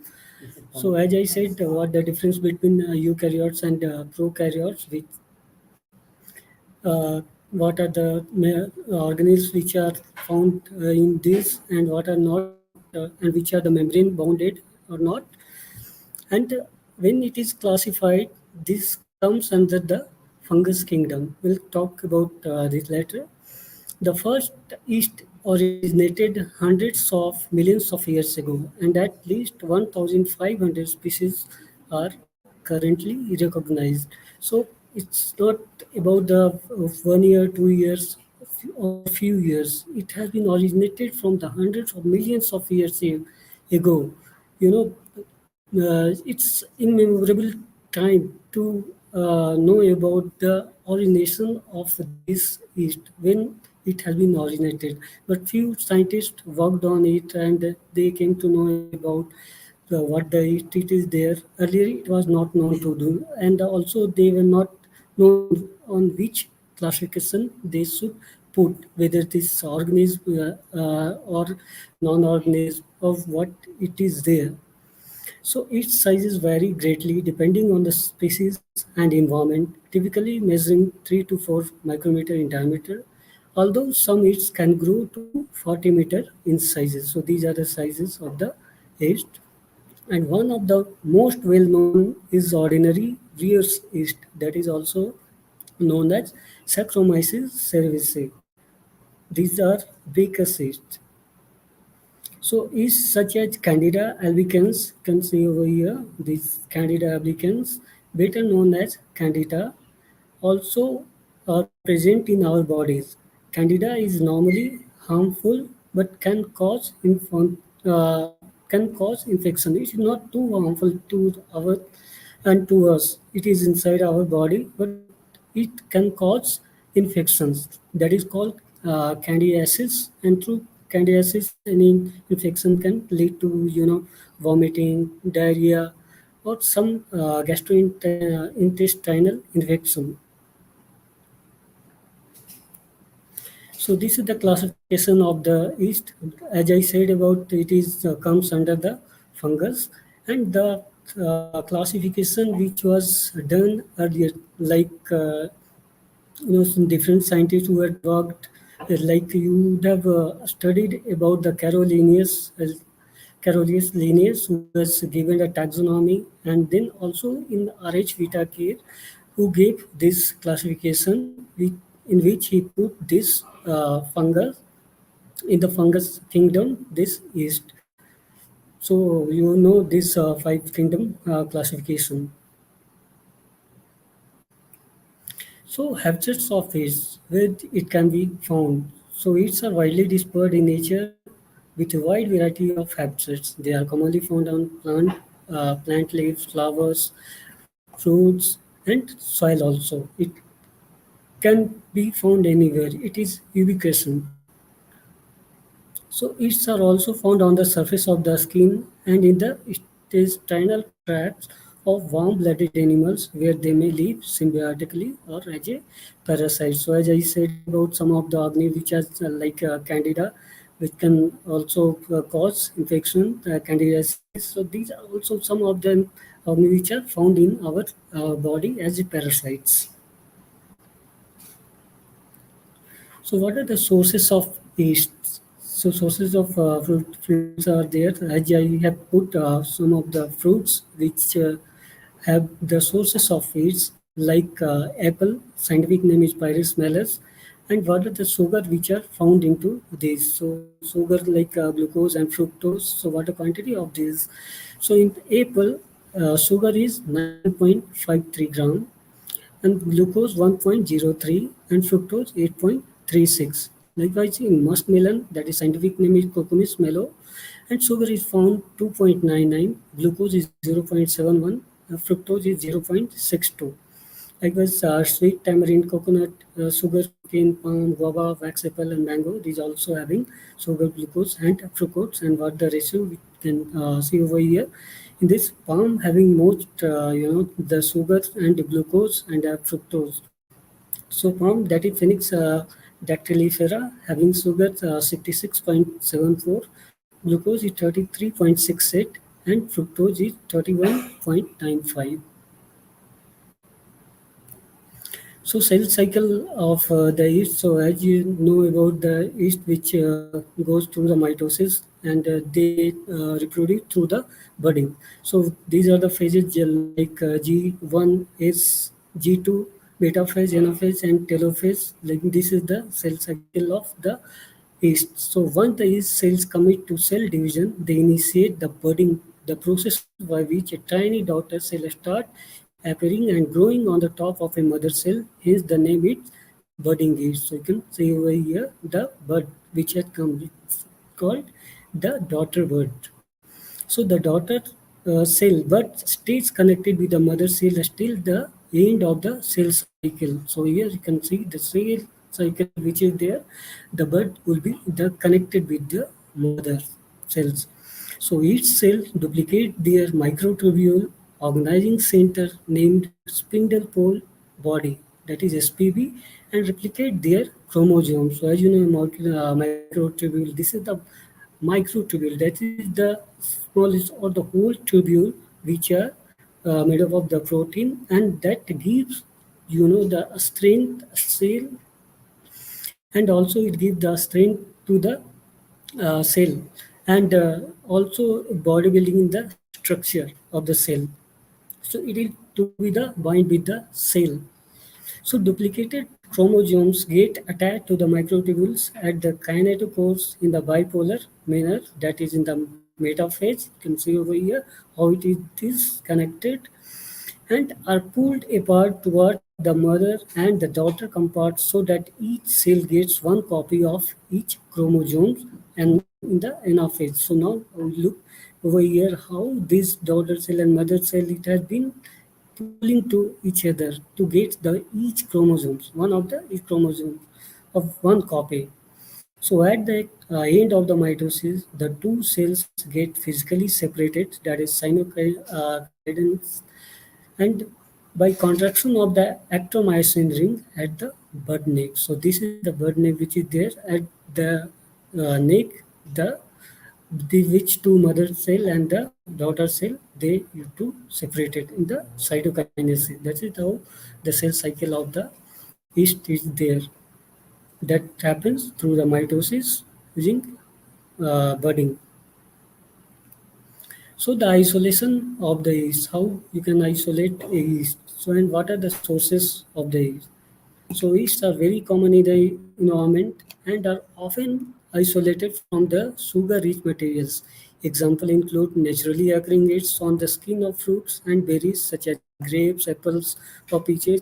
and exudates from the plant, such as plant saps or cacti. So these are the sources of the heat. So when you isolate or when you want to isolate this yeast in the lab, so how you can do it? So the quantity, take 1 liter of distilled water, and what are the reagent you should pour into that in 1 liter? So that is yeast extract, peptone, dextrose, and agar for the plates. So yeast extract you can take 10 gram, peptone 20 gram, dextrose 20 gram, and the agar for 20 gram in 1 liter of distilled water. Then this you have to autoclave the media for the 40 or 45 minutes at 121 degree. And once you will autoclave it, you will get like this kind of liquid. Then you have to pour pour into the plates. Then plating the media and incubate it for the 24 hours in the incubators at 35 degrees centigrade to grow the yeast. So then you have to put into the incubator for 1 day at 35 degrees centigrade. Then you have to do the serial dilution. So why the serial dilution is needed? Why it is to be done? So serial dilution, as you know, the concentration of the media which is there, which is more vast. So you have to reduce that the concentration of the media so that you will get the lesser number of the colonies for the studies. So that is why the serial dilution it is done, and then after serial dilution can do the plating of this yeast, and likewise can get this colonies of the yeast at the end. So this is how the isolation of the yeast can be done in the lab. So now what the yeast products? So these products are used commercially in foods, pharmaceuticals, or its industrial chemical. So some of the fruit, like some salads are used, some are milk fermented products are there. This cabbage, shredded cabbage there, which are used in the for the yeast production, that is called sauerkraut, and sauerkraut is made of the shredded cabbage. And these are some of the kimchi it is there. These are the products of the yeast. So thanks. Any question?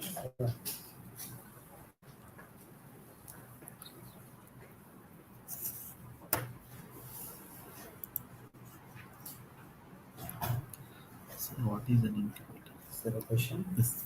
What is an incubator? Incubator.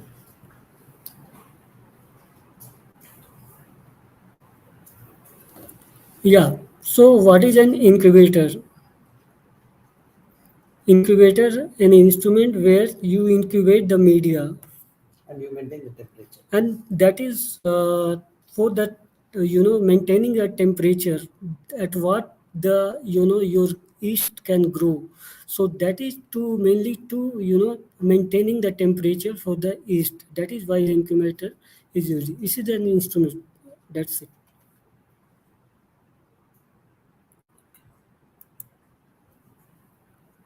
Okay, thank you, Sri Ravi Shankar. We'll move to the next presentation. Kaushik will talk about the tips for water quality assessment. So what are the do's and don'ts? Okay, what is the protocol to be followed, and how cautious you have to conduct the experiment? He will discuss about that.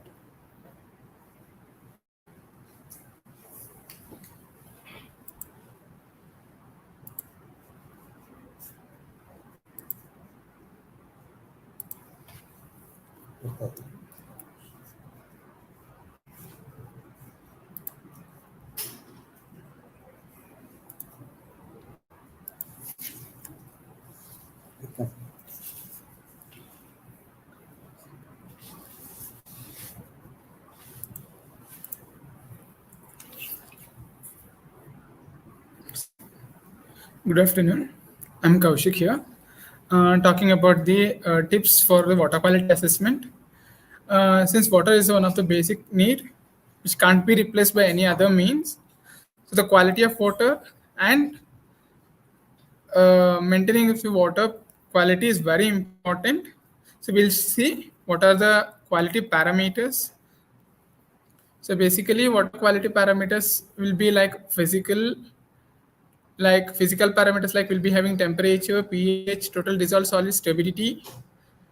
In coming to the inorganic or chemical, we'll be having hardness, alkalinity, chloride, sulfate, fluoride, nitrate, phosphates.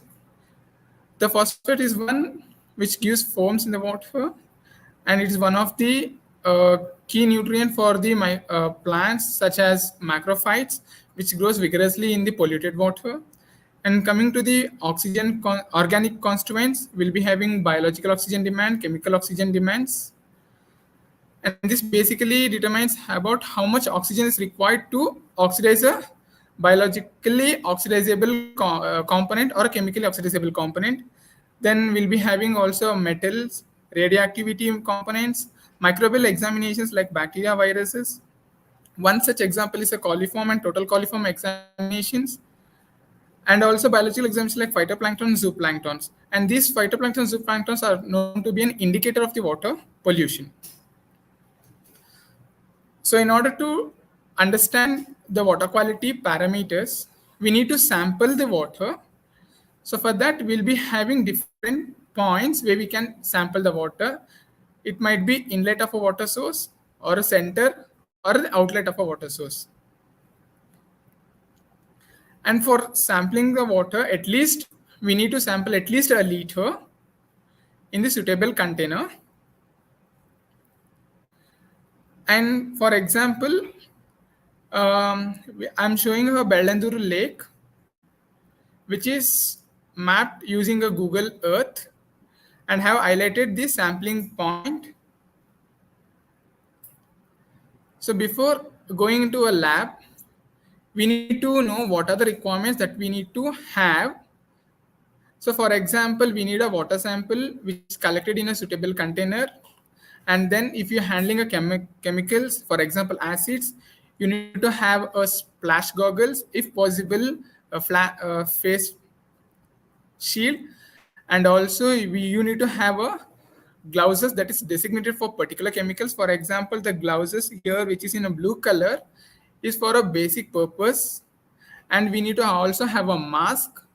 For example, when you're handling ammonia, you need to have a mask because it has a pungent smell. And then we need instruments like thermometer, pH, TDS. So the pH, TDS, thermometer, and also we'll be having a dissolved oxygen parameter. These are the parameters which need to be determined on site. Sorry. So here we have a gloves, which is of basic use. And here it is a splash glass and a mask. And here we have a BOD bottle, in which generally we use to collect the sample. And then we have a thermometer, pH, TDS meter, which is basically used to determine the on-site parameters like pH, TDS, or thermometer will fluctuate as the time progresses. And also, when you come to a lab, you might require a conical flask, burette, or a pipette for the titration purpose, like while estimating the chlorides, hardness. And then in order to determine about the biological contamination, we need to have a agar medium or a broth medium, for which, for example, the culture which is shown here, it's a typical example for the presence of biological examination for coliform and the fecal coliform. Here we have a green sheen streaked colonies. This is mainly for E. coli, while the other one is for coliform and other bacteria which can use lactose as a carbohydrate source. So coming to the do's. So basically, when you enter the lab, you should be knowing what are the instruments, chemicals that are being used, and also the properties of those chemicals, and also knowing about the various symbols. Like, for example, we'll be having a physical assess like explosive, and we have a flammable liquids, oxidative liquids, etc. So knowing these signs will be very much helpful. And before entering into a lab, you should wear an apron, gloves, face mask, and also goggles which protect from the splashes. So any instrument, like you'll be using probes like like a pH meter, thermometer, you should clean with the distilled water, calibrate, and then use. You should use all the glass face before and after use. And clean and different microtips should be used for each reagents. Handling the reagents and acids with extreme care is very much important. And whenever you collect a sample or you make a reagents, you should label the details such as dates, name of the chemicals, one who prepared the chemicals, etc. And coming to the don'ts, the first don't which I would like to explain is the preparation of acid. During use of acid, never ever try to add acid to the water to acid. You can follow this A to W, means in alphabetical order you can follow acid to water, and then exposing the meter, a measuring meter, like should not be directly done to the sunlight. And the other main thing is speaking, eating, or drinking in the lab is strictly restricted. And do not keep any food materials or the drinkables in the refrigerator where you used to store the chemicals or the reagents or the samples. And then whenever you use anything in the lab, and after the lab, you should clean and verify that each and everything is placed where it was. And do not shed your hairs, and do not use watches or rings which cause problems during the work. And then look at it. Misplacing reagents, chemicals, glass waste creates a serious impact and also problems. And then anything else that is not a ladder. For example, if you need to get chemicals or any ingredients which is slightly higher than you, use only those which is used for it. Do not use anything which has wheels in those. For example, chairs which has wheel. Thank you.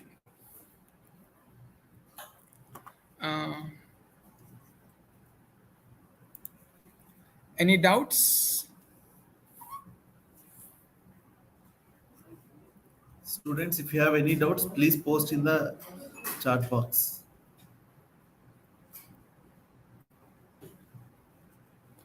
Okay, looks like there are no doubts. I have found out here, like why shouldn't we expose laboratory thermometer directly to sunlight?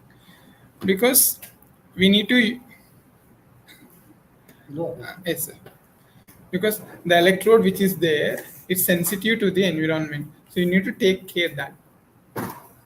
See, you are exposing it to the abnormal environment. See, whereas when you collect the sample, you are trying to assess the temperature of this one. That is within the range. See, that's where not only the thermometer, any instrument, you should not directly put in the water body. You should take it in the container and do the measurement, pH and all of things. The thermometer, why it should not be exposed to the external environment. Okay, now we'll go to the water quality assessment. So Germans are taking this class. So Cincy Varghese and Sulabha are here. They will start with the lake water quality assessment. Following that, the Sulabha will talk about algae, and then we'll look at the sediment and soil by Dr. Vinay.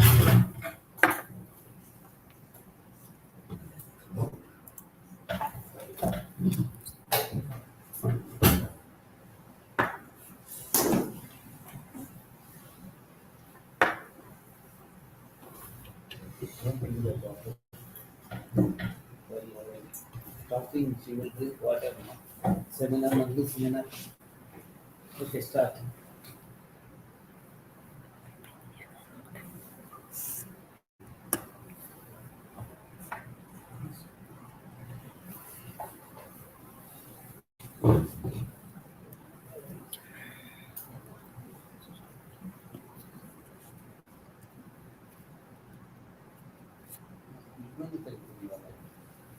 Should we get this slide?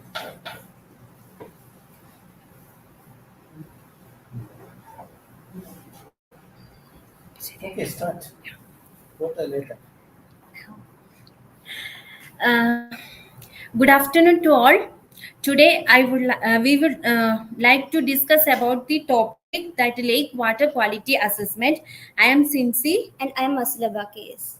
So now we will be talking about the lake water quality assessment. So which are the parameters that has to be monitored for lake water sampling, and also we will also talk about the biological parameters that has to be monitored and documented in the lakes.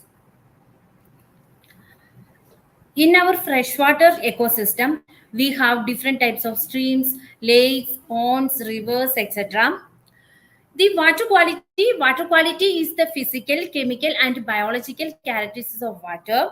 The water pollution, changes in water quality that can harm organisms or make water unfit for human uses. The contamination with the chemicals from industries, then agriculture feed, residential area, urban area, etc. The water quality assessment will help to define the pollution status of water body, then analyze the cause of pollution, then identify the area specific problems of water body and taking appropriate measures. That means the water quality assessment will help to understand water is polluted or not. Then sources of water pollution.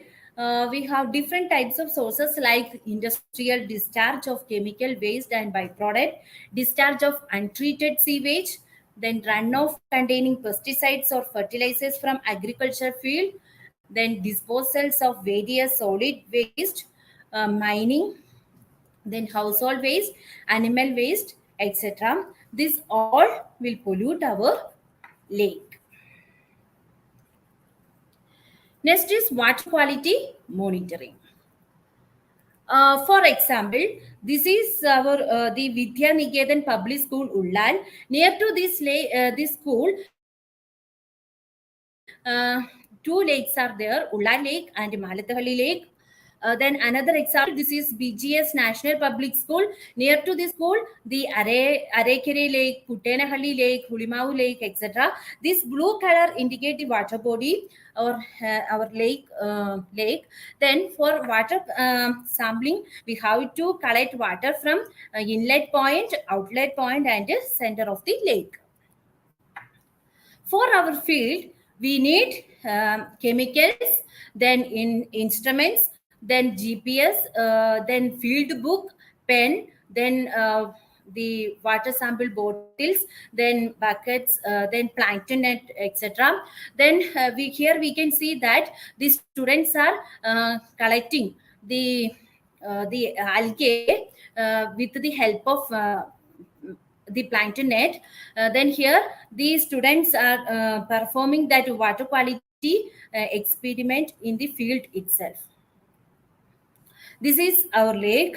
This water in this lake, the water quality depends on the different parameters like temperature, dissolved oxygen, nutrients like N and P, then pH, then electrical conductivity, then TDS, then potassium, chloride, sodium, free CO2, chemical oxygen demand, hardness, biochemical oxygen demand. This is the table, give the different parameters and the different methods also. Here we have on-site parameters and off-site parameters. Then another thing, the biological parameters. Then here the on-site, the physical-chemical parameters like on-site and off-site. In the on-site parameters, we will measure with the help of the different instruments like this pH meter, then TDS meter, the conductivity meter and thermometer. Then other parameters with this method we will do in our laboratory itself. Then biological parameters, we look the phytoplankton, zooplankton, fish diversity, etc. Then on-site parameters include temperature, dissolved oxygen, pH, electrical conductivity, TDS. All the parameters are very sensitive, so we wanted to do field itself because it will be fluctuating. Then the biochemical oxygen demand and chemical oxygen demand indicates the organic pollution, the nutrients like nitrogen and phosphate, the increasing the nutrients in the water body. That means the algal blooms and macrophyte, massive growth of macrophyte is there. Then the ionic components like hardness, sodium, potassium, chlorides, calcium, magnesium. Then first one, the temperature. The temperature, it varies with the climate, then altitude, then cloud cover, then sampling time, depth, flow, latitude, then seasonal and air circulation. So the temperature is very important parameter. Why? Because they regulate the various physical, chemical as well as the biological activities. Then temperature also affect the water's ability to dissolve gases, including oxygen. The lower the temperature means the higher the solubility. Then it increases the temperature increases the metabolic rate of organism. So this is a thermometer which we can use to measure the air temperature and air temperature and the water temperature. So you have to hold the thermometer like this. So we should never hold the keep your touch the tip of this thermometer, because if you touch this thermometer, then what will happen is it will show the reading of your own body temperature. So with this, if you keep this thermometer in the air for some time, then it will record the air temperature. And then if you keep dip this portion in the water, then it will show the water temperature. So seeing the mercury level, you have to read the air temperature. So here the air temperature is about 29 degrees Celsius. So temperature, the unit is it is told in degrees Celsius. So here now the air temperature is about 29 degrees Celsius. So likewise in the lake, you have to test the air temperature and the water temperature.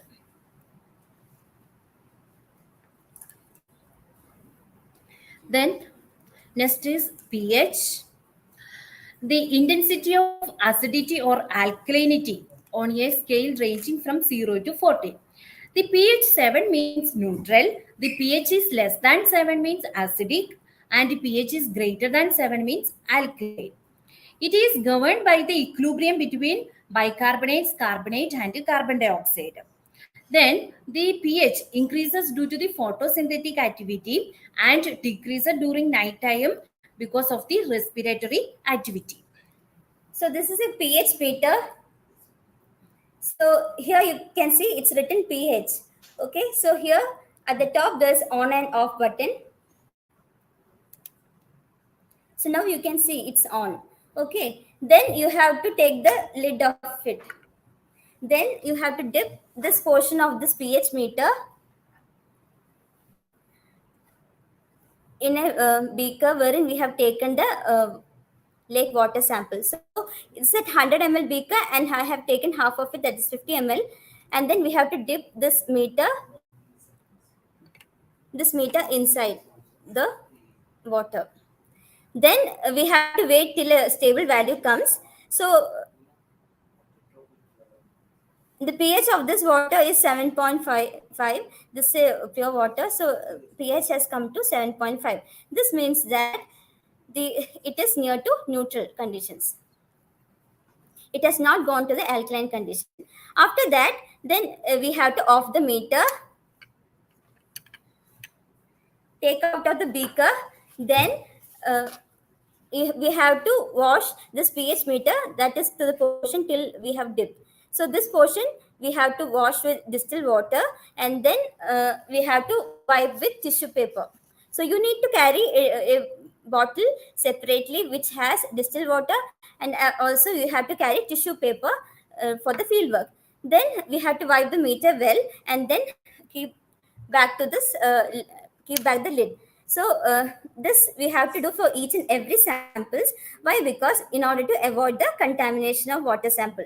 So after testing for each and every site, we have to wash the pH meter with distilled water and wipe with tissue paper so that the water samples won't get contaminated. Then we have to keep it a very safe place.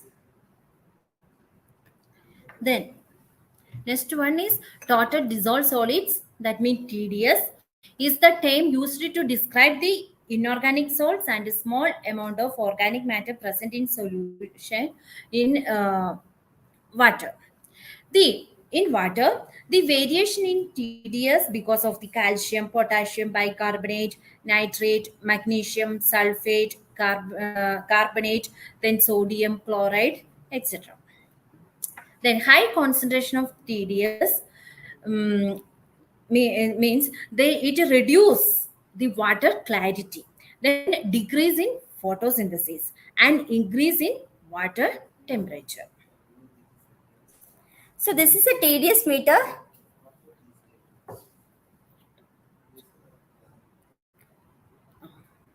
So this is a TDS meter. So here you can see this is the power button. So you have to press it to get the instrument on. So now you can see that it's on.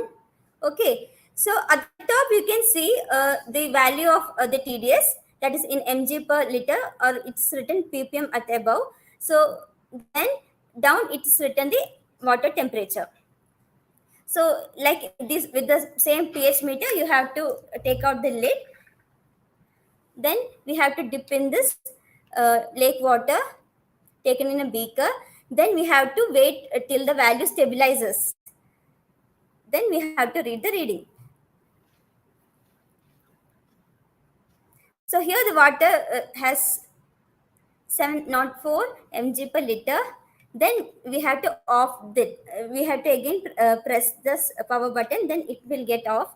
Then again we have to wash this meter with distilled water and wipe with tissue paper. Then we have to put the lid and keep back to the same position. Then another parameter, that electrical conductivity. The ability of water to conduct an electric current is known as electrical conductivity of water.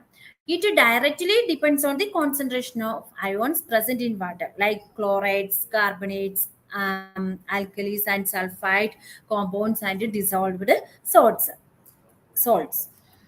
Pure water is not a good conductor of electricity. The conductivity of water enhances if its ion concentration increases. That means the polluted water, the conductivity value is higher. So this is a conductivity meter. And so here you have to, like in the TDS meter, you have to on it. So at the above you can see it's written microsiemens per centimeter. So since both the meters have the same color, how you can distinguish between TDS and EC meter is, in the TDS meter it will be written ppm, means expressed in mg per liter. So in this electrical conductivity meter you can see above it is microsiemens per centimeter. So above value will be the EC value and down will be temperature value. So you have similarly to TDS, you have to dip that meter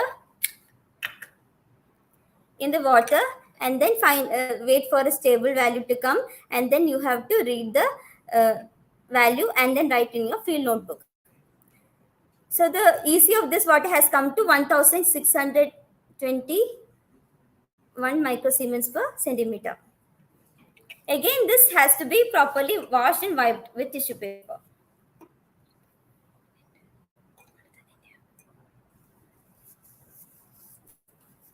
So next is dissolved oxygen. Dissolved oxygen tells you the amount of oxygen dissolved in water. So usually we follow the Winkler's method.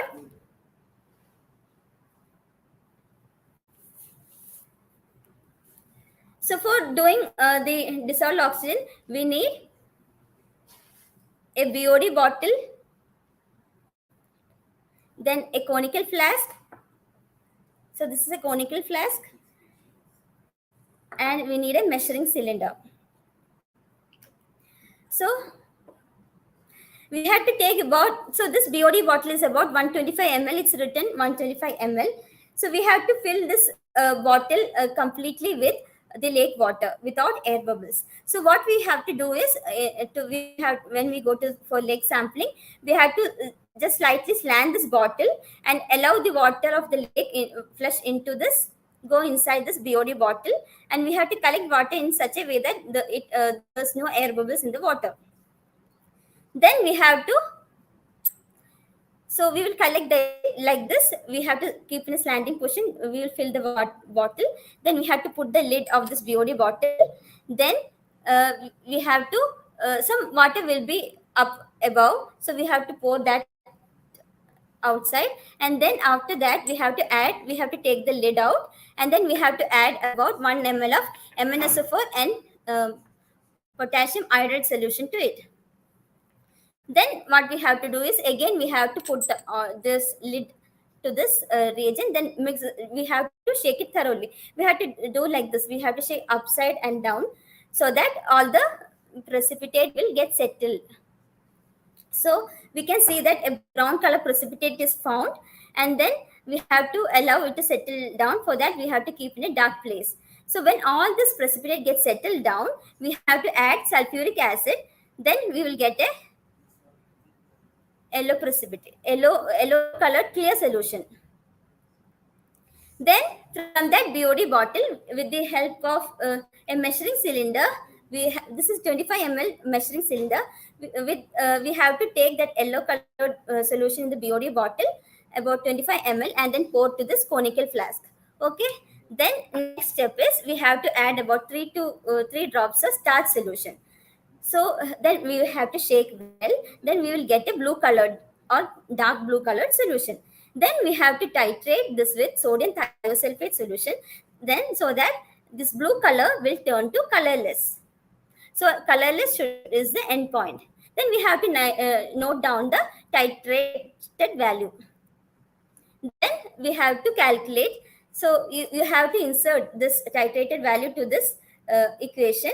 And then here what you have to see is, V1 is the volume of the sample bottle. That is, volume is 125 ml, that is of this BOD bottle. Then V2 is the volume of the content titrated. That is the amount of the solution that has been used up.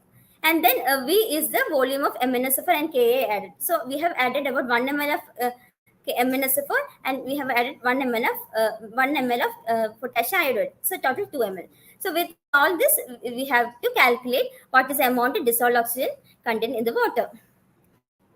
Next is alkalinity. Alkalinity is a good conductor of the presence of dissolved inorganic carbon. So that is the amount of bicarbonate and carbonate ions. So mainly ammonia, phosphate, borate, silicate, and other basic substances contribute to alkalinity. Here you can see that water, when reacts with carbon dioxide, then carbonic acid is formed. And this carbonic acid is again dissociated into hydrogen ions and bicarbonate. This bicarbonate, that is HCO3 minus, again dissociates into hydrogen ions and carbonate ions. So there's always an equilibrium between the carbonate, bicarbonate, and carbon dioxide in the water bodies. So this determines the alkalinity of the lakes. For doing alkalinity experiment, what we have to do is, again we have to take 25 ml of lake water sample, and then we have to add 3 drops of phenolphthalein indicator. Then if a pink color appears, means free CO2 is present. Then what we have to do is titrate with HCl. So we have to titrate till the pink color turns to colorless. After that, to that colorless solution, we have to add 3 drops of methyl orange. Then shake well, you will get a yellow color solution. Then again we have to titrate with HCl till this end point. Then we have to calculate the amount of total alkalinity present in water expressed in mg per liter by inserting that titrant value to this equation.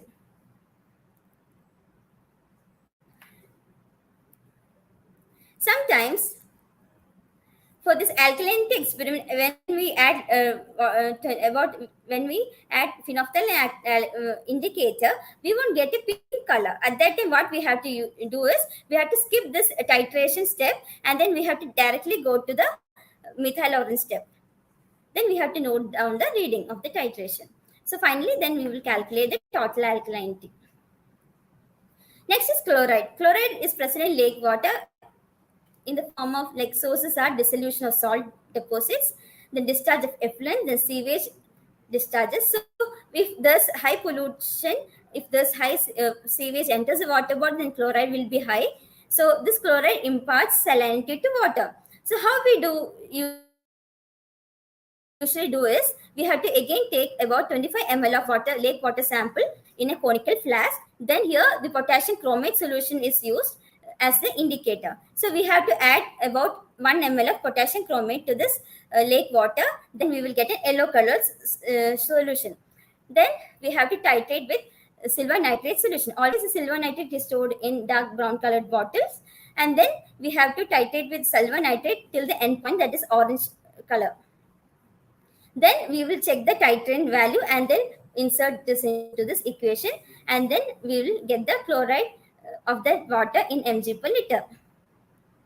Next is total hardness. Total hardness is defined as sum of the calcium and magnesium concentration expressed as calcium carbonate in mg per liter. So there are two types of hardness, that is permanent hardness and temporary hardness. Temporary hardness is due to the presence of bicarbonates of calcium and magnesium, and that can be removed by boiling. So if you boil that water, that temporary hardness will be removed. But in case of permanent hardness, it is due to the presence of chlorides and sulfates of calcium and magnesium. It cannot be removed by boiling. So how we do this hardness experiment is, here we have to titrate with EDTA, that's ethylene diamine tetraacetic acid. Here we use Aerochrome black tea, EBT, as an indicator. So here also we have to take about 25 ml of water sample in a conical flask. Then we have to add a pinch of EBT indicator to this. Then we will shake well, we will get a pink color solution. Then we have to titrate with EDTA solution. So in the mid of titration, you can see this pink color has changed to violet color. Then finally violet color will change to blue color. So this is hardness experiment. So we can see a color change from pink to blue. Then we have to note down the titration value and then insert that in this equation. Then finally we will calculate hardness in mg per liter. Then next is calcium. Calcium is usually present in the form of carbonates. So here this is also an EDTA titration method. Here we use a different indicator, that's MoEFCC indicator.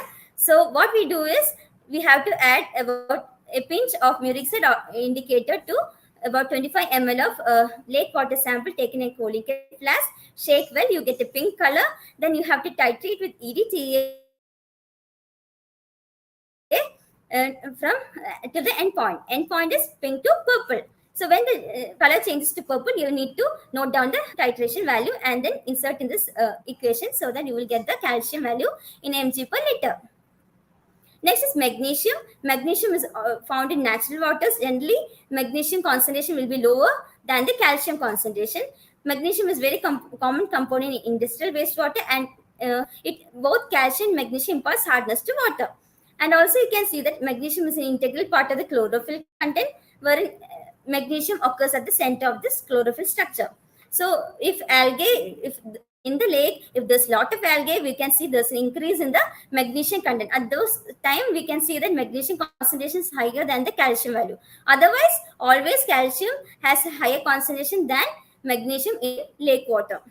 So magnesium hardness, we need not do any experiment. It is a difference, that is total hardness minus calcium hardness. Then after doing all the water quality experiments, we have to compare our water quality values with this CB standards and also the Bureau of Indian Standards for drinking water. This table shows the classification of the inland surface water given by CPCB. So they have the different parameters, and they have given the respective values for each and every classes A, B, C, D, and E. So class A water can be used for drinking water source without conventional treatment but after disinfection. Class B is used for outdoor bathing. Then class C is used for drinking water source with conventional treatment followed by disinfection. Then class D is used for fish culture and wildlife propagation. And class E is used for irrigation, the industrial cooling or controlled waste disposal. So this table shows the BIS standards for drinking water quality. So here they have given the parameters and its desirable limit and permissible limit. So if our lake water quality values goes beyond its permissible limit, then we can say that the water is completely polluted. Then for understanding aquatic environment, we have to check water quality, then phytoplankton, zooplankton, macrophyte and fish. So these are phytoplanktons. They are plant-like organisms. They have chlorophyll. They have the ability to photosynthesize like plants. So they are microscopic photosynthetic organisms in water. Then this is zooplankton. They are animal-like organisms in the water, freely floating in water. And these both phytoplankton and zooplankton can be observed only through microscope.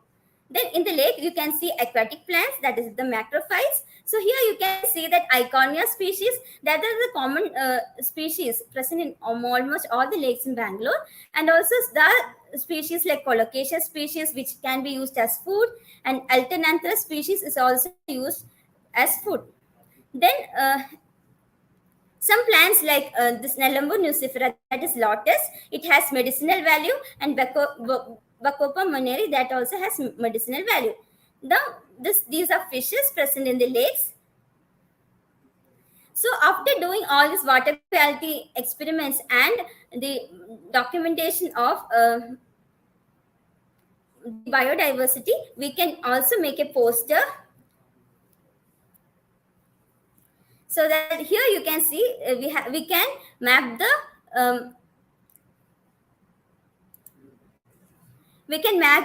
our study area, then do the water, collect the water sample as well as the phytoplankton sampling, zooplankton sampling, macrophyte, it can be fish. Then we have to do water quality experiments, and then we can take the values and compare with our standard, that is CPCB standard or BIS standard. Then you can also check the diversity of algae and zooplankton and macrophytes in the lakes and put in the poster. So this is a web page. You can see that there's wetland section. Under that there's research papers. If you click on that, you will get the articles related to wetlands, flora, diatom, phytoplankton, zooplankton, then fish, etc. So for you all to understand better these water quality experiments also, and also the biodiversity documentation in your study area, we have two workbooks, that is Environmental Monitoring in the Neighborhood and My Village Biodiversity. In this book, if you go through, there are all the parameters of this water quality are written in very much detail. You can see how reagents are prepared, what are the principle behind each and every parameter, then how to do the experiments, etc. So, and also you can know how this documentation and the sampling of these biotic elements in the ecosystem. So I wish to say, save our lakes, and thank you.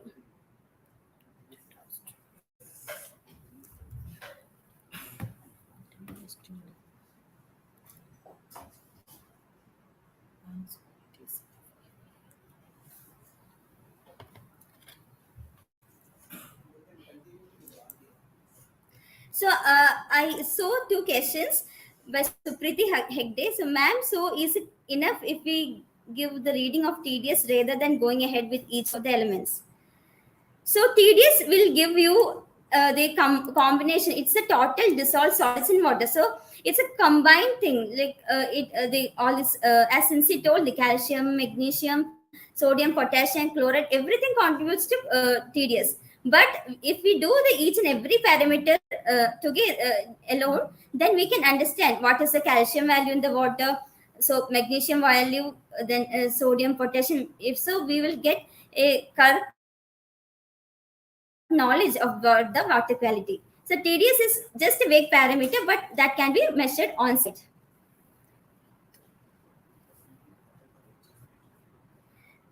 For next question is, ma'am, for titration for alkaline HCl should be diluted or concentrated. So we in that workbook which I have spoke about, that is My Village Biodiversity and Environmental Monitoring Neighborhood. So it's every parameter is given in detail, the reagent preparations also.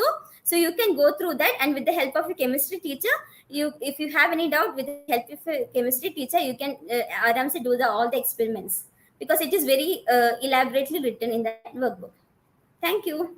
So next, I will move on to the next topic, that is insights to algae identification. So in this, I will be talking about microalgae in freshwater ecosystem. So phycology or algology is a study of algae. The word phycology in Greek, phykos means seaweed. Seaweed is a macroalgae.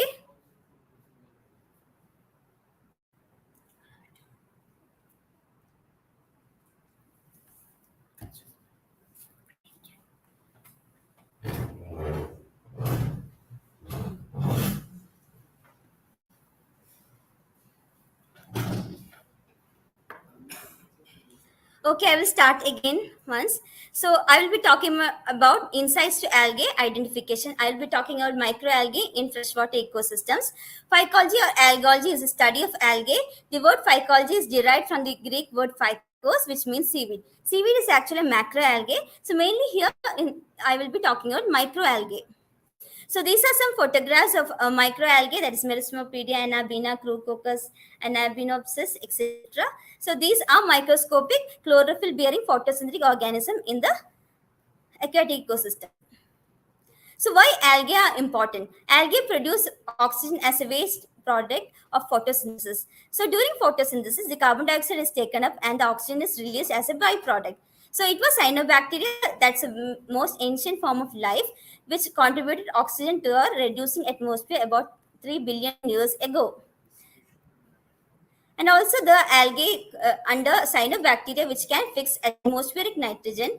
So when in the water there's a lack of nitrogen, these algae can fix nitrogen from the atmosphere. For example, the Anabina, Aphanisomnon, etc. Then algae have the ability to purify water by absorbing nutrients and heavy metals. That is, algae have the property, help in the bioremediation property. Algae are the basis of most aquatic food webs. So algae are the basic part. They are the primary producers in our aquatic food chain. So they produce food and give that to the higher trophical levels. Thus, algae are eaten by zooplankton, fish, etc. Then algae can be valuable indicators of environmental quality. So algae serve as bioindicators. So by seeing the algae combustion and abundance, we can identify whether water is polluted or not. So only pollution tolerant algae can survive in polluted waters, but pollution sensitive species, they die out in polluted waters. So where do algae live? Algae can be found in marine habitats. One, they can be seen as seaweeds, that is a macroalgae, then also as phytoplankton, that is microscopic algae. Then it can be seen in freshwater habitats, that is phytoplankton seen in streams, rivers, lakes, and ponds. Then algae can also be seen in terrestrial habitats like on stone walls, tree bark, leaves in lichens, and on snow, etc. Then how do we collect all this microalgae and identify? So microalgae can be collected with the help of plankton net.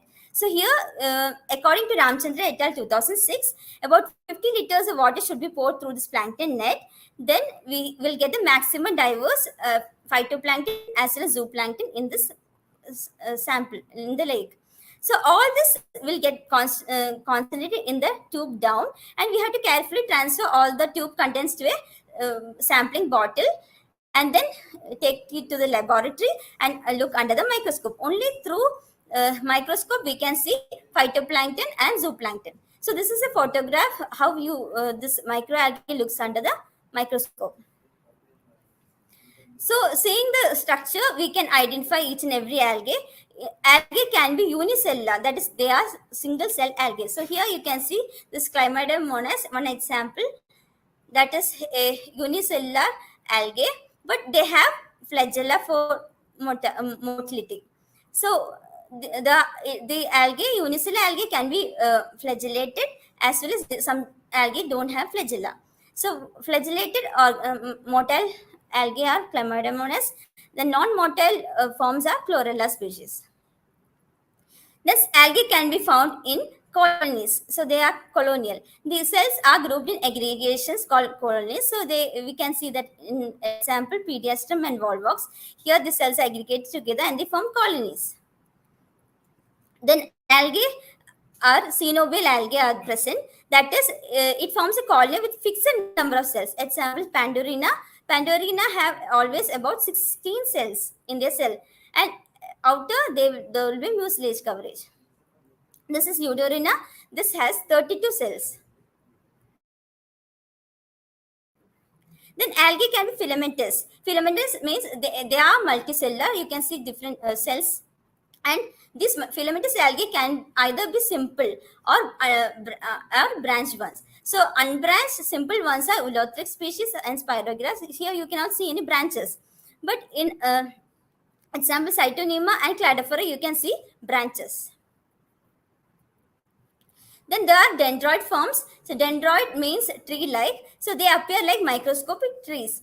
So here you can see that a colony in which the individual cells, they are joined end to end by producing mucilage at their base, which looks like a branch tree. For example, Prasinocladus and Dinobrion species. So looking all the cellular structure, we can identify each and every algae. Commonly found algae groups are cyanobacteria, that is blue-green algae, then chlorophyceae, there is green algae, then Eugleniophyceae and Belariphyceae. So these Belariphyceae members, they are usually yellowish brown color. So there are two forms, centric diatoms and pennate diatoms. Then Eugleniophyceae members, that is Phacus species and Euglena species, they are mainly found in polluted waters where there is high organic content, like if those water bodies will be having high BOD and COD. Then Cyanophyceae members, they look typically blue-green in color under the microscope. For example, Merismopedia species and Spirulina, etc. Then Chlorophyceae members, they are typically green in color under the microscope. Example, Cenidesmus, Pediastrum, etc. So here they have given all the divisions of algae: Chlorophyceae, Basilarophyceae, Rhodophyceae, and Cyanophyceae, and how they are distinguished. We can see. So they vary in case of nuclear organization, cell wall, then photosynthetic apparatus, storage product, flagellation, and pigments. So seeing all this, we can differentiate among each and every algae. So these pigments impart color to the different divisions of algae. So these are some photographs of the phytoplankton in the lakes. Phytoplankton also serve as bioindicator. For example, Euglena species, they are found in organically polluted lakes. The Selenastrum species shows water pollution. Then Chlorella vulgaris is an indicator of industrial and sewage waste. Then filamentous green algae are found in eutrophic lakes and those waters which have high metal contamination. Then these are the algae found in clean water as well as polluted water. Example, Pinularia, then Cyclotella, Micrasterias, then Calothrix, etc., Cladophora. So these are found in clean water, whereas these are polluted water algae, example, Nitsia, then Chlorella, Euglena, etc. So these clean water algae can never survive in these polluted waters. So that's why they serve as bioindicator. So this is the economic importance of algae. Algae can be used as food, help in pest control, can be used for making bioplastics. It is very useful in the nutraceutical, pharmaceutical, and cosmetic industry. Mainly face mask and all are made from the algae as cosmetics. Then algae can also be used for making biofuels. Then it also has bioremediation capacity, that is to purify water. So this is the health benefit of spirulina. This is miracle superfood. It has antifungal, anti-cancer, then antibacterial. It's an property, then it's an energy booster, immune booster, then it reduces cholesterol. It has high amount of protein, iron, calcium, etc. It helps in weight loss. So that's why now people are taking spirulina tablets. So what you all can do is, for algae study, you can do the water quality monitoring of lakes, then they document the algae present in the lakes. And also, some students can work on the bioremediation concepts. So if water is polluted, then there will be high nitrogen phosphorus in the water. It will help. It will cause the formation of algae bloom. So this is a species forming algae bloom. So to avoid algae bloom in lakes, don't pollute our lakes. Thank you.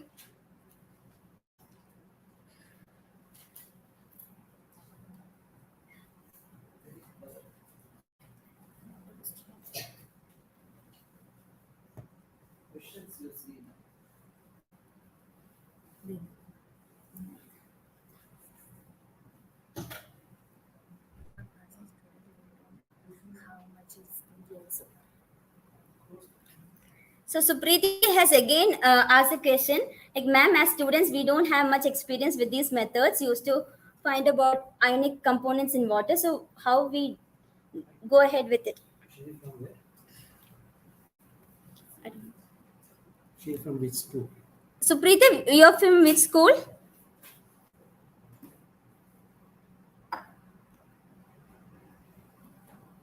Supriti?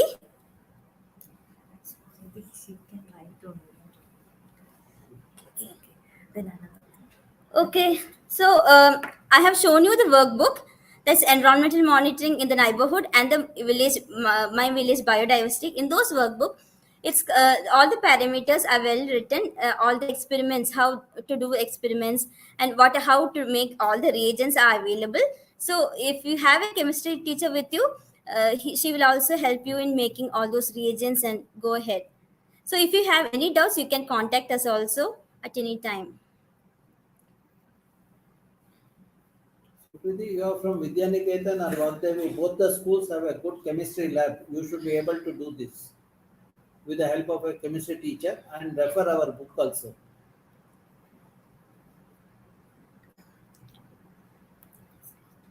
Okay, move to your next slide. Now.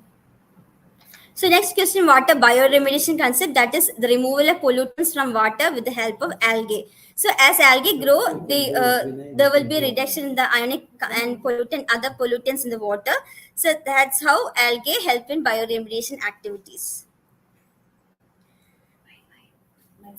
So another question, where can we find that book? Okay, so those two books are in our web page. That is, if you go to EWRG IAC page, you can find those two workbook. No, one second. You share the. Where is the mouse? This is the mouse.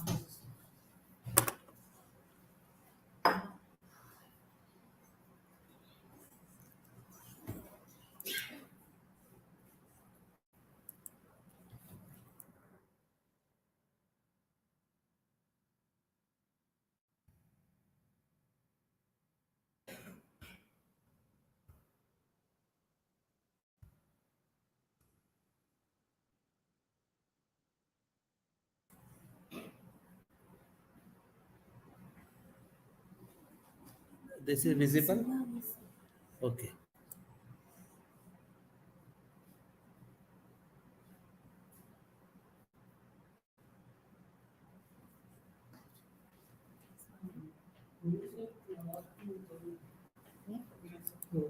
Okay, now see for the question, where do we get the book? You can access Lake 2022 web page. Lake 2022 web page. Okay, here all the details are there about the symposium, and also we are putting the resource material videos and the format for documentation. When you click on this, you will get all the formats, how to do this one, and reference material is here. You know, the environmental monitoring, that is what Cincy and Sulabha had suggested, and my village biodiversity. These are the two reference material that you can get on our web page.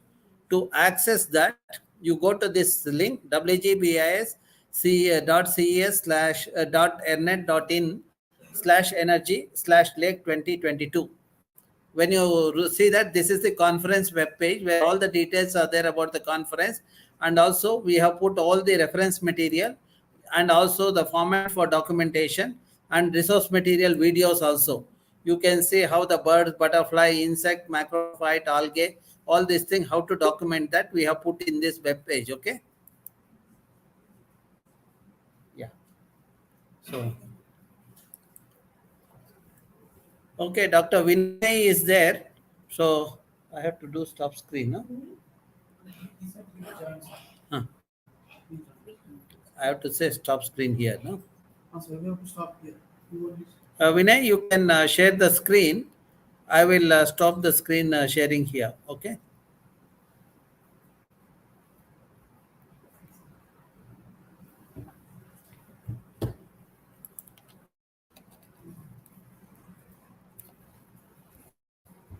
So Dr. Vinay will tell you about how to do the sampling of the birds, the sampling of the soil, and what are the soil quality parameters, how to estimate that quality parameters. Okay. So with this, Dr. Vinay is talking from SI University, the the Telangana. So yes, Dr. Vinay.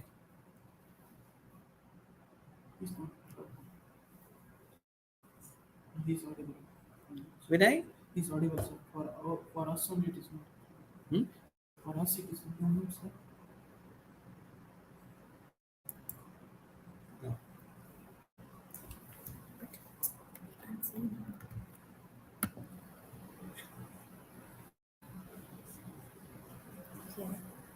Yeah, Vinay? Can you share?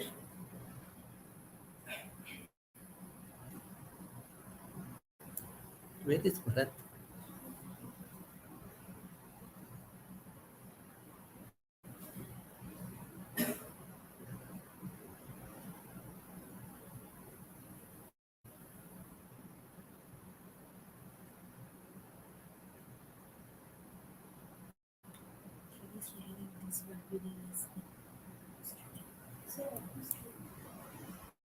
So he's muted, sir. Vinay sir is muted. Vinay, you are muted.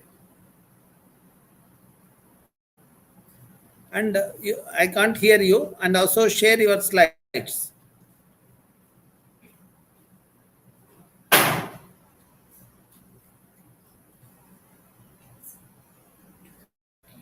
Huh? I clicked on that. Then it will come on the screen. What is showing? Okay, Vinay. You select that and yes, now it's visible. Very good. It's visible. Okay.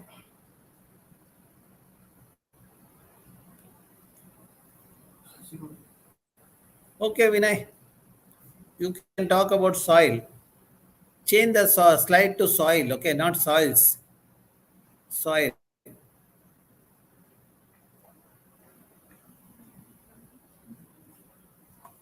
Good evening, everyone. So today I'll be just expressing some ideas regarding soil, the importance of soil, and how we can understand or elaborate upon various soil properties or parameters. It's just a what you call a brief idea wherein you can do in your schools or in your colleges with some basic idea. Okay, so generally when we talk about soil, we need to understand that soil is nothing but a material. It's a composition of multiple materials wherein typically we say it as earth. So whatever we see in our surroundings, so typically we call it as earth. Generally it contains various components. It can be something like organic components or inorganic components. It can contain minerals, it can contain metals, it can contain a lot of gases within that one. It will also contain a bit of liquids, and you can see a lot of organisms. Together with all these things, we can state it as soil. And we need to remember that soil, along with water, fire, air, etc., is one of the elements which is supporting life on the planet Earth. So without soil, we don't expect anything to grow in, or any food that gets generated or something like that. A simple example when you talk about soil and its importance is when you go to Thar Desert or when you go to Saudi Arabia, so we see a lot of soils, like it's sort of sandy in nature. Okay, on the top right hand corner, what you see, it's a sort of that one. It is quite sandy in nature. We can't expect any vegetation to come up in that one, but still there strives some habitats. You can see some cactus plants or something like that. You can see some foxes, or you can see some snakes which are habited to that kind of environment. Likewise, when you see at the bottom, you have the estuaries where you can see a lot of soil in the estuaries, and you can see a lot of landscape which is sort of greenish in color. So, in the absence of soil, or in the absence of good quality of soil, in combination of various other components, we can't expect life on the system.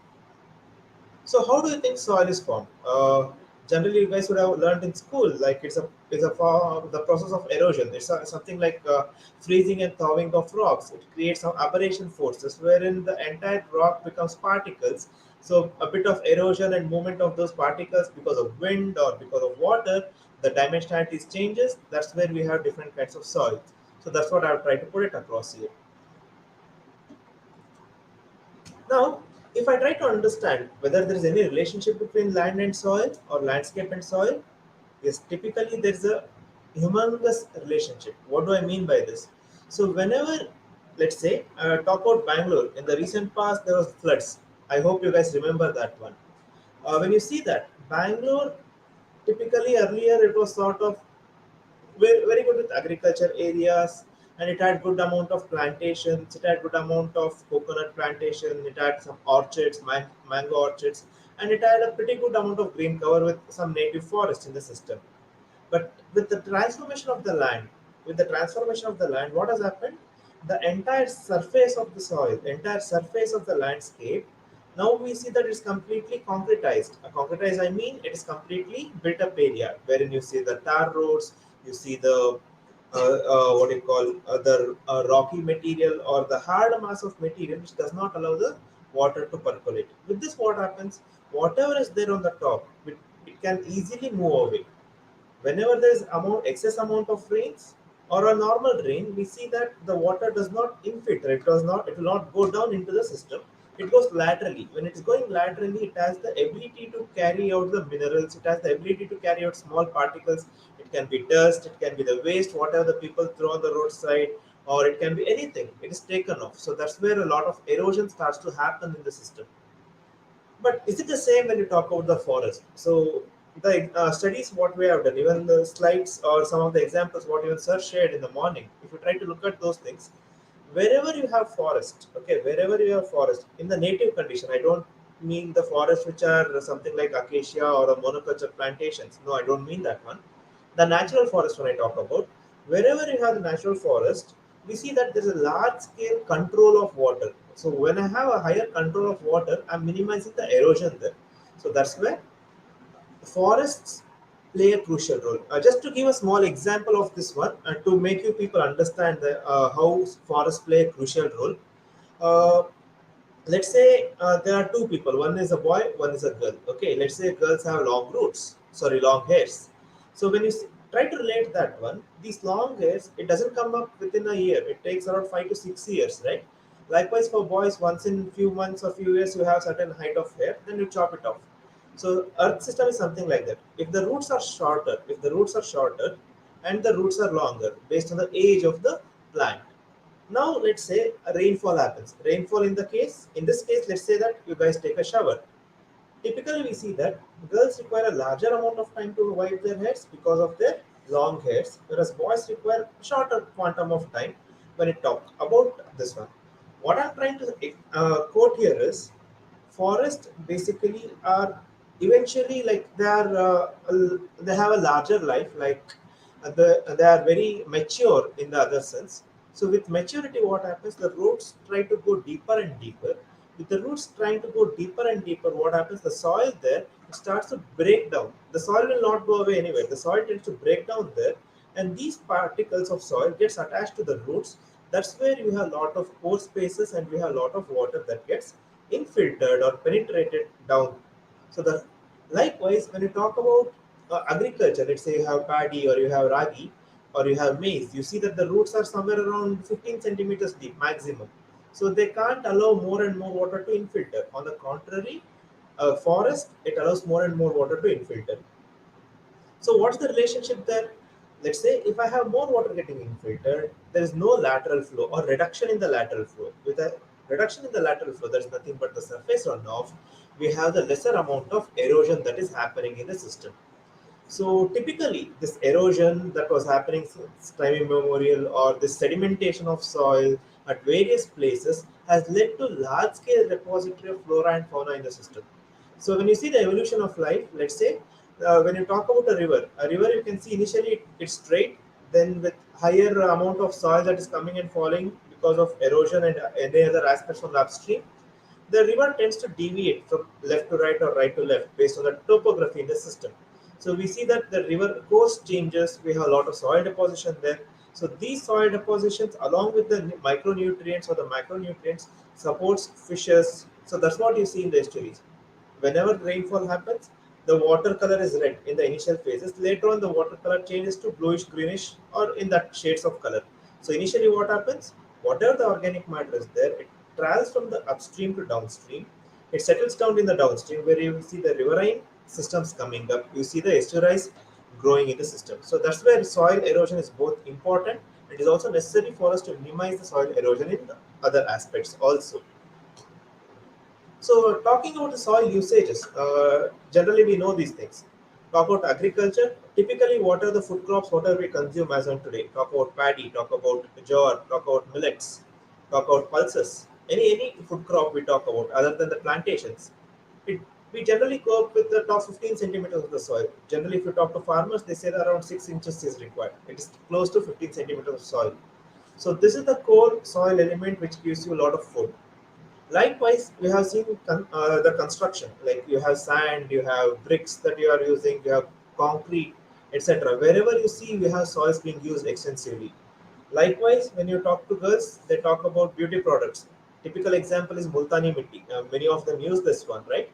So that's where. And we have to remember that soil is also medicine. When I talk about Multani Mitti, it is not just a beauty product. On the contrary, it has a lot of minerals which are essential to remove the skin related allergy sort of thing. So soil is also used as a sort of medicine. Many of the Indian, or like when you go to the age old scenarios, soil was being given as one of the medicine for to cure many of the diseases.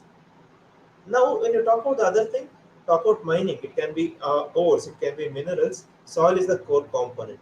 And as mentioned earlier, soil basically supports large-scale organisms. Whenever you dig deep into the soil or a shallow depth, you see a lot of earthworms coming in, and you see different kinds of worms that are within the system.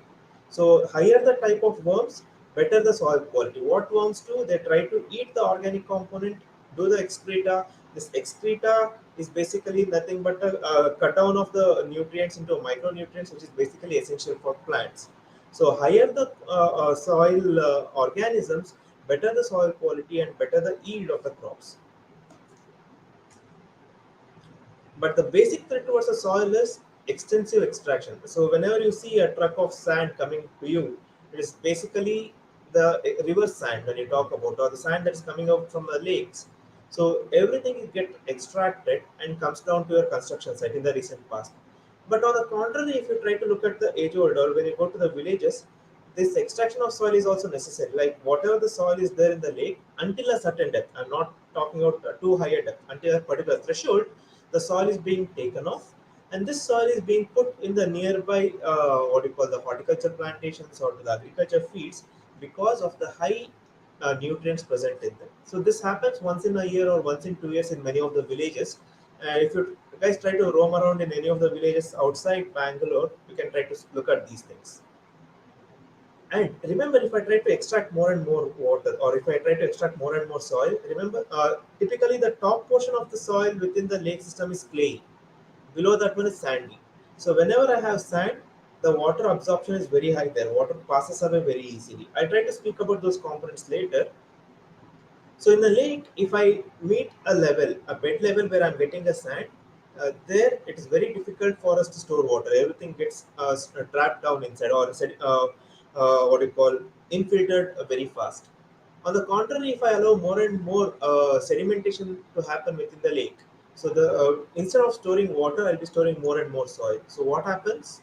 The reduction, it reduces the volume of water that it can store either in a lake or a reservoir or even in a river.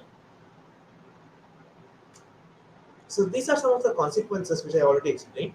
So one thing is that if my river bed is filled with sand, or if my river bed is filled with soil, so the volume of water that can actually flow, it reduces. So what happens? This volume of water tends to move away from the floodplain. That's where we have large scale flooding happening in a system. Next one is the reduction in the carrying capacity. So the total volume of water that can be carried is reduced. Likewise, the support to the flora, the support to the fauna starts to reduce in the system. So this also reduces the groundwater storage. So if I increase the volume of clay in the lake, what happens if the thickness of the clay increases? The infiltration of the water reduces there. So that's where we need to frequently remove the sediments within the lake system. If I do not do that one, more and more storage of clay, it tends to become a hard mass and this does not allow the water to seep down. So that's where we have a reduction in the groundwater storage. And if I reduce the groundwater infiltration, okay, if I don't allow the proper infiltration to happen in the system, what happens? We see that the subsurface water quality tends to change. So you may find large quantum of minerals or large quantity of fluorides or arsenic or whatsoever. The concentration tends to increase for the same volume of water that is being extracted.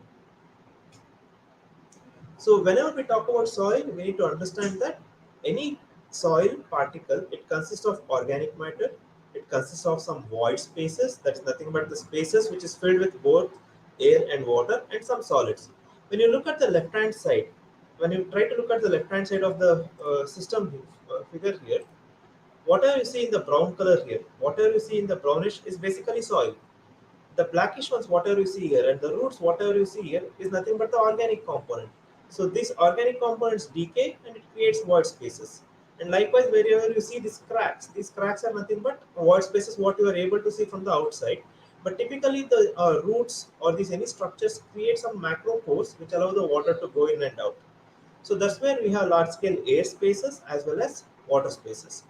Just to repeat this again, this entire core of soil, there is certain volume. Let me call it as a total volume as V total. It composed of two different kinds. One is solids, the other one is voids. So this voids totally, it can be classified into voids of water plus that of air.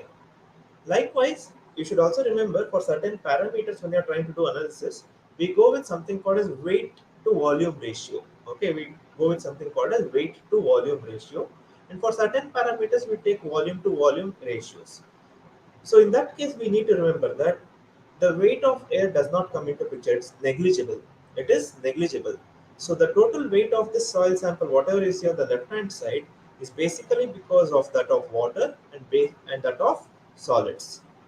I hope this is understood because this is essential for us to go for the next set of experiments. So typically today I'll be explaining you these parameters that you can do at your colleges or at your schools or at your household level also. The first one is texture, color, moisture content, water holding capacity, uh, the worms, the fauna present in the system, how to do the pH, infiltration capacity, etc. We'll try to understand one by one in detail. So now let's try to understand something called as texture. So when I talk about texture, scientifically, or when you talk in the terms of engineering terms, this texture is divided into three different things. One is based on the size of the particle. Remember, based on the size of the particle, we classify them as clay, silt, and sand. So whenever you go to a beach or whenever you go to a river, okay, once you're entering the river, initially you find a bit of slushy sand there, okay. Then you find some other kind of soil wherein you can keep your leg or venture into the river. The area where you find the slushy soil is basically because of the silt material or because of this clay material or combination of both. Likewise, when you try to go deeper into that, you find a larger grains wherein you can see stone sort of structures there, ranging between 2 millimeters and 0.05 millimeters. This is nothing but sand. So on the right hand side, you can see a picture. So the first one, or what you see on the right hand side, is nothing but a sand. What you see on the top, you can see that the size of the grains are little larger. Coming to the next one is silt. You can see that the particles are very smaller in dimension. Smaller than that of silt is called as clay. So whenever you go to a lake, particularly a dried lake, you can see these kind of flaky structures. Okay, it looks like a small flakes. You can take this and you can do whatever you want. So these flaky structures are nothing but the clay particles. Okay, so when I talk about the engineering component, how engineers do is you have different kinds of sieves. They do some sieve analysis. Based on the percentage of sand, silt, and clay, they divide the entire thing into either clay soil, sandy soil, silty soil, etc. So this triangle, whatever you see, is called as the soil texture triangle. So this is typically used in most of the cases. Now let's try to understand how we can do at our school level or at college level. So what I will do is, let's say you have a bottle, a glass jar or a plastic bottle which is transparent in nature. To that bottle, what I will do is, I'll add nearly 30% of soil to the bottom. I'll not compact it. I just take 30% of soil by hand. Like let's say you take soil and in the hand and put it in the glass bottle. Now put water until a particular height. Now put water until a particular height. Let's say until this point. Do not fill it up. Let's say I'm putting water until the 3/4 of the thing.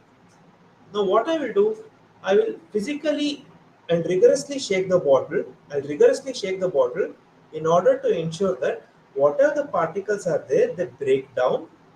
What I mean here is the clay particle may be attached to a sand particle. I want that one to break down initially. That's where I rigorously shake the bottle. Then I will allow the bottle, I just keep the bottle at one place. Now wait for 1 minute, and you see that certain coarse particles start to settle down. Certain coarse particles starts to settle down. Let's say initially the particles settle down until here. So the time taken for this settling of particles, let's say it is called as 1 minute. So until 1 minute, what are the particle settles? So this you can classify it as sand. Because of its higher weight, it settles down initially. After this one, wait for 2 hours, you find one more thin layer. So this is nothing but a silt layer. Okay. After this, wait for 24 hours or just over 12 hours. Allow the bottle, do not touch the bottle. Now you find one more layer. So what you can do, you can just do some markings. Let's say this is a marking at 1 minute, and I do one more marking at 2 hours, and I do one more marking at, let's say, 24 hours or something like that. So what happens? The top portion you'll have a clear water here. This entire height you'll have clear water, but in many cases you'll not have clear water here. On the surface you'll have some humus or you will have certain leaves that are present, which is a thin layer. Now, if I try to understand the ratios based on the height, I can understand what's the percentage of sand, what's the percentage of silt, and what's the percentage of clay in the system by volume. Now, based on this, I can identify what could be the total percentage of each of the things. Remember, the total height is nothing but the height of sand plus height of silt plus height of clay. So the percentage sand is nothing but the height of sand by total height. Percentage silt is the height of silt, that is after 2 hours between the sand and the next settling time. So that is called as the height of silt. Let's call it as, the last one is nothing but after 24 hours, after the silt has settled, after 2 hours, you allow for 24 hours. So you see that certain height of soil is again settled there. So that's the height of clay. So based on this one, you can try to understand what's the proportion of sand, silt, and clay in the system. So this you can try it using any of your glass bottles or transparent bottles where you can easily identify the different particle dimensions. I hope this is clear. Having said this, the next important component is color. So whenever you look at soil, the soils are of different colors. Okay, you have black cotton soil, you have brownish soils, you have reddish soils, you have yellowish soils. The color varies. So why does the color vary? So the color varies basically because the presence of moisture. Let's say at the bottom you have two different kinds of soil, two different colors of soil. Let's say for this soil I start adding water. Okay, for this soil, let's say for this kind of soil I start adding water, mix it up, it tends to change like this. Okay, because the moisture content starts to so the soil tends to absorb moisture. You can see a change in the color of the soil. Likewise, when you talk about the minerals present, if I have more and more iron present, I have sort of reddish soils, and likewise I have sort of blackish soils based on the type of minerals present in the system. So there are certain other components which you can do. For this kind of studies, we require to develop a small core. Okay, so to understand the density. So generally density is nothing but the weight of the particle to that of the total volume what we are taking. So this density can be of multiple types. So I'll be discussing around two types of density for your information here. So what we are doing here is we're trying to understand something called as field density. So when I mean field density, it is nothing but what is the density of the soil that is exactly present in the field in its existing condition. So when I say that one, it is nothing but the weight of the soil what you're taking in the field within a known volume. And remember, for any of the density methods, we require something called as a core. Why? Because should not disturb the particle structure. So that's where we require a core. So what you can do, so you have various methods in the engineering domain. I'll not talk about that one. So typically you can take a GI pipe of nearly 1 inch or 1.5 inch in diameter and around around 4 inch in height. Okay, I remember this 1 inch or 1.5 inch diameter GI pipe and 4 inch height. Along with that one, you need to add one more pipe of the same dimension of 1.5 inch with the height of around 2 inches in height. So what I'll do is I'll drive this 4 inches pipe within the soil. I'll drive this 4 inches pipe within the soil until a depth of 6 inches with the help of 2 more inch diameter. Okay, with the help of 2 more inch height. Uh, uh, uh, 2 more inch height pipe. I try to drive this in until the height of 6 inches. Now what I will do, I'll clearly take the soil, I'll scoop out the soil from the top and I'll ensure that the soil is exactly until this mark. Soil is exactly until this mark. So whenever you are taking up this one, so remember you see this one, I'm trying to drive in the core here to a certain height. I just take this particular height of the core because the top portion gets disturbed because of hammering and the bottom portion comes along with the soil. So I need to chop off this one using a knife. So that's what I'm doing here. So this soil, whatever you see on the left, has a certain weight and the volume I have taken here is the volume of this particular cylinder. Okay, so the ratio of this weight of this particular soil in terms of grams to the volume of the cylinder in terms of cubic centimeters will give me the field density. Now, having said the field density, now let's try to understand something called as bulk density. So bulk density is defined as the ratio of dry weight of soil to that of total volume. So remember you have seen here a soil which has water in this one of a known volume. What I will do, this soil particle, whatever I am seeing, this entire soil mass, I keep it in oven for 24 hours to 48 hours at 104 degrees centigrade. So when I do that one, what happens? The entire water gets evaporated. Okay, now your question may be something like this. At our college or at my school or at my place, I do not have an oven of 104 degrees centigrade. So how do I do this?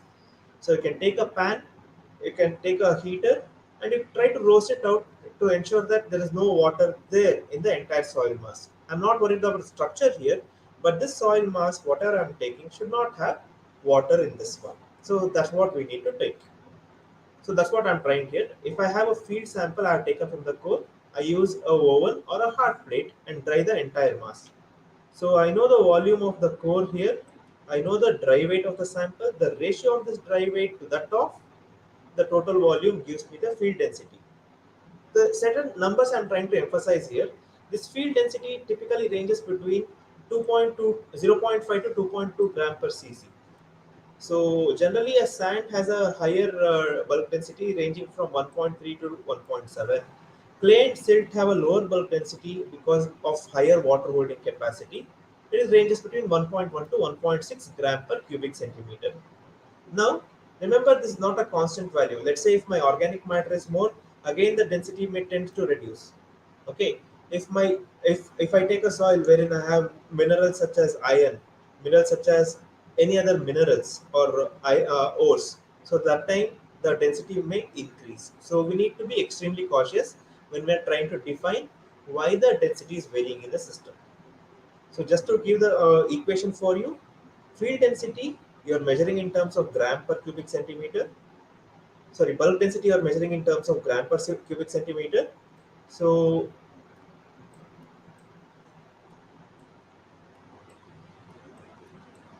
So it is defined as the ratio of dry weight of soil to the total volume taken into the system. Having said this, let's try to understand what is moisture content. Remember, if you see this figure, you have some watery thing here, right? It's nothing but moisture. We need to understand what's the total amount of water that is being present in the soil. So that we can identify using something called as a moisture content. So how do we do? So simple thing what we do is we just take around 10 grams or 25 grams of soil or 100 grams of soil, try to dry it out. What I am repeating this again. Now you initially take 10 or 20 grams of soil. So let's say that that's my initial weight. Now you completely dry it out. So after drying out, so from 10 or 20 grams, it may reduce to somewhere around 7 grams of soil. Okay. Now this final weight is nothing but my dry weight. So this final weight is nothing but my dry weight. So the total volume of water that was present in the soil was the initial weight minus the dry weight. It is nothing but 10 minus 7 in this example, which will be around 3 grams. It will be around 3 grams. So the water content can be defined as the ratio of the weight of water. For the example here, it will be around 3 grams to the dry weight of soil. The dry weight of soil is 7 grams. So it will be something 3 by 7. Okay. So you can just multiply with 100. You can get the proportion of water that is present in the soil. So this particular amount of moisture ranges between 0 to 70%. What do I mean by this? Whenever you go to a ocean, you see sand next to that one. So it is, we can't say it as completely water. Okay, when you take sand, there is only certain proportion of water which can store. Okay, so that is the total amount of water which we are seeing here. Likewise, as I gave you example initially, when you go to a river, initially you have some slushy sort of sand, soil, then you have sandy sort of soil. This slushy sort of soil, when you take it out, when you try to understand the moisture content, those kind of soils have a very high moisture content. Okay, so that's what we need to understand. So how moisture content varies? Let's say in monsoon I have higher moisture, and in summer the soil moisture tends to reduce. Now, if I talk about land use in the system, or talk about forest. Forest basically, if you go deeper and deeper, also you have certain amount of soil moisture present in that one. Whereas in agriculture field, the soil moisture varies. In built-up areas, such as when I talk about Bangalore, the soil moisture varies. So based on the land use type, based on the season, the soil moisture tends to vary in the system. So that's where whenever you take a soil sample, you need to identify where you have taken the soil sample and what time of the day, whether there was rain on the particular day or not. All these components needs to be thought before or noted somewhere before you take the sample. So next one is something called as a water holding capacity. Okay, water holding capacity is any soil when you take. Let's say I'll give you a simple example. Let's say you have a sponge. Let's say your mother is washing utensils in your house. You have the scotch bite or something like that. It's a sponge. Okay. When you take the sponge, dip in water and just take it out. Take the sponge, dip in water, take it out. When you take it out, you see that after a certain time, the dropping of water stops. The dropping of water stops, and this still has certain amount of water in the system. Okay, what I'm trying to tell here is this particular amount of water without squeezing out, what is getting stored is nothing but my water holding capacity. Okay, so this water holding capacity is controlled by the soil texture, the presence of organic matter. Okay, if I have a clay and if I have more and more organic content, more the water holding capacity. If I have sand, when you go to beaches, when you take sand, like it cannot hold water because of its grainy texture and because of the surface area, smaller surface area. So that's where it cannot hold much water. So how do you do this experiment? Very simple. What you're supposed to do is take certain quantity of soil. Okay, it can be 10 grams, 20 grams, or 50 grams. Soak in water. Allow it to soak in water. Now allow the water to go away. Allow the excess water to go away. So ensure that there is no dripping of even a single water droplet. So this sample you take the weight. This sample you take the weight. So let me call it as wet weight. Now this entire sample I'll allow it to dry. You can keep it under sun for some time, then you can go with oven drying or the dry roasting method. So now what you have, I have two different weights. One is here when the completely dipping condition is dropped down. Next one is after drying. Let me call it as wet weight and dry weight respectively. Now, the total amount of water stored is nothing but the difference between the wet weight and dry weight. So this total amount of water that was stored divided by the dry weight of the sample gives me the maximum water holding capacity of the soil. Okay, so the ratio of weight of water to that of solids gives me the maximum water holding capacity of the sample. So you guys can try to take some samples. Let's say if you are working in some agriculture fields, for different kinds of soils, you can try to understand what is the different water content available. Example, if I talk about black cotton soil have a higher quantum of clay. This has a higher water holding capacity. Likewise, when you go to some rivers, okay, we have sandy soil, their water holding capacity is less. The red soils, their water holding capacity is less. Now, let's say if I take red soil, mix it with some organic matter. So now the water holding capacity increases. So that's how you can try to understand the correlation between or the relationship between the water holding capacity as well as the presence of organic matter within the system. Having said this, I come to one of the important component which is essential for you. This is called as pH. So we know that pH is nothing but it tries to define whether the soils are acidic or alkaline in nature. Okay, so we require both acidic soils as well as alkaline soils for different kinds of crops. Typically, when you see potatoes, so potatoes grow in a pH ranging between 4.5 to 6. Okay, so they require higher quantity of acidic nature. Talk about cucumber, talk about cauliflower, tomatoes, they require acidic to neutral range. Okay, you can see 5.5 pH to 7.5 pH. Talk about onions or lettuce, so they require near acidic to neutral pH, 6 to 7. And we see cabbage, spinach, and any other something like beans, they require something neutral pH I can call just above neutral, near acidic to near alkaline, near acidic to near alkaline, but neutral pH. So we see that different crops requires different kinds of acidic conditions for the growth and for the development. So to understand the soil acidic or the alkaline conditions with your system, what you do is you just take around 20 grams of soil. Okay, you just take around 20 grams of soil, then you transfer into 100 ml beaker. Okay, then for that you add around 40 ml of water.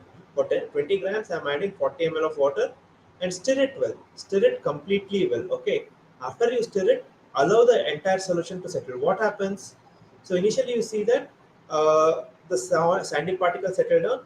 On the top you'll have water. On the top you'll have water.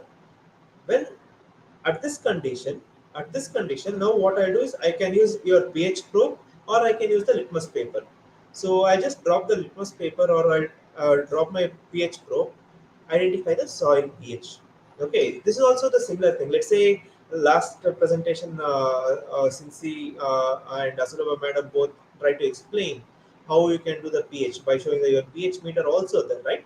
Similar to that one, the same analysis can be done wherein you'll be using 20 grams of soil, 40 milliliters of distilled water, shake it well, stir it well, allow it to settle for half an hour to 1 hour. Whatever you have on the top, you have that liquid, right? The water that's present. Try to measure the pH of that water. So that gives the pH of soil. Having said this, talking about worms, so these are certain types of worms what you can typically find in soil. So you have something like grub worms, you have earthworms, millipedes, centipedes, and you have something like giant millipede, etc. So in addition to this, you have the termites, you have ants, spiders, bugs, grasshoppers, many are there. So we see that wherever the biodiversity of these kind of creatures are there, wherever you have higher biodiversity of these creatures, there you can relatively say that the soil quality is also good. The soil quality is also good. So when the soil quality is good, you can expect a higher yield in your crops or higher better performance of your soil as against the neighboring. The performance in terms of crop yield or water storage, something like that. I'm not trying to talk out in any other terms here. And the last part I'll be speaking is something called as infiltration, which is very important to you. So this experiment I tried to add in the recent past so that you guys can understand like why flooding is happening and how flooding can be stopped in the system. Just a glance, okay? It's not completely on the extremely high end here. So probably in your school days you have learned this water cycle. So we have seen that whenever there's condensation, you have the precipitation happening. Of the precipitation, certain amount of water goes away as overland flows. certain amount of water gets into the soil and certain amount of water flows from the soil to the oceans. So this is what we have learned in our past, in your school days or probably in your college days, something like that. So what are the water that enters into the soil immediately during the rainfall event? It's not after the rainfall. Remember, immediately during the rainfall event is called as infiltration. Okay. So this infiltration depends on various factors. Just to highlight, I've highlighted something called as land use, topography, rainfall intensity, soil type, and soil texture also. In addition to this, there are various other parameters. Let me not concentrate on that one. So these are the basic parameters that plays a crucial role in defining the infiltration. Since I'm talking more and more upon soil, I just try to give us a relative example of that one. Talk about sand. Let's say if I have a cup of sand, if I pour water on sand, you can see that the water immediately goes through. It will not get stored on the surface. So what I'm trying to tell there is the structure is coarse, the infiltration rates are very high. Remember, when the water can pass out easily through the soil, we say that the infiltration rates are very high and the storage capacity is very low. The sand cannot store more and more water. Its storage capacity is very low. Likewise, there's something called as clay. Wherein uh, they are very, very fine in texture and they have very low infiltration rates. Because of this low infiltration rate, the water storage is very high. When you talk about lakes, okay, the lake when you go deeper, when you dig around 2 feet within the lake, also you find dry soil below that one. 2 feet, just 2 feet or 5 feet below, also you find dry soil. On the top, you have moist soil, so that is nothing but your clay sample. So that's where the clay tends to reduce the rate of infiltration in the system. Remember, when I combine the native vegetation, okay, if I try to understand the native vegetation, forests basically combine with soil, they aid in higher infiltration and higher storage rates. So this water, that whatever gets stored, basically comes out as the flow that is happening in the non-monsoon seasons. So just to give an example, talking about Western Ghats, so these are the areas where rainfall occurs until September, October. Even after September, October, you see large or pretty good amount of water that comes out even in the non-monsoon seasons. You see that the water is perennial there. So the perenniality of the water is highly dependent upon the infiltration rates, the natural vegetation, the topography, land use, and various other characteristics in the system. Typically, when you try to look at infiltration, on the right hand side, you can see that I have drawn a graph wherein initially you will have a very high infiltration rates. Later on, the infiltration rate tends to become stagnant or straight. So what I'm trying to state here, initially, let's say when you start adding water to the soil, it quickly starts to absorb. If you keep on adding water, after a certain interval, after a certain duration, the rate at which you add water is beyond the rate at which the water is going inside. So this water which is beyond the rate at which is going inside is called as overland flows, or this is the water which leads to overland flows. So this is what has happened in Bangalore in the recent past, wherein the infiltration rate of the system has reduced. That's where you have a higher overland flows.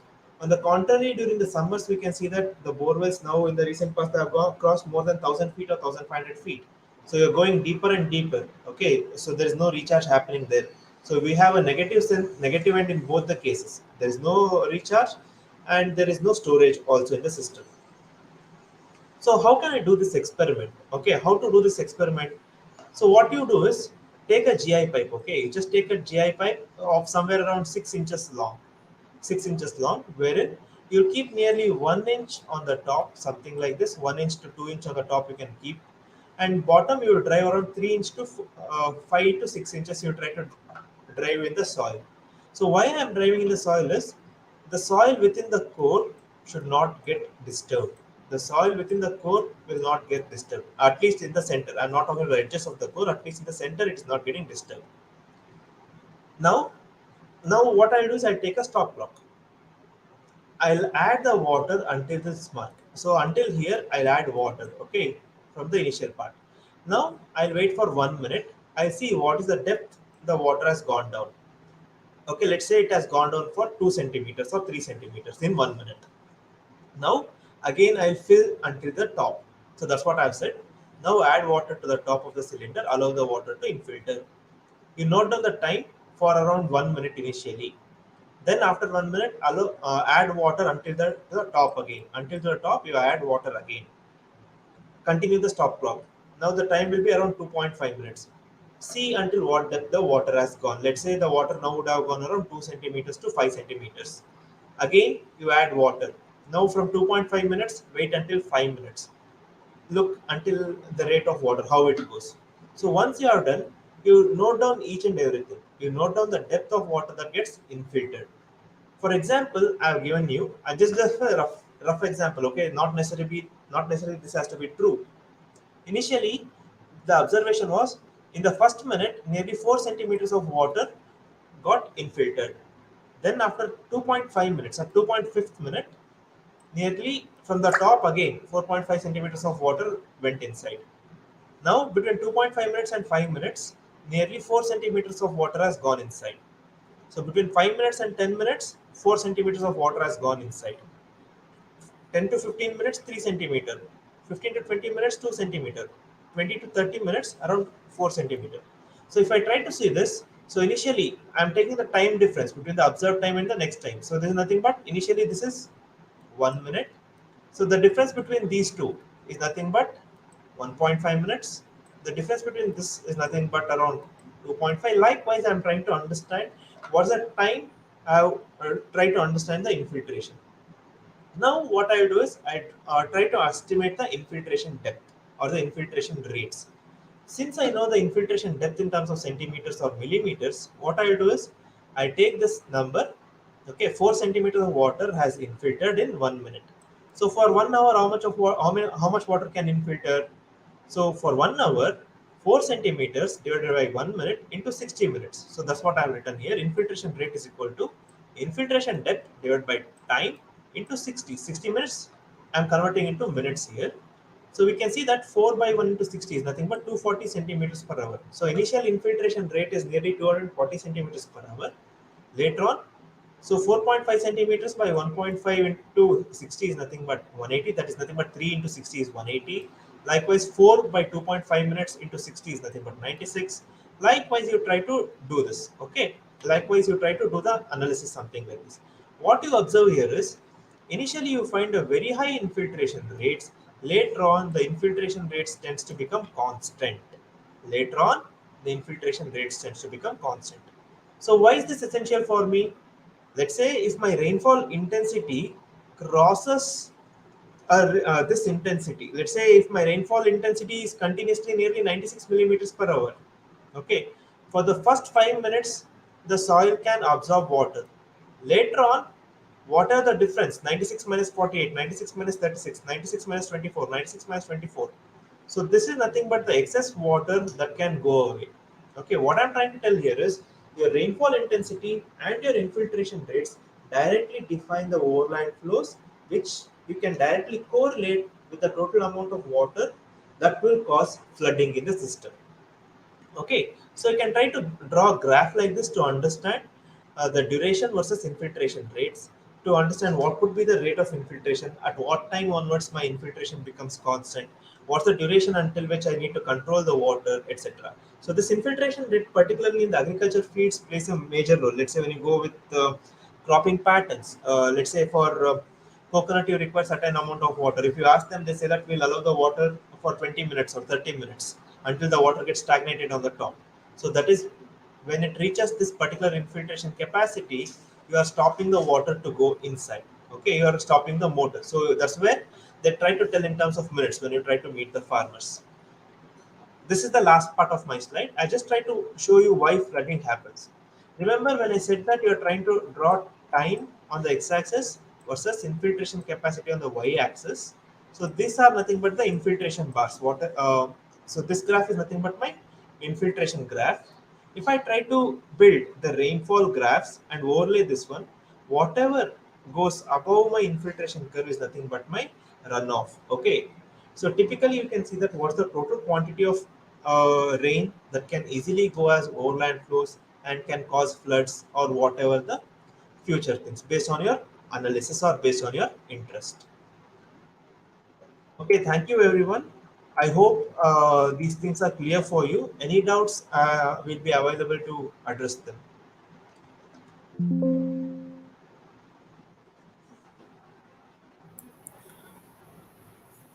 Yeah, Vinay, there is a question. Sir, what is water holding capacity? See, water holding capacity is something like this. I'll just give the same example again.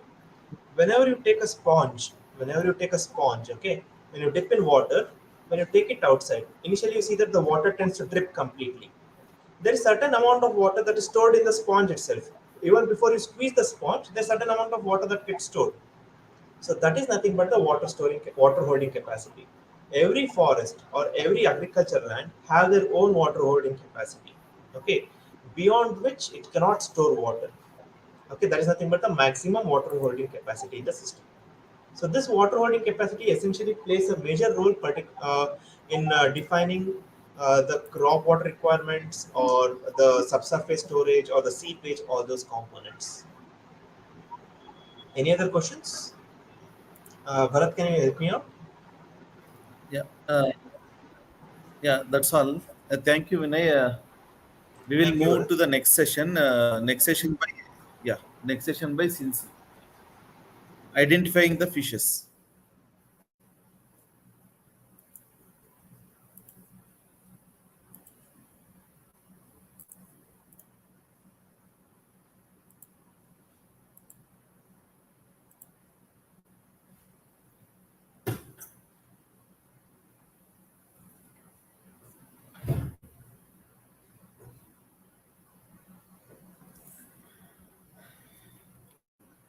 Good evening, all. Now, I would like to discuss about the topic identify fish in your neighborhood. General concepts on fish. The etiology, that word from Greek, that ethics or ichthus means fish and logos means study. Etiology is the branch of zoology devoted to the study of fishes. We have three types of fishes: bony fishes, cartilaginous fish, and jawless fishes. Fishes are cold blooded animals with a backbone or vertebrates, gills for breathing underwater, and paired fins for swimming. They live underwater and it depends on water for dissolved oxygen, then support, food, and shelter. The fish diets consists of aquatic insects, phytoplankton, zooplankton, plants, and other fish. The fishes are an important ecological link in the food chain. They serve as food for other fish, herons, pelicans, eagles, alligators, etc. In our aquatic food chain, we have three types of fishes like piscivorous fish, then planktivorous fish, and bendivorous fish. Bendivorous fish will eat the detritus and the decayed organic matter, etc. When they disturb the sediments, then nutrients release into the water column. Then our microalgae, that is our primary producer, they will use these nutrients and they will grow well. Then zooplankton, they will eat microalgae. Then planktivorous fish will eat phytoplanktons and zooplanktons. Then piscivorous fish. Fish will eat planktivorous fish. Then fish collection and identification. For fish collection, we are using boat, then gill net, cage trap, deep net, then drag net, then cast net, hook and lines, etc. are used for capturing fish samples by fishermen. Then unidentified specimens are preserved in 10% formalin solution. Then fish can be identified up to the species level by its natural color, then pattern of scales, then fins, then mouth pattern, paired and unpaired fins, and body part using standard literature. For our fish identification, first we can take our fish picture, then based on their color, then scale, fins, mouth, then fins, etc. We can identify with the help of standard literature and a fish base, that is a fish database thing. For example, this is Oreochromis niloticus. This is the common name is tilapia. In our Kannada name is jilebi. Here, this is the scientific classification. They have kingdom, then phylum, then class, order, family, genus, species. This way, we have to find out all the fish species. Then, their mouth, the fish parts that based on their mouth, then eyes, then dorsal fin. Here we can see this is the soft ray fins and this one is the spine fins. Then caudal fins, then anal fin. Here this Oreochromis niloticus has spines also, then the soft rays also. Then another one is the pelvic fin, and this is the pectoral fin. Here is the reproducing organ. Here we can understand male or female. Then when you go to field work, whatever fishes are there, you can find out all the fish species, and you can make list of like this, and you can do the common name or English name, then Kannada name also. Here I will give some example. The katla common name is katla, Kannada name also katla, but this Cyprinus carpio communis, that is common carp, that is Samanya gande. Then Gambusia affinis, mosquito fish, that is Solemino. Then Oreochromis mozambicus and niloticus, that is tilapia, and in Kannada jilebi. Then food and feeding habits of fish. The feeding habits of fish differ from species to species. The fish can be classified according to what they often eat. That way we have the 4 types of fishes. Like first one, herbivorous. When they eat mostly plant sources like phytoplanktons, like these are the phytoplankton and this is the macrophyte.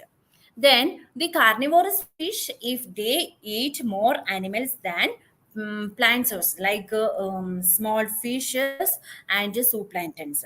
Then omnivorous, if they eat both plant and animals, they will eat all the items. Then detritivores, they will eat detritus, like he can see here the bottom, that degraded organic matter, sediments, etc. Then we have Indian major carps and exotic carps. Based on their food habit, we can see that the zooplankton omnivorous, then herbivorous, detritivorous, etc. And then they are the katla is a surface feeder, then dohu is a column feeder, and mrigal is a bottom feeder. Then the surface feeder, what is the that their mouth has the mouth position is the surface feeder, column feeder, and the bottom feeders are different. Then surface feeder have a upturned mouth for skimming the water surface for food. For example, katla, we can see here their mouth.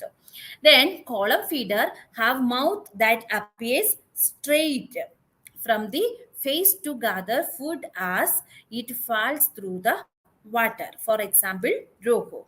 Then bottom feeder have a downturned mouth for feeding from the bottom of water body. That, for example, common carp we can see here. Then I have already told that we have herbivorous, omnivorous, and carnivorous. Then feeding habits we have different types of that predators, then bottom feeders, then zooplankton feeders, plant feeders, phytoplankton feeders.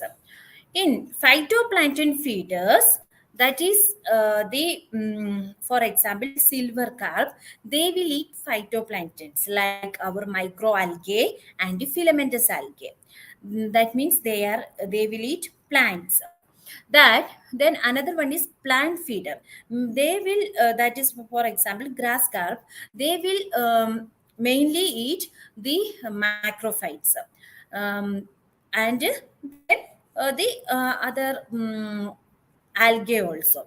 Then zooplankton feeders, they will mainly, that is example big head carp, they will eat the zooplanktons like copepods, cladocera, then rotifera. Then bottom feeders, that is common carp, they will eat the animals like worms, insects, larvae, snails, etc. Then predators, that is for example catfish, they will eat mainly fish, frogs, insects, etc. Then importance of fishes. First one, fishes are good indicators of the water quality and health of the ecosystem. That means water is polluted, then fish mortality is happen, will happen. Then another thing, fish is an ideal human food. It is a nutritious, high in protein, minerals, vitamins, beneficial omega oil, low in fat and cholesterol. This table shows that we have different types of fish species, and here we can see that protein contents are higher, then fat content is low. These are the some commercial that fish products like fish chutney, then fish save, then fish cutlet, fish vada, fish pickle, etc. Then we can list out or the based on the fish feeding habit and the benefits of fish. Here we can see that the Heteropneustes fossili and Cladius batrachus, they are omnivorous fish, but they are food fish. The benefits, they are food fish and they have the medicinal value also. Then the Gambusia affinis, that is omnivorous fish. We are mainly used for the mosquito control. Then the carnivorous fish, the Parambasis renga and Cladius gadipinus, they are carnivorous fish. The benefit is they are food fish. Then the Parambasis renga, that is also ornamental fish. Then they, based on their fish growth, their diversity, their population, the biotic factors and the abiotic factors are very important. The biotic factors includes prey, algae, microorganisms, predators, other species. Then abiotic factors like oxygen, pH, light, temperature, TSS, minerals, salinity, space, then toxic materials, ammonia and nitrate. Here, the uh, the untreated sewage water directly entering to the lake, then the lot of the nutrients like nitrate and all, it will be high. Then algal bloom, it will happen. Then the depletion of oxygen, the fish mortality will happen. So these all the parameters, factors like biotic and the abiotic factors are interconnected. So this all the things is very important for fish growth and their survival. The water is polluted, then the fish mortality will happen. So this is one example in our Ulster Lake. For fish diversity study, we have to do the fish identification, then list out all the fish species in the monitored lakes, then find out their scientific classification, then find out their food and feeding habitat, then find out their habitat quality, like our water quality of lakes, then find out their economic importance. So, save lake for fish, do not pollute water bodies. Thank you.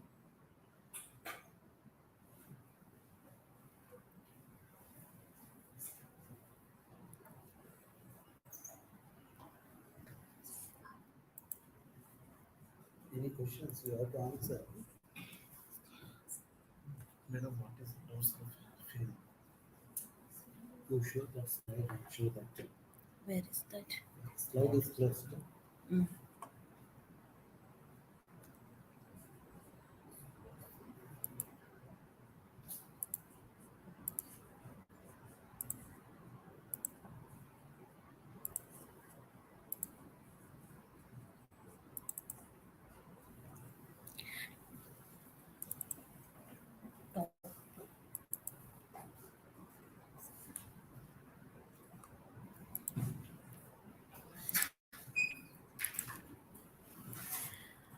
This is the dorsal fin. We can see this dorsal fin in the upper portion. Dorsal part.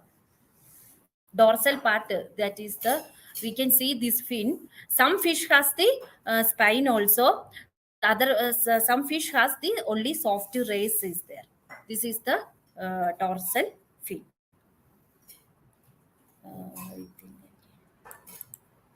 Here we can see the fish moving like this way. Here is the dorsal fin will come. Very good. Okay. Any other question you see? I want to see the web page again. Okay, thank you.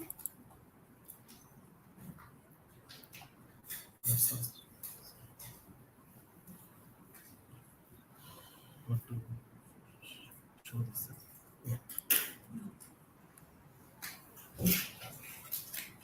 Okay, I think we have come to the end of the session.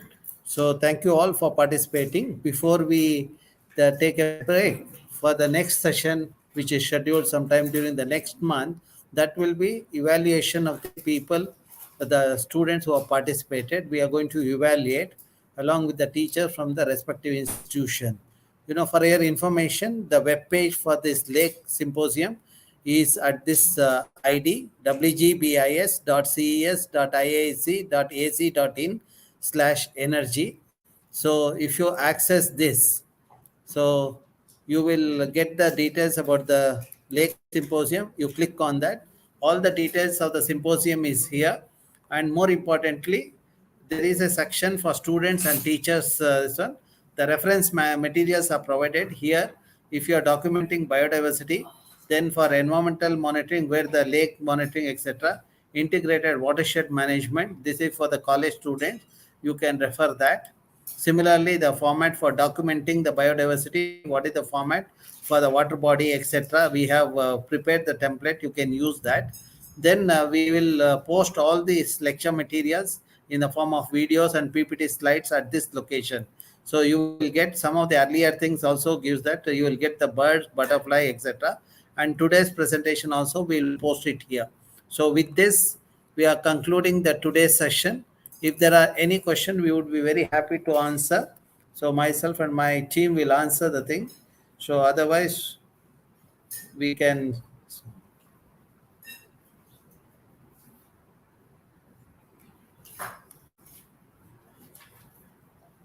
Okay, any questions? Huh? See, the students who are selected for the lake symposium, the presentation time is for 10 minutes, okay? 8 minutes for the presentation, 2 minutes for the question and answer session. That depends on the judges. They might ask even 2 or 3 minutes. They can do that, okay?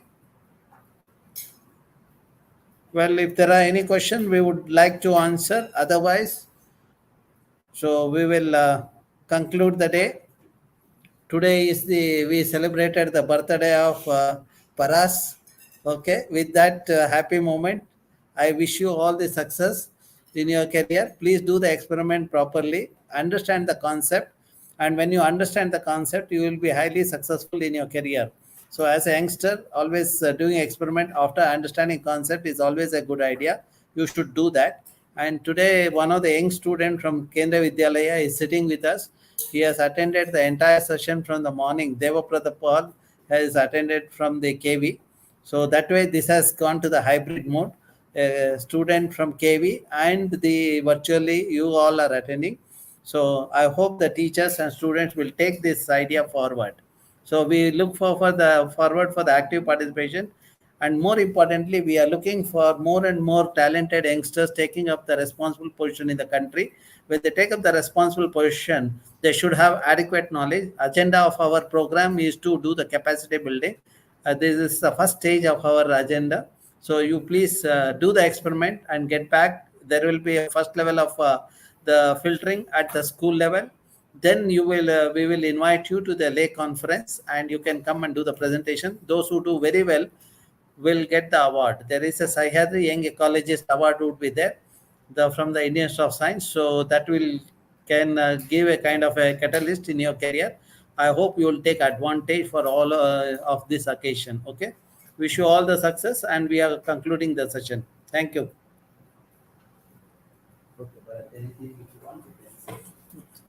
No, please do subscribe to the channel so that you will receive all the updates in near future. So there is a button called subscribe. You please check in YouTube so you can subscribe to our channel. Thank you so much.